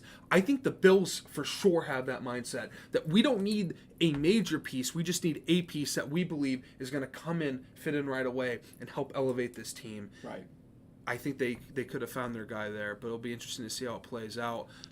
But a couple things that I think are scaring teams away from Andrew Booth, because Booth was my next highest rated corner on the board as well. I think all 3 of us are pretty high on him. Yeah. Booth does have some issues of being too aggressive at times. It's almost like he panics in certain spots, and against lesser competition than Kaiir Elam as well. So while I'm not as huge on Elam, and I don't think he's as NFL ready of a quarterback, I can see maybe the Bills thinking, all right, his issues are more correctable, and we can get him out onto the field quicker than maybe a Booth, even if Booth's ceiling is higher in the long run. So again, I understand the pick. They needed to go corner there, and that makes sense why they jumped up where they did. But, man, I feel like some team is going to get Andrew Booth here late, and they're going to get an absolute steal at the end of this draft. And I still think it's funny just to keep seeing Roger McCreary go, and nobody really expects him until the 2nd round. But he's my number 1 guy, and Brandon knows this. Anybody who paid attention to my cornerback prospect rankings, compare him to Revis Island, Darrelle Revis. A guy who might not always be making interceptions at times, but, getting his hand on the football. And that's, most of the battle is of locking guys down, just finding a way to get your hand on the ball. So I'm going to be really excited to see probably tomorrow who gets McCreary. The more corners that go off the board, the earlier we're going to see McCreary go in the second round, and some teams going to get super fortunate for him. And that's something for anybody who's Cleveland Browns fans out there. Think about this. You have Denzel Ward and you have Greg Newsome. You have really good outside corners. But don't be surprised. There have been some rumors about could the Browns actually look to adding another corner because of injury issues at times. You could see a guy like McCreary or somebody else end up there. I would assume they'll go wide receiver, but that is something to pay attention to with corner. But I know we just touched on that with the Buffalo Bills, and the Dallas Cowboys are up on the clock, and their pick is currently in. And as we look at this with the Dallas Cowboys, I'm really interested in what they're going to go towards. I think they could add another receiver, obviously, now that Amari Cooper is gone. But right now, I don't think they make the jump for a wide receiver. I think they're going to look towards the defensive side of the ball. You can go defensive end, Jermaine Johnson, George Karlaftis. They can go linebacker. They could use another nice linebacker. They got Parsons last year. But I don't trust Leighton Vander Esch in staying healthy. So you could go with a Nakobe Dean. You can go with a Devin Lloyd. That would be really nice to couple with Micah Parsons, who's been super explosive for the Dallas Cowboys. I really think they go defensive. But if they go offense, it's probably going to be wide receiver. But I really think the Cowboys would be smart to look on that defensive side of the football. I agree. I think they're actually pretty stout, even with Cooper being gone. I mean, they still have plenty of weapons last year, as long as everybody's healthy. Brandon, what do you feel the Cowboys are going to do?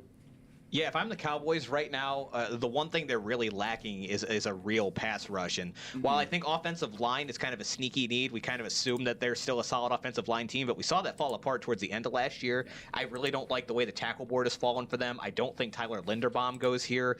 So if I'm Jerry Jones and the Cowboys, I want to make a splash. I am running up to the board for Jermaine Johnson. This is someone that's you're going to be able to plug in and make an immediate impact. And again, you really don't have much in front of him at all right now. So to be able to generate some sort of pass rush and stay competitive, they have a great shot at winning the division again. But man, they're a couple pieces away from that really starting to slip away. Been saying that for years, both ways too. I mean, they're also one piece away from winning it all. And there it is, Tyler Smith, offensive tackle. So Cole, they do go offense, however they go on the line. And that's something that Brandon mentioned. It is a need, and I think it's a need for them as well. Tyler Smith, keep this in mind. It says on anybody's TV screen out there, it says offensive tackle. Tyler Smith's not going to be an offensive tackle in the NFL. Now, I have him listed as a guard. Correct. I also have him listed as an interior offensive lineman because he's going to, at 6'4", 324, he's actually built more like an offensive guard. He's going to fit better inside at left guard. The main thing here is I thought that if Kenyon Green was on the board, Dallas might look that direction. If we saw also perhaps Zion Johnson on the board, they would look towards him. They're both off the board, so what do they do here? They look to Tyler Smith, who played tackle in college, but will probably move inside to left guard and replace Connor Williams. Connor Williams is now a Miami Dolphin. He's not going to be part of that starting group. Dallas, they have a pretty good offensive line. It's starting to age a little bit, but they're definitely needing to plug in that left guard. That's going to help shore up the line. I think it's a bit of a reach in the sense of Tyler Smith. Maybe a second, third round grade is what I looked at him as. But I do understand why they made the pick because they replaced the direct need in Connor Williams. So you mentioned that aging offensive line. That's not a bad thing for Tyler Smith because now he's going into a offensive line room where they've been there. They've done that. You have an experienced running back that can, hey, Tyler, do this here. Listen to Zach Martin on this. Listen to him on this. He has people that can guide him. And he has time to grow behind people. Now, he's probably going to he might get thrown in there right away, I'd imagine. But he's going to have people that he can learn from. That's not a bad thing. I mean, you see situations like in Pittsburgh where they're kind of throwing an offensive line together and you have people who never played together, young guys that never played together, where they're throwing it all together and it's not working. But here in Dallas, you're throwing a young guy in with a bunch of veterans. That can work out well for him. And then he can be that cornerstone piece once you put in the new regime there at offensive line. You slowly start to move the old guys out, the young guys in. This could end up working out for Dallas, but he needs to work out. And again, he is a reach. I did not have him in the first round. Right. I was kind of surprised. But I also had the Zion Johnson, I do believe, from Boston College. I had him slipping a little bit more. I didn't have him that as early as he was. So it's interesting to see how this pick worked out, but it's not a bad situation for him. And I like him better in at guard, but he could play right tackle. Again, Collins is no longer there, so he could play right tackle if they wanted to do that. But I still think he should be best on the interior, and then they can bounce somebody else out to right And tackle. he is built like a guard too. That's a guard's body. He's not very lengthy, very stout. Seems to have shorter arms compared to other tackles. Yes. So guard would probably be the best spot for him. Brandon, we now move forward again to the Baltimore Ravens. Two-part question for you. Number one, they had a guy like Kyle Hamilton slip to them with the 14th pick, which is, I still feel, an incredible steal. Okay? Who's going to slip to them in the 25th pick? Because sure enough, they're going to get another stud. And that's the thing. The board is just... sorry, go ahead, Dave. Oh, no, that's good. I mean, the first part of the question is that. Second part of the question is, this, again, is a team that 3 years ago had the league MVP as their quarterback, Lamar Jackson. They have had talent. They've been in the playoffs. They've had the coaching. They have all these things. Is Baltimore, can they just jump right ahead of Cincinnati again? Yeah, they absolutely can. They absolutely can. Injuries really plagued that team last year, and again, it looks like they're about to have a solid first round. We always talk about these defensive players just sliding to them, and before I get to that, obviously wide receiver is an option, again, because Marquise Brown no longer on the team. But, man, they need linebacker, and they need a little bit of help at edge still, and Jermaine Johnson, Devin Lloyd, Nakobe Dean, George Karlaftis, all still on the board for them. No matter what, they're going to get a guy like a mid-first round talent here. And it's just incredible that the Ravens, they're a little more aggressive this year, trading up into the draft, but they just have this knack of players just falling right into place for them. So really, I don't think they can go wrong. My gut right now is telling me Devin Lloyd's going to be the pick, but really, I could see them going anywhere here. And again, don't rule out wide receiver. I feel like they might target that later, but again, obviously, they see some depth in this draft if they went on and moved on from Marquise Brown. Yeah, and honestly, defense, when you think Baltimore Ravens, you think that they might go that direction again. They already picked up Kyle Hamilton. They could add another great defensive weapon.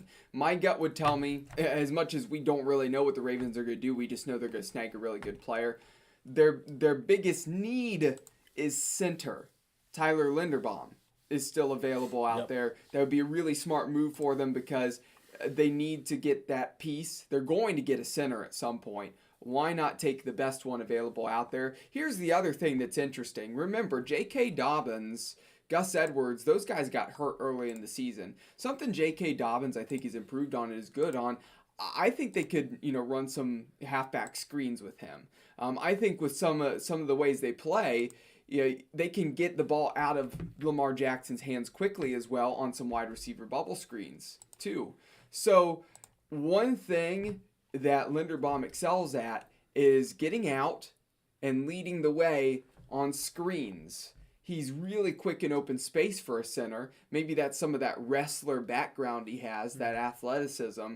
But he gets out there, and I think he could be a good asset for the Baltimore Ravens on offense if they don't go defense. I would really like to see Tyler Linderbaum here with the Baltimore Ravens if they want to, shore up that center of the offensive line. And guys watching on YouTube, I apologize. I forgot to check. I just looked at my email. We actually had 17 entries, and I believe the third, I said was the third one, right? Correct. Okay, Alexis Saponi, you are the winner tonight.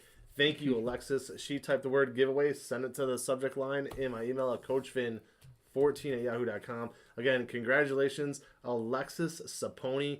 Thank you for watching. I will be at the post office tomorrow and sending that puppy out. I'm not going to give away your address on air. Don't worry. I almost let it slip. I was just going to say, you live close enough for me to drive it over. Don't worry. I won't. I will put it in the mail, and it will be on the way. Very cool. 17 entries in a matter of minutes there. So thank you. Brandon Soeder-Penner, thanking you for everything you've done tonight. This has been a very smooth draft so far. A lot of fun, guys. Think YouTube is the way to go. All that being said, though, here we are again. Pittsburgh, you never know what you're going to get with a quarterback, right? A safety, definitely, again, I would say a sure pick at times with a guy like Kyle Hamilton. Yeah. But right now, I have to say for the Baltimore Ravens, even though they had all those problems with running backs last year, they are still a running team.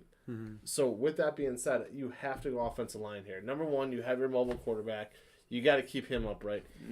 I'm not saying he's injury prone by any stretch. He got hurt last year. Okay, first time as a pro, being seriously hurt. You need to block for this guy. I think they absolutely, positively go offensive line here. So here's where they select the defensive nose tackle. Here's the first place kicker since Martin Grammatical. There you go. I'm joking. Tyler Linderbaum, there it is, center. And again, You guys, nailed it. that makes a ton of sense. Cole will let you begin, but I mean, he looks like an Iowa boy right there. Yeah, Fine boy. I mean, I just said, here's the funny thing. He's actually one of the lighter guys at center. You know, he was coming in listed at 295, but he moves so well. I mentioned that wrestling background. It helps him get good leverage. He played in a run-heavy scheme at Iowa.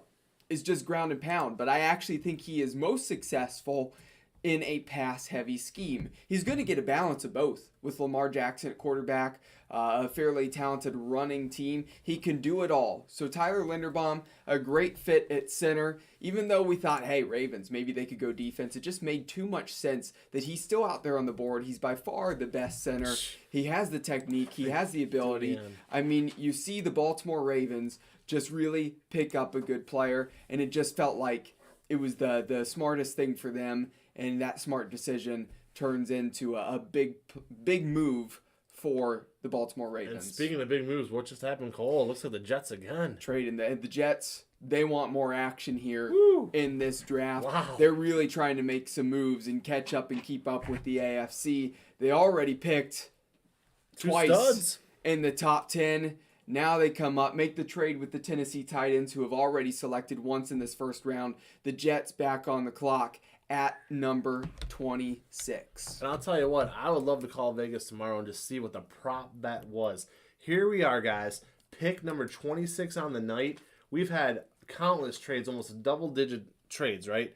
Yeah. None of them from the 8 teams to pick back into the first round. This is nuts. If you would have told me there was going to be 10 first-round trades and none of them from the teams that were sitting and watching from the outside, just crazy. As we see some wrestling, you were just talking about his wrestling ability. Just wild. All right. Yeah, and that wrestling is Tristan Wirfs. Oh, really? That is Tyler Linderbaum against Tristan Wirfs. Oh, how cool is that? I still love those Iowa colors. Fake Steeler uniforms. I love them. I'm not a big Iowa fan, but I do. I really like their uniforms a lot. They're just the old Steeler uniforms because it has the block lettering on it. That's all it is. With that leverage right there. Yeah. You know, we were talking about it earlier because I told you I ended up wrestling for the purpose of the leverage, purpose of kind of you're getting pushed and not kind of falling off balance. Wrestling teaches you kind of how to control yourself. If you're getting pushed this way, kind of how to use your weight in your favor. Also with your hands, that wrestling is key with your hands as well.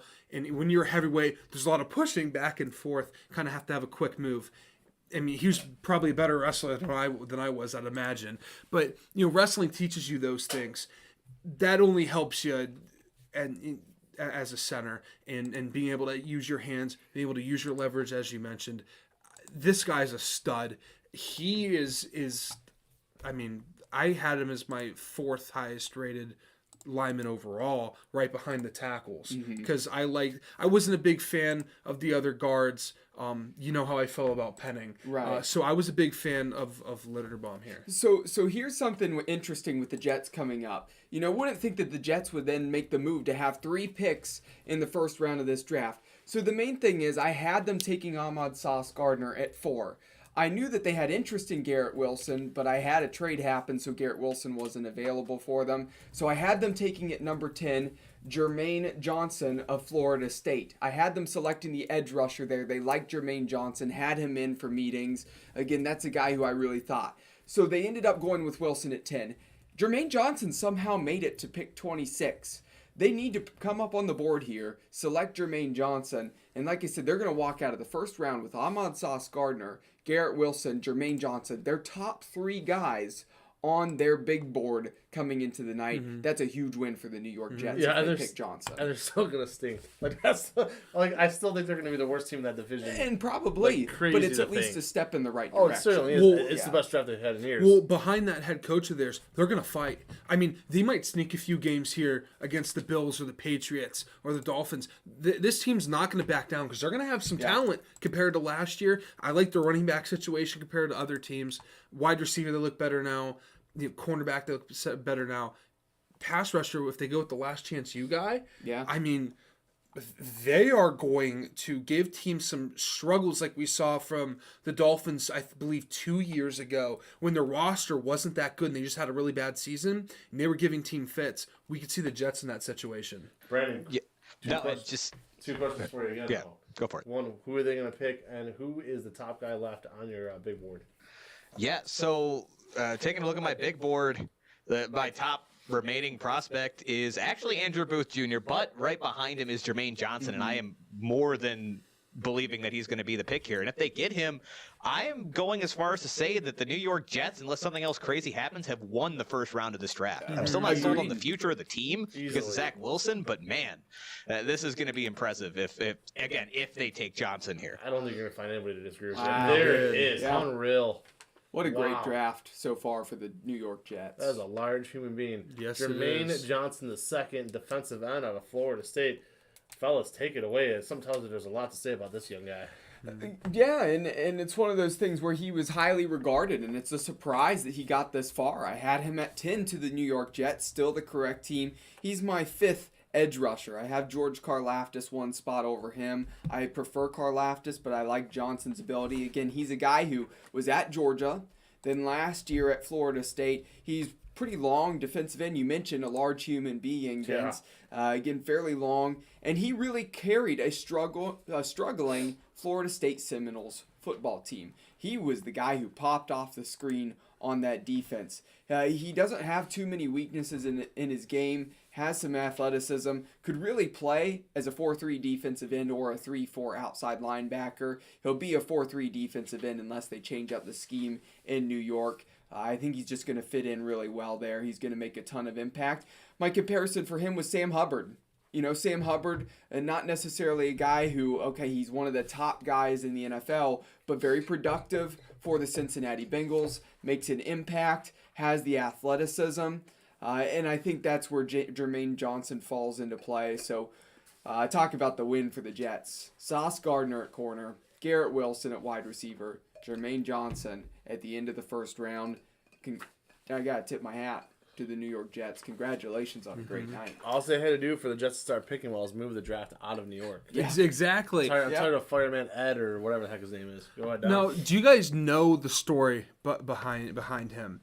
Where he was on Last Chance U, where he was in the middle of nowhere in Kansas playing college football for a junior college. Then I believe he went to Clemson, didn't play at all. It was either Clemson or Ohio State, one of those schools that compete for national championship. Didn't compete or didn't play at all. Then leaves and goes to Florida State. It was Georgia. It was Georgia. Yeah, there we go. That's what I was thinking of. Then leaves Georgia, goes to Florida State, and becomes an absolute stud. A lot of those highly talented people from that are on Last Chance U end up going to a bigger school, end up not having the NFL draft chances as others. He's really the first one. I hope he has a great career, and I know that Jets fans are hoping the same thing. And 2 Florida teams making a deal and making a trade here. The Tampa Bay Buccaneers have traded the 27th overall pick to the Jacksonville Jaguars. Jaguars have 5 minutes on the clock. An interesting move there. And Brandon, what are your thoughts on this trade? Jacksonville coming up from their first spot here in the second round. They must have somebody they have their eyes on at the moment. Yeah, and I mean, to be completely honest with you, I'm not even really sure who that is. I was getting so ready for Tampa Bay because they were one of the more interesting teams in this draft. Yeah. They really could have gone any direction. I mean, again, only one linebacker off the board so far. Obviously, you still want to look to shore up that offensive line as well. But, I mean, my next highest-rated offensive tackle is Daniel Falele, and that's like a mid-late second-round grade. So, I mean, maybe you're looking for another defensive playmaker. Again, Nakobe Dean, Devin Lloyd still going to be available for you. I don't think they're going to go edge again here. But, I mean, really, again, Jaguars are not a good team. I mean, outside of quarterback, and now they've addressed edge at the beginning of this, they really don't have a lot on that team to get excited about. So really this can go any direction, I think, aside from quarterback, running back. And I don't even want to rule out edge because, again, there's so many holes on this team right now. And they need a defensive tackle. Devonte Wyatt's still on the board. He's a first-round graded guy, so perhaps he's still up there, and they can go for him. So Devonte Wyatt would be a guy that I would turn to and take a look at. I mean, perhaps... Again, at linebacker, we haven't seen linebackers come off the board. They might like Nakobe Dean or Devin Lloyd. They can certainly look that direction. I mean, at the beginning of the second round, my pick for them was center Tyler Linderbaum. They needed a center. They see a center come off the board. Perhaps maybe they can make a move for a guy like... I believe it's Donald Parham again of Memphis, who maybe they can come up and make a move for him, who might be more of a second or third round graded guy. That's the thing.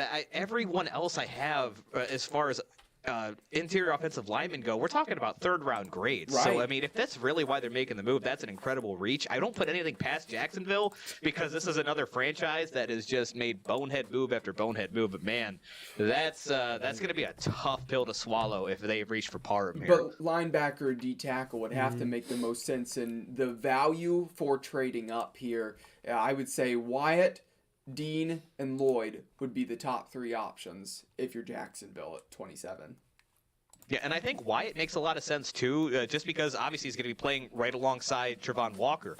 And one of the reasons Wyatt has slipped to this point has been some character concern. So maybe you think you bring him in with his teammate to kind of keep him in check. That's something that, they could kind of, pair those guys together and create a little bit of accountability. It could also go the opposite way. Again, we don't really know that much about Trevon Walker from a character standpoint. But, I mean, putting two Georgia boys on that defensive line, never a bad idea.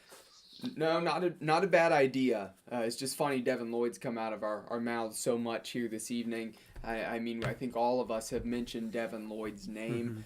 We talked about him. I know that really Dom said maybe he could play some outside linebacker. I just see him as more of that run-stopping center linebacker. And the ball production was something that he lacked. But then it actually took a step up. He had several interceptions this last season.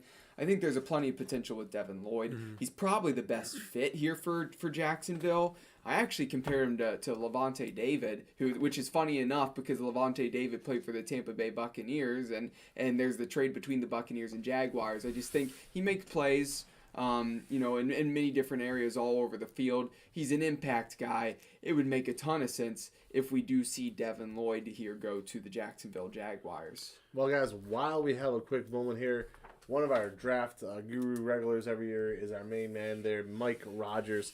As you have noticed tonight, Mike Rogers is not a part of our draft team this year. That's because he's been drafted to the game of marriage coming up pretty soon. So our guy Mike Rogers getting married on Saturday. Me and Brandon will be at the wedding. We want to go ahead and congratulate Mike Rogers on that as well. And I was excited to go to this wedding, so I went and got a haircut this week. And where do I go? Well, you know where I go. Dave's Golden Shear Barbershop, because they are a staple of the community since 1954. Dave's Golden Shear Barbershop has been your trusted barber for nearly a century of great haircuts. With affordable prices and excellent customer service, there's no better place to get your cut. It is located at 26915 Center Ridge in Westlake. You never know who you're going to bump into when you're there. I'm constantly seeing, some of the top head coaches, football, basketball, baseball, all around Ohio high school. They all go to Dave's as well. Nobody's shy about signing an autograph. Just a great clientele there at Dave's Golden Shear Barbershop. And quite frankly, it's affordable. Gone are the days of going to a Sports Cuts or a Lady Jane's where you're paying $35 for a haircut. None of that nonsense going on over at Dave's. So Mike Rogers is not here. The man who is here, though, Dom Clary, stepping in this year. not going to say we called you off the bench because you weren't with us last year. So it's not like we had to call you off the bench. You're I was drafted. You're a first-year I was starter. drafted, yeah. Hey, you did get drafted after all. That's Proud of you. Huge compliment there. Yeah, more All starts right. here than I did for Bald Walls. There you go. Okay. We're just glad you found the house, big boy. All right, Jacksonville. 'Cause, I mean, we put down the new siding, so I was worried you were going to drive right past it. But it's all good. And you did? Huh? You did? Oh, tremendous. All right. Jacksonville makes the pick. There it is. Devin Lloyd. Great pick. Take it away, Great Cole. pick. Yeah, and it just makes too much sense for Jacksonville. They're still building up. I mean, they drafted Trevor Lawrence last year, and Lawrence is a very talented quarterback. Did he shine? Like some expected him to shine. No, he didn't. But it was a really rocky situation for Jacksonville last year. They need to take steps in the right direction. The value here is definitely worth 27 because Devin Lloyd could definitely be a mid-teens value in the first round. Mentioned his ability. Like I said, I compare him to Devonte David. I think he gets all over the field, has really tons of speed, but he's not afraid to come forward and make a hit. He is a solid tackler. It's a good fit for the Jacksonville Jaguars, giving them a step in the right direction there at linebacker. So good for them. And he's pretty good at stopping the run, which is going to be super helpful in that division. You're dealing with Derrick Henry. You're dealing with Jonathan Taylor. So crucial for Jacksonville.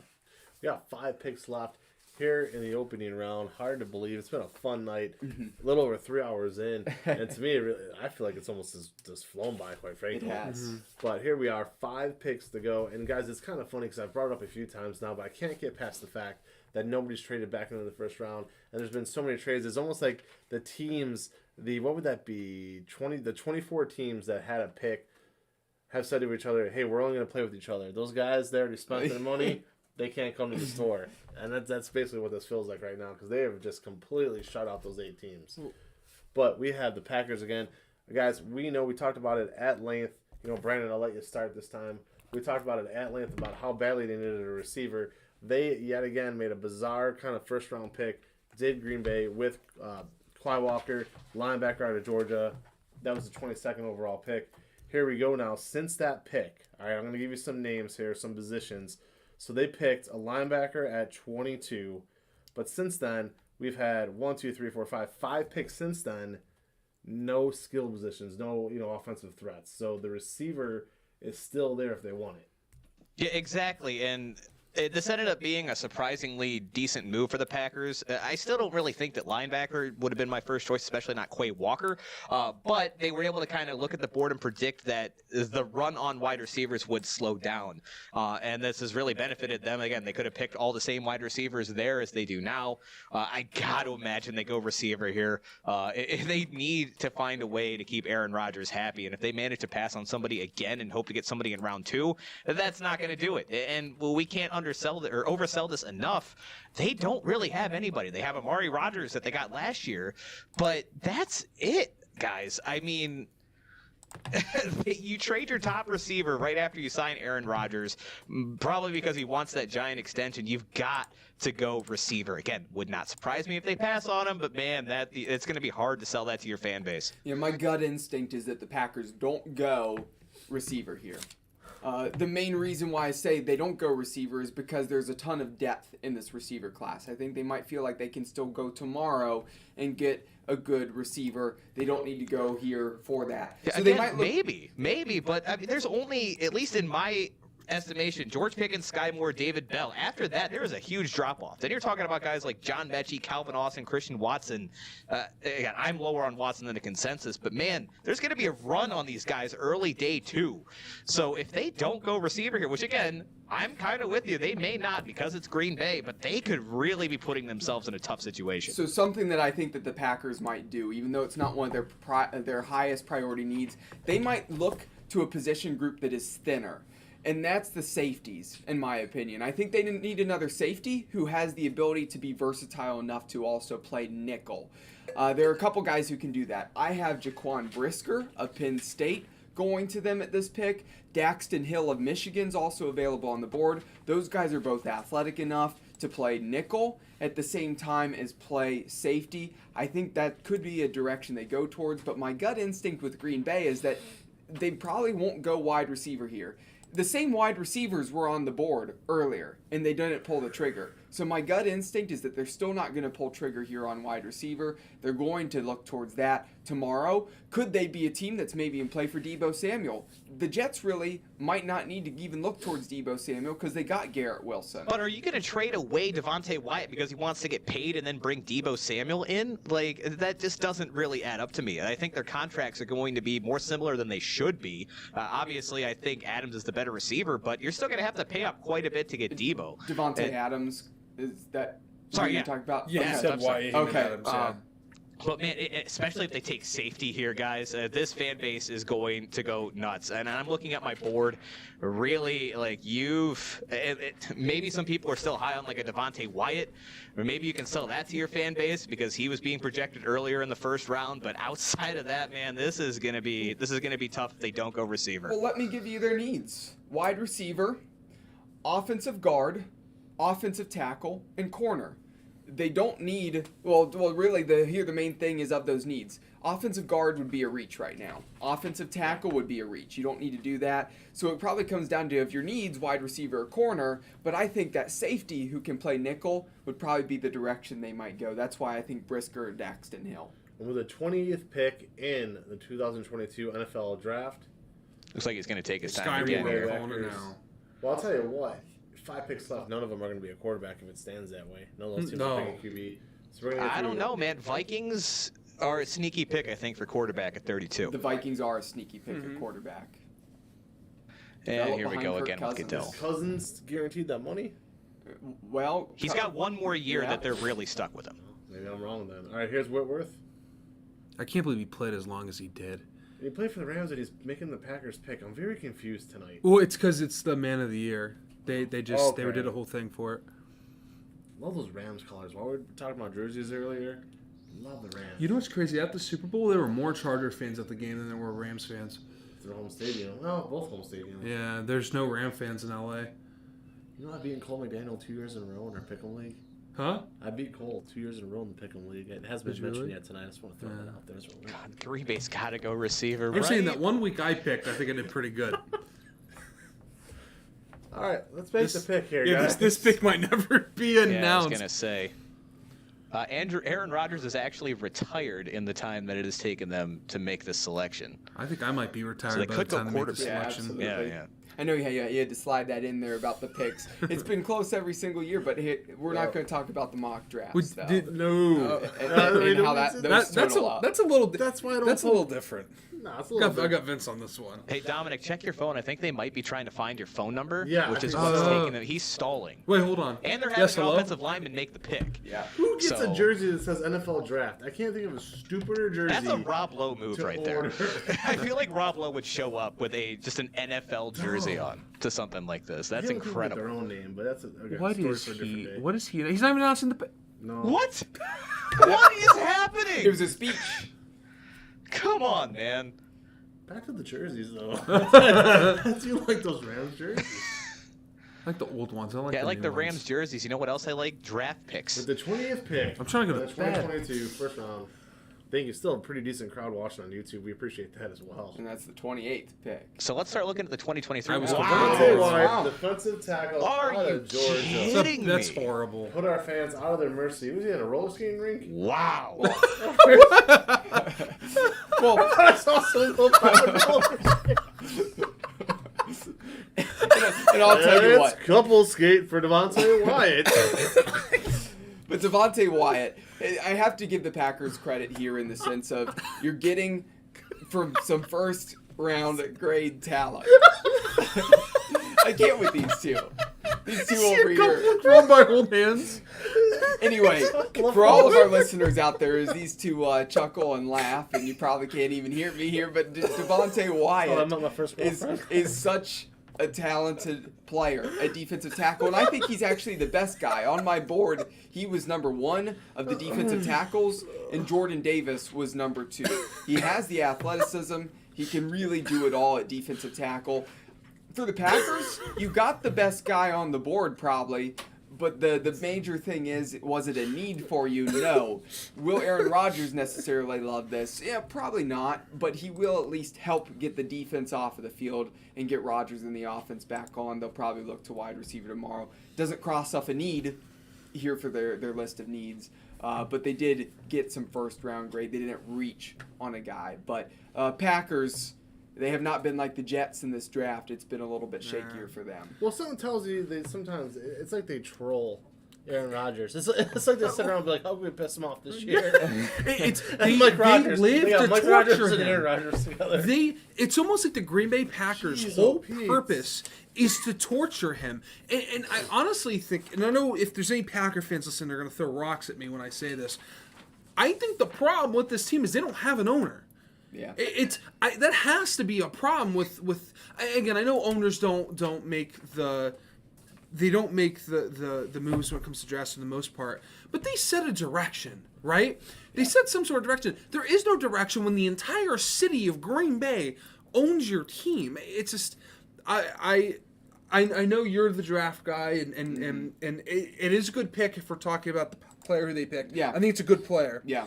I think that's a horrible pick in what they need. They're throwing. They're throwing the ball there to the high schoolers. You need a wide receiver. Yeah. They had Randall Cobb. Now they have the ghost of Randall Cobb. Adams is gone. They have Vandal Scouting, I think his name is. It's a mouthful to say his name, and he's a 3rd or 4th option. You don't have a true one. Are you talking about Marquez Valdez-Scantling? Yeah. He is now with the Kansas City Chiefs. Well, there you go. Now you have one wide receiver and a box of chocolates to throw the ball to. I don't know what you're doing unless you're running again. Unless Omsa Falls is out there running the triple option, I don't know what you're doing. I'm not a fan of not getting a wide receiver when I thought Sky Moore was a clear pick. Apparently he's not. Again, I'm not being paid to be a scout. I know you do all the research, so you know a little bit more than I do. I just think you pay Aaron Rodgers all this money to come back for 3 more years, and now you give him. There's one less year that you're gonna be able to compete because he's throwing the ball out there to toddlers. I just don't get it. And you talk about the whole city being the owner being the issue. I'm pretty sure the entire city has wanted a wide receiver for the last 15 years. This is just, it's baffling. I mean, I like Devonte Wyatt again. I watch a lot of Georgia football, and he's going to be a difference maker on that defense. And they're going to need it because they're going to have to make some stops. As good as Aaron Rodgers is, you got to be able to throw the ball to somebody. And right now, again, it's the ghost of Randall Cobb. And as Dom put it nicely, a box of chocolates is your second receiver. And, man, it might be tough sledding here for Green Bay, and especially if they can't get a guy early in the second round. You know what? Here's the New England Patriots are up on the clock at 29. I got to tell you this. This is interesting. What are the 2 major needs for the New England Patriots? Number 1, offensive guard. Number 2, offensive tackle. We already talked about it. The guys that I have on my board, same with Brandon, they're more 2nd, 3rd round guys. Could they make a move and actually kind of reach for somebody? If we're looking towards interior offensive line, Jamari Salyer, perhaps Sean Ryan. I mean, I'm looking down the list. Cole Strange and Chattanooga. Strange might be somebody they would look at. Smaller school guy. Yeah, perhaps they might look at some of those guys. And, that is such Bill Belichick and the Patriots and their whole front office of what they do. They find some of those guys that really they just like and how they fit their scheme, personality type of guys, and then bring them in even if they're not necessarily 1st round grade. Now, I agree with you, just real quick, I agree with you on the need for tackle and offensive guard, but are you completely discounting the need for wide receiver here, or is this more just based on what New England has done in the past that you don't believe they're going to make that selection? Their wide receiver, they will address wide receiver at some point, but their wide receiver core is not in dire need. They brought in Devonte Parker from the Miami Dolphins. Mm-hmm. That helps add to that room. They really needed to work on the offensive line. They need a left guard, because they have their backup center as their starting right guard right now on their depth chart in Ferentz. So they're going to make sure that they can get a guard, and whether they start directly at right guard or move their left guard over and put him at right guard, they're going to do some reshuffling on that offensive line. It's going to be not only 1, maybe 2 moves in this draft at that offensive line spot, so expect offensive line here. One of my favorite things about night 2 of the draft I'll talk about that in a second. Really, basically, what I was going to try to say there is me and Cole kind of really take our time and break down every team as a fire. Each pick, yes, but every team. And one of the things I was going to bring up is, if you were going to give Mac Jones a grade last year, what would it be? But before we get to all that, speaking of Cole Strange, the guard out of Chattanooga. I personally didn't see that coming. Don't know really much about him, but that's why I got you guys. So take it over. Yeah, and Cole Strange, and actually Brandon said this one would be a decent fit. But we were going down through the list and trying to figure out, and like I said, that offensive line's going to get a ton of reshuffling. Mac Jones is the quarterback there. He seems like he's going to be the quarterback for quite a while, unless anything crazy happens, but he had a decent rookie year. But I mentioned they're going to need to fill in those guard spots, left guard, maybe even right guard as well. They're going to definitely reshuffle as they have certainly lost pieces on their offensive line. They're going to look to protect their quarterback. It might be the first need for a guard, but I wouldn't be surprised if they take another interior offensive lineman. As for Cole Strange of Chattanooga, actually my 9th interior offensive lineman. I had him as a 2nd or 4th round guy, but he's physical and aggressive, and the mauler mentality that he has does somewhat remind me of Wyatt Teller. He was my comparison, a guy that the Cleveland Browns are familiar with. He has that ability as a run blocking guard, can still improve as a pass protector, has a pretty strong anchor, has some solid awareness. But because of the aggressiveness he has, sometimes when getting downhill run blocking, I think sometimes just in general, he can miss on some blocks. But it does look like the Chiefs are moving really fast here on their next pick. Yes, they are. Roger Goodell back up there. Their second So pick either of wide the receiver or first round. edge here. And you're right with edge. It is. Defensive end from Purdue, George Karlaftis. Guys, we've talked about him quite a few times Yeah, today. we have. Yeah, George Karlaftis has a lot of ability, and there was talk about him maybe sliding into the 2nd round, even though he's a 1st-round graded player. My number 4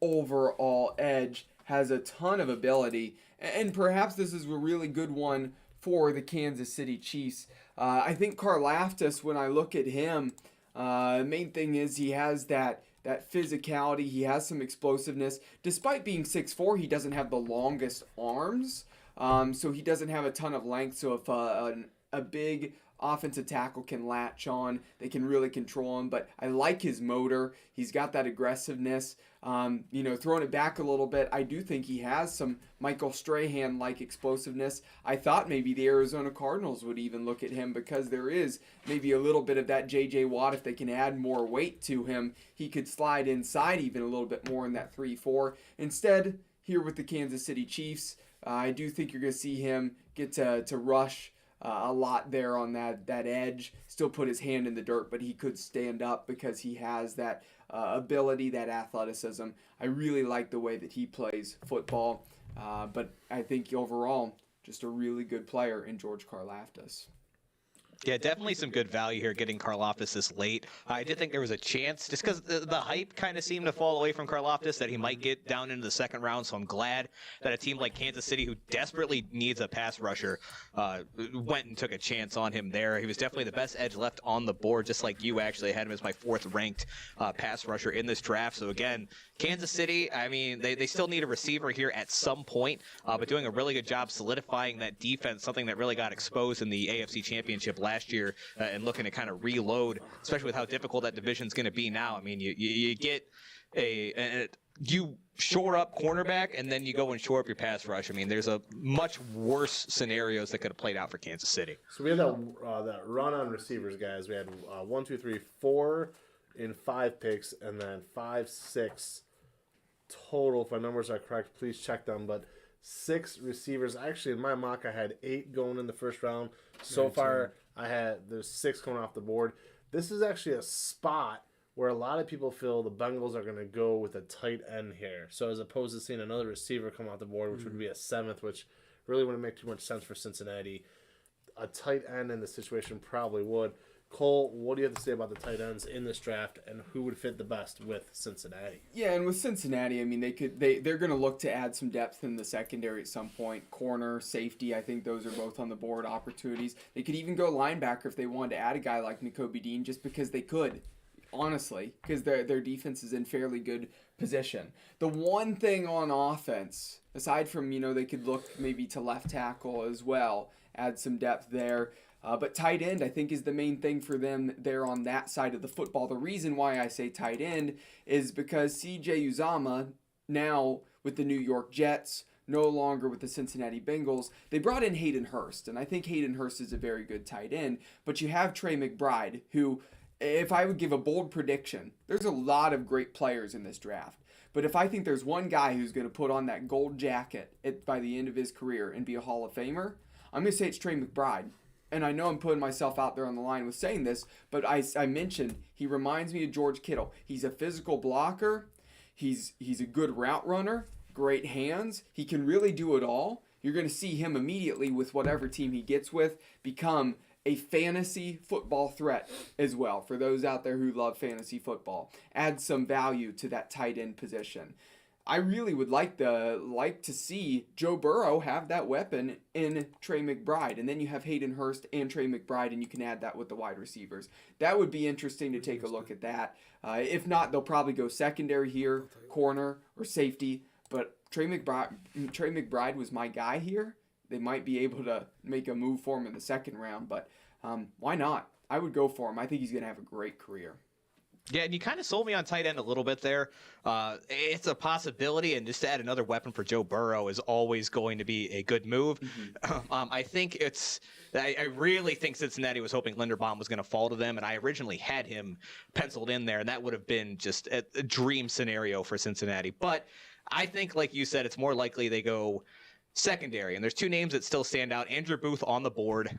Eli Apple's your number one corner right now. I think Booth immediately makes that room better, even though he will take a little bit of time to kind of get his feet under him. He's somebody that I think can definitely improve the team immediately. But then he's not my highest rated safety. Lewis Cine is, but Daxton Hill I think might make some sense here as well, just because of his flexibility, right? So the safety room can use a little bit of help as well. That whole secondary was bad. We saw it get exposed in the Super Bowl. But what Daxton Hill brings is the ability to go on the outside corner and fill in when needed, which is something this team's going to need. Again, Eli Apple is not going to hold up there long term, and I'm still confused as to why they re-signed him. But you can still flex him out to the safety spot. It gives you a little bit of a chess piece that you can kind of move around and do what you want with.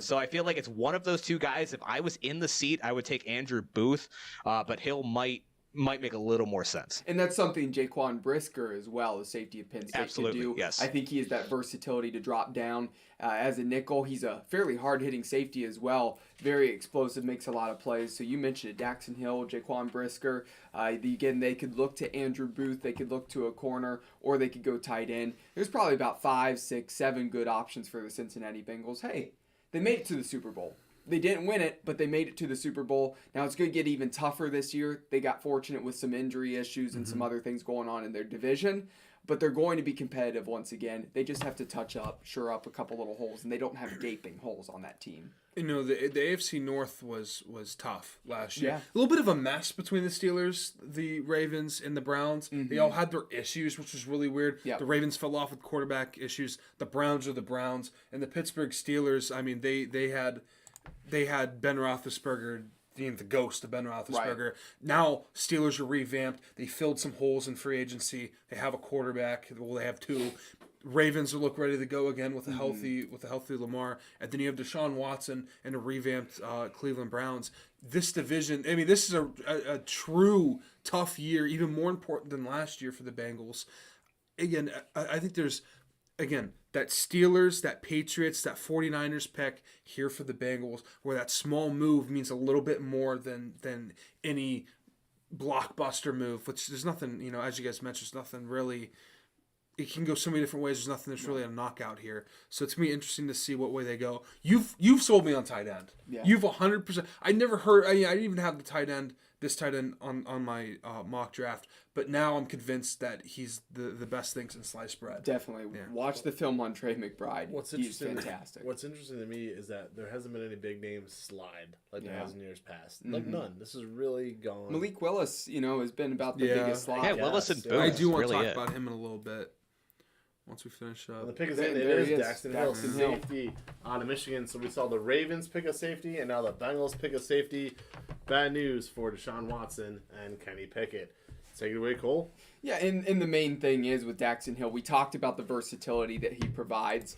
Really, in that secondary, Hill can play nickel corner. He can play that nickel if needed. He can also be a safety. He has the versatility. He was my 4th safety on the board, but he still offers a lot of ability. He's the second one coming off of this draft board, but my 4th guy, I think in coverage he has a ton of ability. That versatility is the whole reason why the Bengals are going with him, just as they're adding some more pieces in the secondary, a secondary that struggled in the Super Bowl. Brandon and I both touched on it. It is a good fit. It makes a whole lot of sense. Do I think he's going to be a superstar?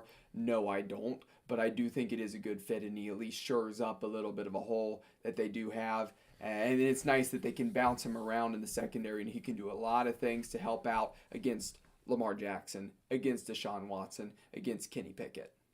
All right, now Vikings picks already in here. So Cole, we could have a little bit of fun with this. Is this going to be Ritter? I think we both said Vikings are kind of a sneaky spot for They really quarterback. like Ritter. Malik Willis could make some sense if they want to go complete opposite of what they've been doing with Kirk Cousins there for the last few years. But I mean, man, this is a good spot for Ritter. I feel like. Yeah, it is a really good spot, and honestly, the the funniest thing too is if they went with Malik Willis, we talked about that would be completely different with Kirk Cousins to Malik Willis. Kirk Cousins, who really has no mobility, versus a guy who definitely has that elusiveness and can run. But it would be a great fit for Ritter, and it might throw off some teams like the Seahawks, who are sitting in the second round, who are thinking maybe Ritter on their mind. Some teams like that, but. The best thing to bring up, rather than talking about what exactly what the Vikings are going to do, the most interesting thing for me is here, as we said at pick number 32, and we felt like the Cleveland Browns weren't going to make a trade up. The main thing I want to mention with the Cleveland Browns sitting where they're at, I think this halt on wide receivers helps them out where they knew, okay, we're comfortable, we can pack up the bags, we can go home, get some rest, come in tomorrow, because they know, hey, there's a ton of receivers. We got David Bell, we've got Pickens there on the board, Sky Moore, Christian Watson, a ton of wide receivers on that board. Somebody's going to be there at 44, which makes the Browns feel pretty good. Cole, you mentioned the Browns. I'm going to throw this out there for you. I know me and you are locked in for tomorrow night. Yeah. Is tonight the last night Baker Mayfield goes to bed at Cleveland Brown? Is he out of town by tomorrow night? No, I don't think he's out of town tomorrow. I think that there might be some discussions of seeing if there's any moves. Realistically, I think that they're going to wait until after the draft. Okay. And even if they wait and it's a week or two after the draft, perhaps if a team didn't ever pull a trigger on a quarterback, they might do it directly after. The other reality could be this. They might actually have to hold on just a little bit longer, wait to see if some off-season injuries happen and things so like that. Yeah. And they might have to hold on to him for a ton of the summer. But my guess is I'm going to say sometime in the month of May, Baker Mayfield, and probably later May, is maybe mid to later May is when I guess that he goes, and that's going to be right after the draft completes. Teams are taking a look at their roster, figuring some things out as they're finishing up some of these, spring training practices, just getting the team together, and then you'd see a team like Carolina or somebody else who didn't make the move go for him. But it's not going to be tomorrow. It's probably not going to be Saturday. It will probably be later. Dom, what do you think the highest round pick they could get for Baker Mayfield, the Browns? A third, a four? This guy's the number one pick in the draft and has a Super Bowl or has a playoff win under his belt. Oh, that's fantastic. And we're talking third, fourth round. That's fantastic. That but was when you the defense did that playoff win. But Everybody knows that's fantastic. When Pouncey snaps the ball in the back of the end zone, makes your job easier. When Sure Ben does. Roethlisberger forgets how to play football, makes your job easier. No, again, I all agree. credit to that Browns We team have because Nick Chubb. that team was built to win that year, despite Baker Mayfield, who did have a good year that year. Again, he had Well, they an took the injury ball out all of his year. hands in the third and fourth quarter, and that's why they won. that but, season. Go back and watch those games. And once they were up by a couple, possession or so, slowed it down. But here's the thing. I know he was the first pick, but when you play like a third-round pick, you're worth a third-round pick. And Antonio Brown was worth a third-round pick, a fourth-round pick. Baker Mayfield, compared to that, is a sixth-round pick. Now, I'm not saying that's what he's going to go for, but he's a third, fourth, fifth-round pick, maybe a fourth and a fifth, a third and a seventh. That's all you're getting from him. I agree with you, Dom, especially with how this... Especially with how this quarterback draft has worked out so far, especially if the Vikings don't take somebody here. I mean, a lot of teams still think that they can find their answer in this draft. So the further that continues to fall, the less Baker's value is going to keep going down here. And if you had to trade him right now, like you're saying, I think fourth is best case scenario. You might be looking at fifth and taking on some money. That is brutal. Yeah, and I would assume here this is for the Vikings probably going to be either linebacker or corner would be my guess. I'm blinded Desmond by Ridder, whatever come on. he's wearing right there. Safety, Lewis Cine. So Lewis Cine, back-to-back safeties close out the first round. We're going to go around the table one more time before we bring it home and talk to you about Lewis Cine. Go ahead. And Lewis Cine, the best way to describe this is it's a missile that locks onto a target. I mean, he comes in hard with a vengeance. He has that speed, but like I said, and actually a leaner safety, 199 pounds. But the way he comes in, he delivers pop. So that ball carrier gets hit. He finds a way to get into the tackles. He makes a big impact. And the Georgia Bulldogs making a noise, especially in the later stages of this first round. A lot of talent going off the board. Nakobe Dean's still actually out there. I'm surprised he didn't go in the first round. He's going to end up going in the second round. Very good linebacker. But Cine, he is just a bullet there at that safety position, really a strong safety. But for the Vikings, that's a big position need that they have. They don't have a ton of strong safeties right now. This really helps out the Vikings defense, which I haven't been impressed with really the Vikings defense at all in recent years. I know with our picks show in the fall, Vince, you and I, we hammered the Vikings a lot because they were so up and down. They have a really good week, win a tough game, and then get obliterated the next week. And a lot of that had to do with the defense. Cine at least helps shore things up, and he's a surefire tackler in the back end. I mean, I don't know too much about the guy, but I mean, they picked the Georgia guy. You can't really go wrong with that from what we saw from them throughout the season in the college football playoffs. Having an aggressive safety like that can help. You just have to make sure you have a safety that stays in coverage, doesn't overcommit. Maybe a free safety role for him, but it seems like he stays in coverage. He's just, like you said, a heat-seeking missile once that ball is towards the wide receiver. He also has to be careful of penalties. If they're going to be that aggressive and aim for the player and not the ball, you might have some targeting calls your way. Now, again, he's probably had this playing style for a while, probably knows how to adjust, but that can be something to watch for as his career progresses in the NFL. So I'm going to toss this over to Brandon. I'm just doing a quick survey here. I've already counted 11 players from the SEC going in the first round. Brandon, what are your thoughts on Lewis Cine?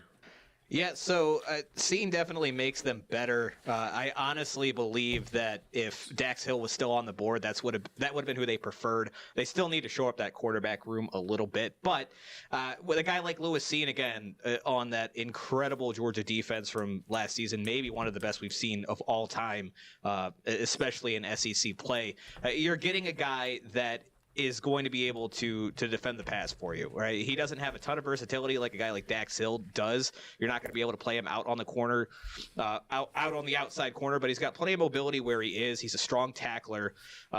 Really just a solid pick for the Vikings that they were able to trade back and grab him. Somebody that they may have been targeting even earlier in the draft. I had Cine ranked as my 21st prospect. So to be able to get him back at 32, great value for the Minnesota Vikings. And again, a position that they needed. I think they need a corner a little bit more. And like Cole said, they could have gone linebacker there, but solid pick in Lewis Cine. So I'm going to mention a couple things here before we begin to wrap up the show. Number one, as I said earlier, here we are with really maybe the sole exception of a Malik Willis or a Ridder. There wasn't that big name this year that dropped, that everybody's like, oh, this guy's a surefire top 5, and he ended up in the 20s. And really the furthest drop to me when I look at everything would be Hamilton sliding down to 14. Other than that, and that's not even that great of a fall when you really stop and think about it. Gone are the days where every pick, now it is where the top 10 picks, the salary is already set, correct? So you don't see like the massive holdouts that there used to be. So to me, gone are those crazy days that we used to see. This really tonight was a draft that was enjoyable for true football fans, people who really get into the draft and don't care so much about like the big names or the big quarterback names coming out, but really enjoy, okay, what does each team need? Okay, well, who's the best player at that position? Right. This is the kind of draft that offers that. Yeah. You know, tonight, like you saw, we did a lot of analysis, player-by-player analysis, things like that. You know, tomorrow night's show will be a much more big picture. You know, we do a lot more talking about the teams and the coaches and so on and so on. So that should be enjoyable as well. Want to thank Brandon once again for running all the equipment tonight. Couldn't do it without him. Just, you know, hey, it is what it is. Couldn't do this kind of stuff without Brandon. So we want to say thank you. Thank you, Dom, for joining us this year. You're always welcome back. All that being said, though, I want to point out one thing. Wrote this down here, and thank you for your lovely red pen to let me do this. Of course. 11 players out of the SEC this year. Like Cole said, 5 from Georgia alone, 7 from the Big Ten. Time and time again, we all love college football here. You played it. I mean, we all love college football. Those two numbers do not shock me because where's the best football in the country being played? SEC and the Big Ten. Defensively, the Big Ten. Offensively, the SEC. In my opinion, and that's an argument for another day too. But I could argue with that right now. that's fine. I think I think defensively more so the Big Ten. SEC. it depends. Well, It depends on the Again, year, argument man, for a different day. But the quickness and the speed I feel comes from the SEC. Flash, speed, skill. But you're not thinking of the Big 12. They don't play defense. They just throw the ball deep every play. Big 12's ridiculous. It depends awesome. on the teams, but awesome. I mean, if we're talking about in the trenches and stuff like that, we're talking Iowa and Wisconsin and those types of things. So, I mean, that's what I turn to when it comes to the Big Ten. Now, Ohio State's that off-brand type of place because they're, you know, so speed-based and so built. And that's why the other teams in the Big Ten can't keep up with them speed-wise. But the reality is, you know, the SEC, the Big Ten, again, really, really two top, and they're showing it because of what they did. And before we finish this up, what I want to mention for tomorrow, the show tomorrow, I know myself, Vince, we're going to be back. For the other guys, obviously, they're welcome to be back as well. But one of those things where we have spent all night going over these, but to touch on tomorrow, all these trades, the Tampa Bay Buccaneers are actually going to be the ones on the clock, not the Jacksonville Jaguars. They're going to have the night to sleep on this, figure out what they want to do at pick number 33. At pick number 34, the Minnesota Vikings, because of the trade with the Detroit Lions, they're back on the clock as well after they just made this pick. So a couple interesting change-ups there. Of course, we're going to talk a lot of Browns as they'll finally be in action. Come tomorrow, it's going to be a fun day, but a lot going on and very different shakeup at the beginning of the second round because of those trades. So make sure to stay tuned. Tomorrow we'll be back on YouTube.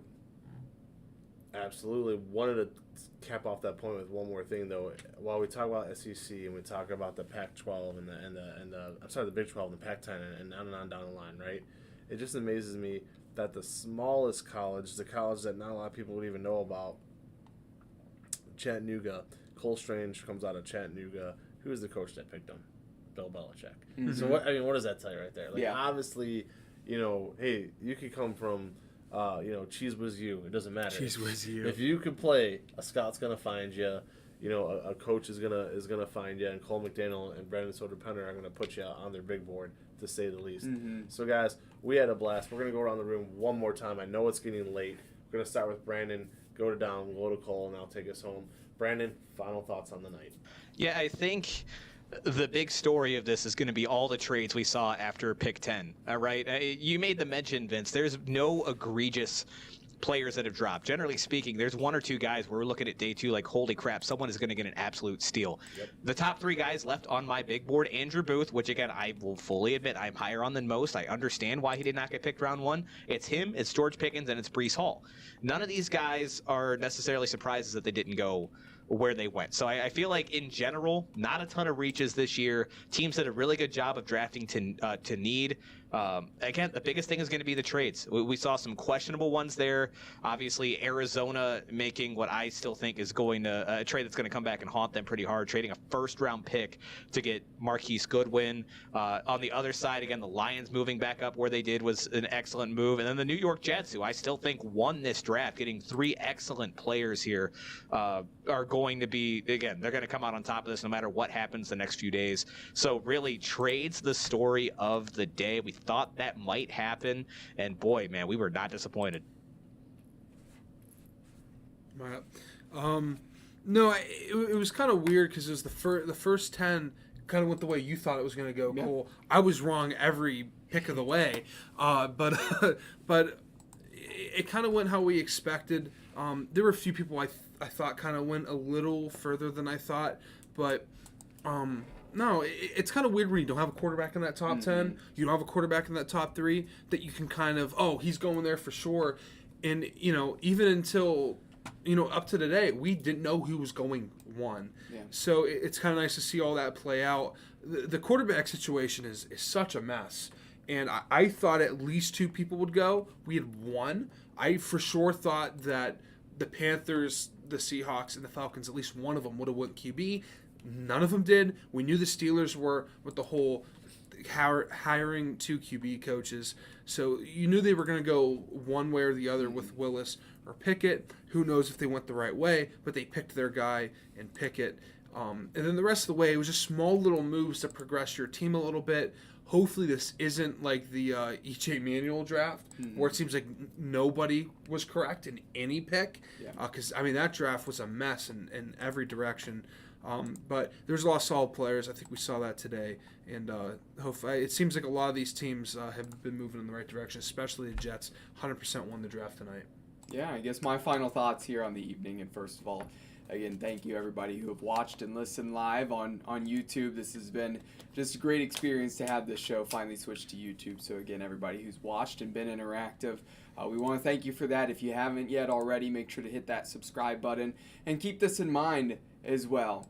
As we switch to YouTube, I started putting my prospect rankings with the top 3 on YouTube with a little bit of film and player comparisons and a breakdown. Again, that's going to continue into next year as well, so make sure to stay tuned come next March, come next April when those things will go up and get these picks out as well then with my mock drafts as well. What I have to say, guys, honestly, great start to the night. And obviously I've spent a lot of hours, done a lot of research on these things, and I haven't tallied it up, but I think, maybe even 12 players or so I had going to the correct teams and got those picks right here in the first round, especially early on. Things got crazy with the trades. We expected it was going to get crazy with the trades, but definitely one of those things where, we put in the work here.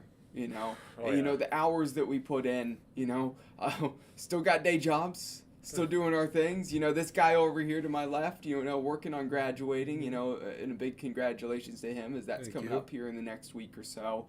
Obviously Vince and Brandon and myself, we're all working our normal stuff during the days, and then we're putting in these extra hours. So for everybody out there who's shown appreciation and shown the love, thank you again for taking a look at everything that we do, all the content we put out. Again, doing the best we can to give you the most accurate information. I gotta say, guys, I think I'm happy with what I had put out. I know Brandon put out a ton of good stuff. Vince got into doing a mock draft this year, loved every bit of it. Again, we're going to continue to just keep upping our draft content. It's not done. Tomorrow's the last day of draft season here for this year for us.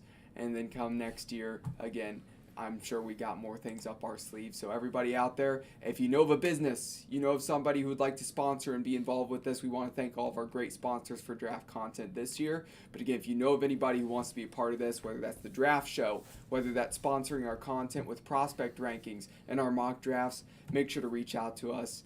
Again, Keon Sports on Facebook. You can reach out to Coach Ben14@yahoo.com. Myself, Cole McDaniel 2910 at gmail.com. Really, any of us. Again, we'd love to have you on board. Those are my thoughts here on the first night of the draft. Like I said, we'll be back tomorrow night with round 2 and 3, and it's going to be a fun one. Definitely, I think the progress of Keon Sports, just as Cole kind of it took my breath away there with everything he was saying about everything that we do is the truth. You look at the retention, again, 3 years in a row, Brandon, Cole, myself, like, we don't have Johnny-come-latelys here. I mean, we have people show up. They stick around. I think that speaks volumes. And I say that as a company owner and as a human being. Number two, Cole also mentioned the sponsors. That is the biggest reason we can do what we do right now. I mean, if you guys could see the amount of equipment we are surrounded with, I mean, none of this is cheap. So the fact that sponsorships come in, provide us with, I'm just going to flat out say it, provide us with money. That's what sponsors do. And then be able to turn that into equipment for the company and be able to then turn our product, which we knew was good to begin with, in audio and in written form. This was the end all be all this year. The switch to video. So you could see how that all goes side and side. I know you're out there in YouTube world and Facebook and everything else where you see me saying, hey, sponsorship special this week. There's a reason for that. You're looking at the reason for that tonight. This is where it goes. That being said, TNT Construction is our final sponsor of the night. They are your top choice for all residential, commercial, industrial, and business remodeling and repair. Guys, they were at my house 2 weeks ago, did a phenomenal job. New siding, a new window, very easy to work with. Payment plans, whatever you need. Just a blessing to know those guys. My final thoughts are this.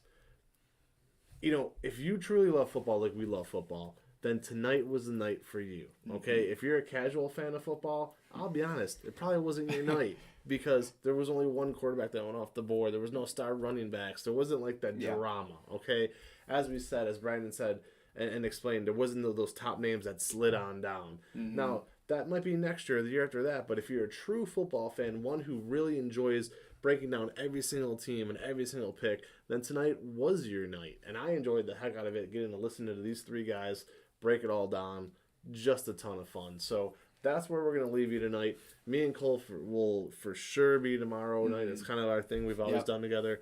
Hopefully these guys are with us. If not, maybe they're going to be at the roller skating rink. I don't know. But we're going to have a ton of fun regardless. We'll be with Zion Davis. But hey, thank you again for myself, Cole McDaniel, Dom Clary, Brandon Soeder Penner. We're going to close it up. It is Couple Skate.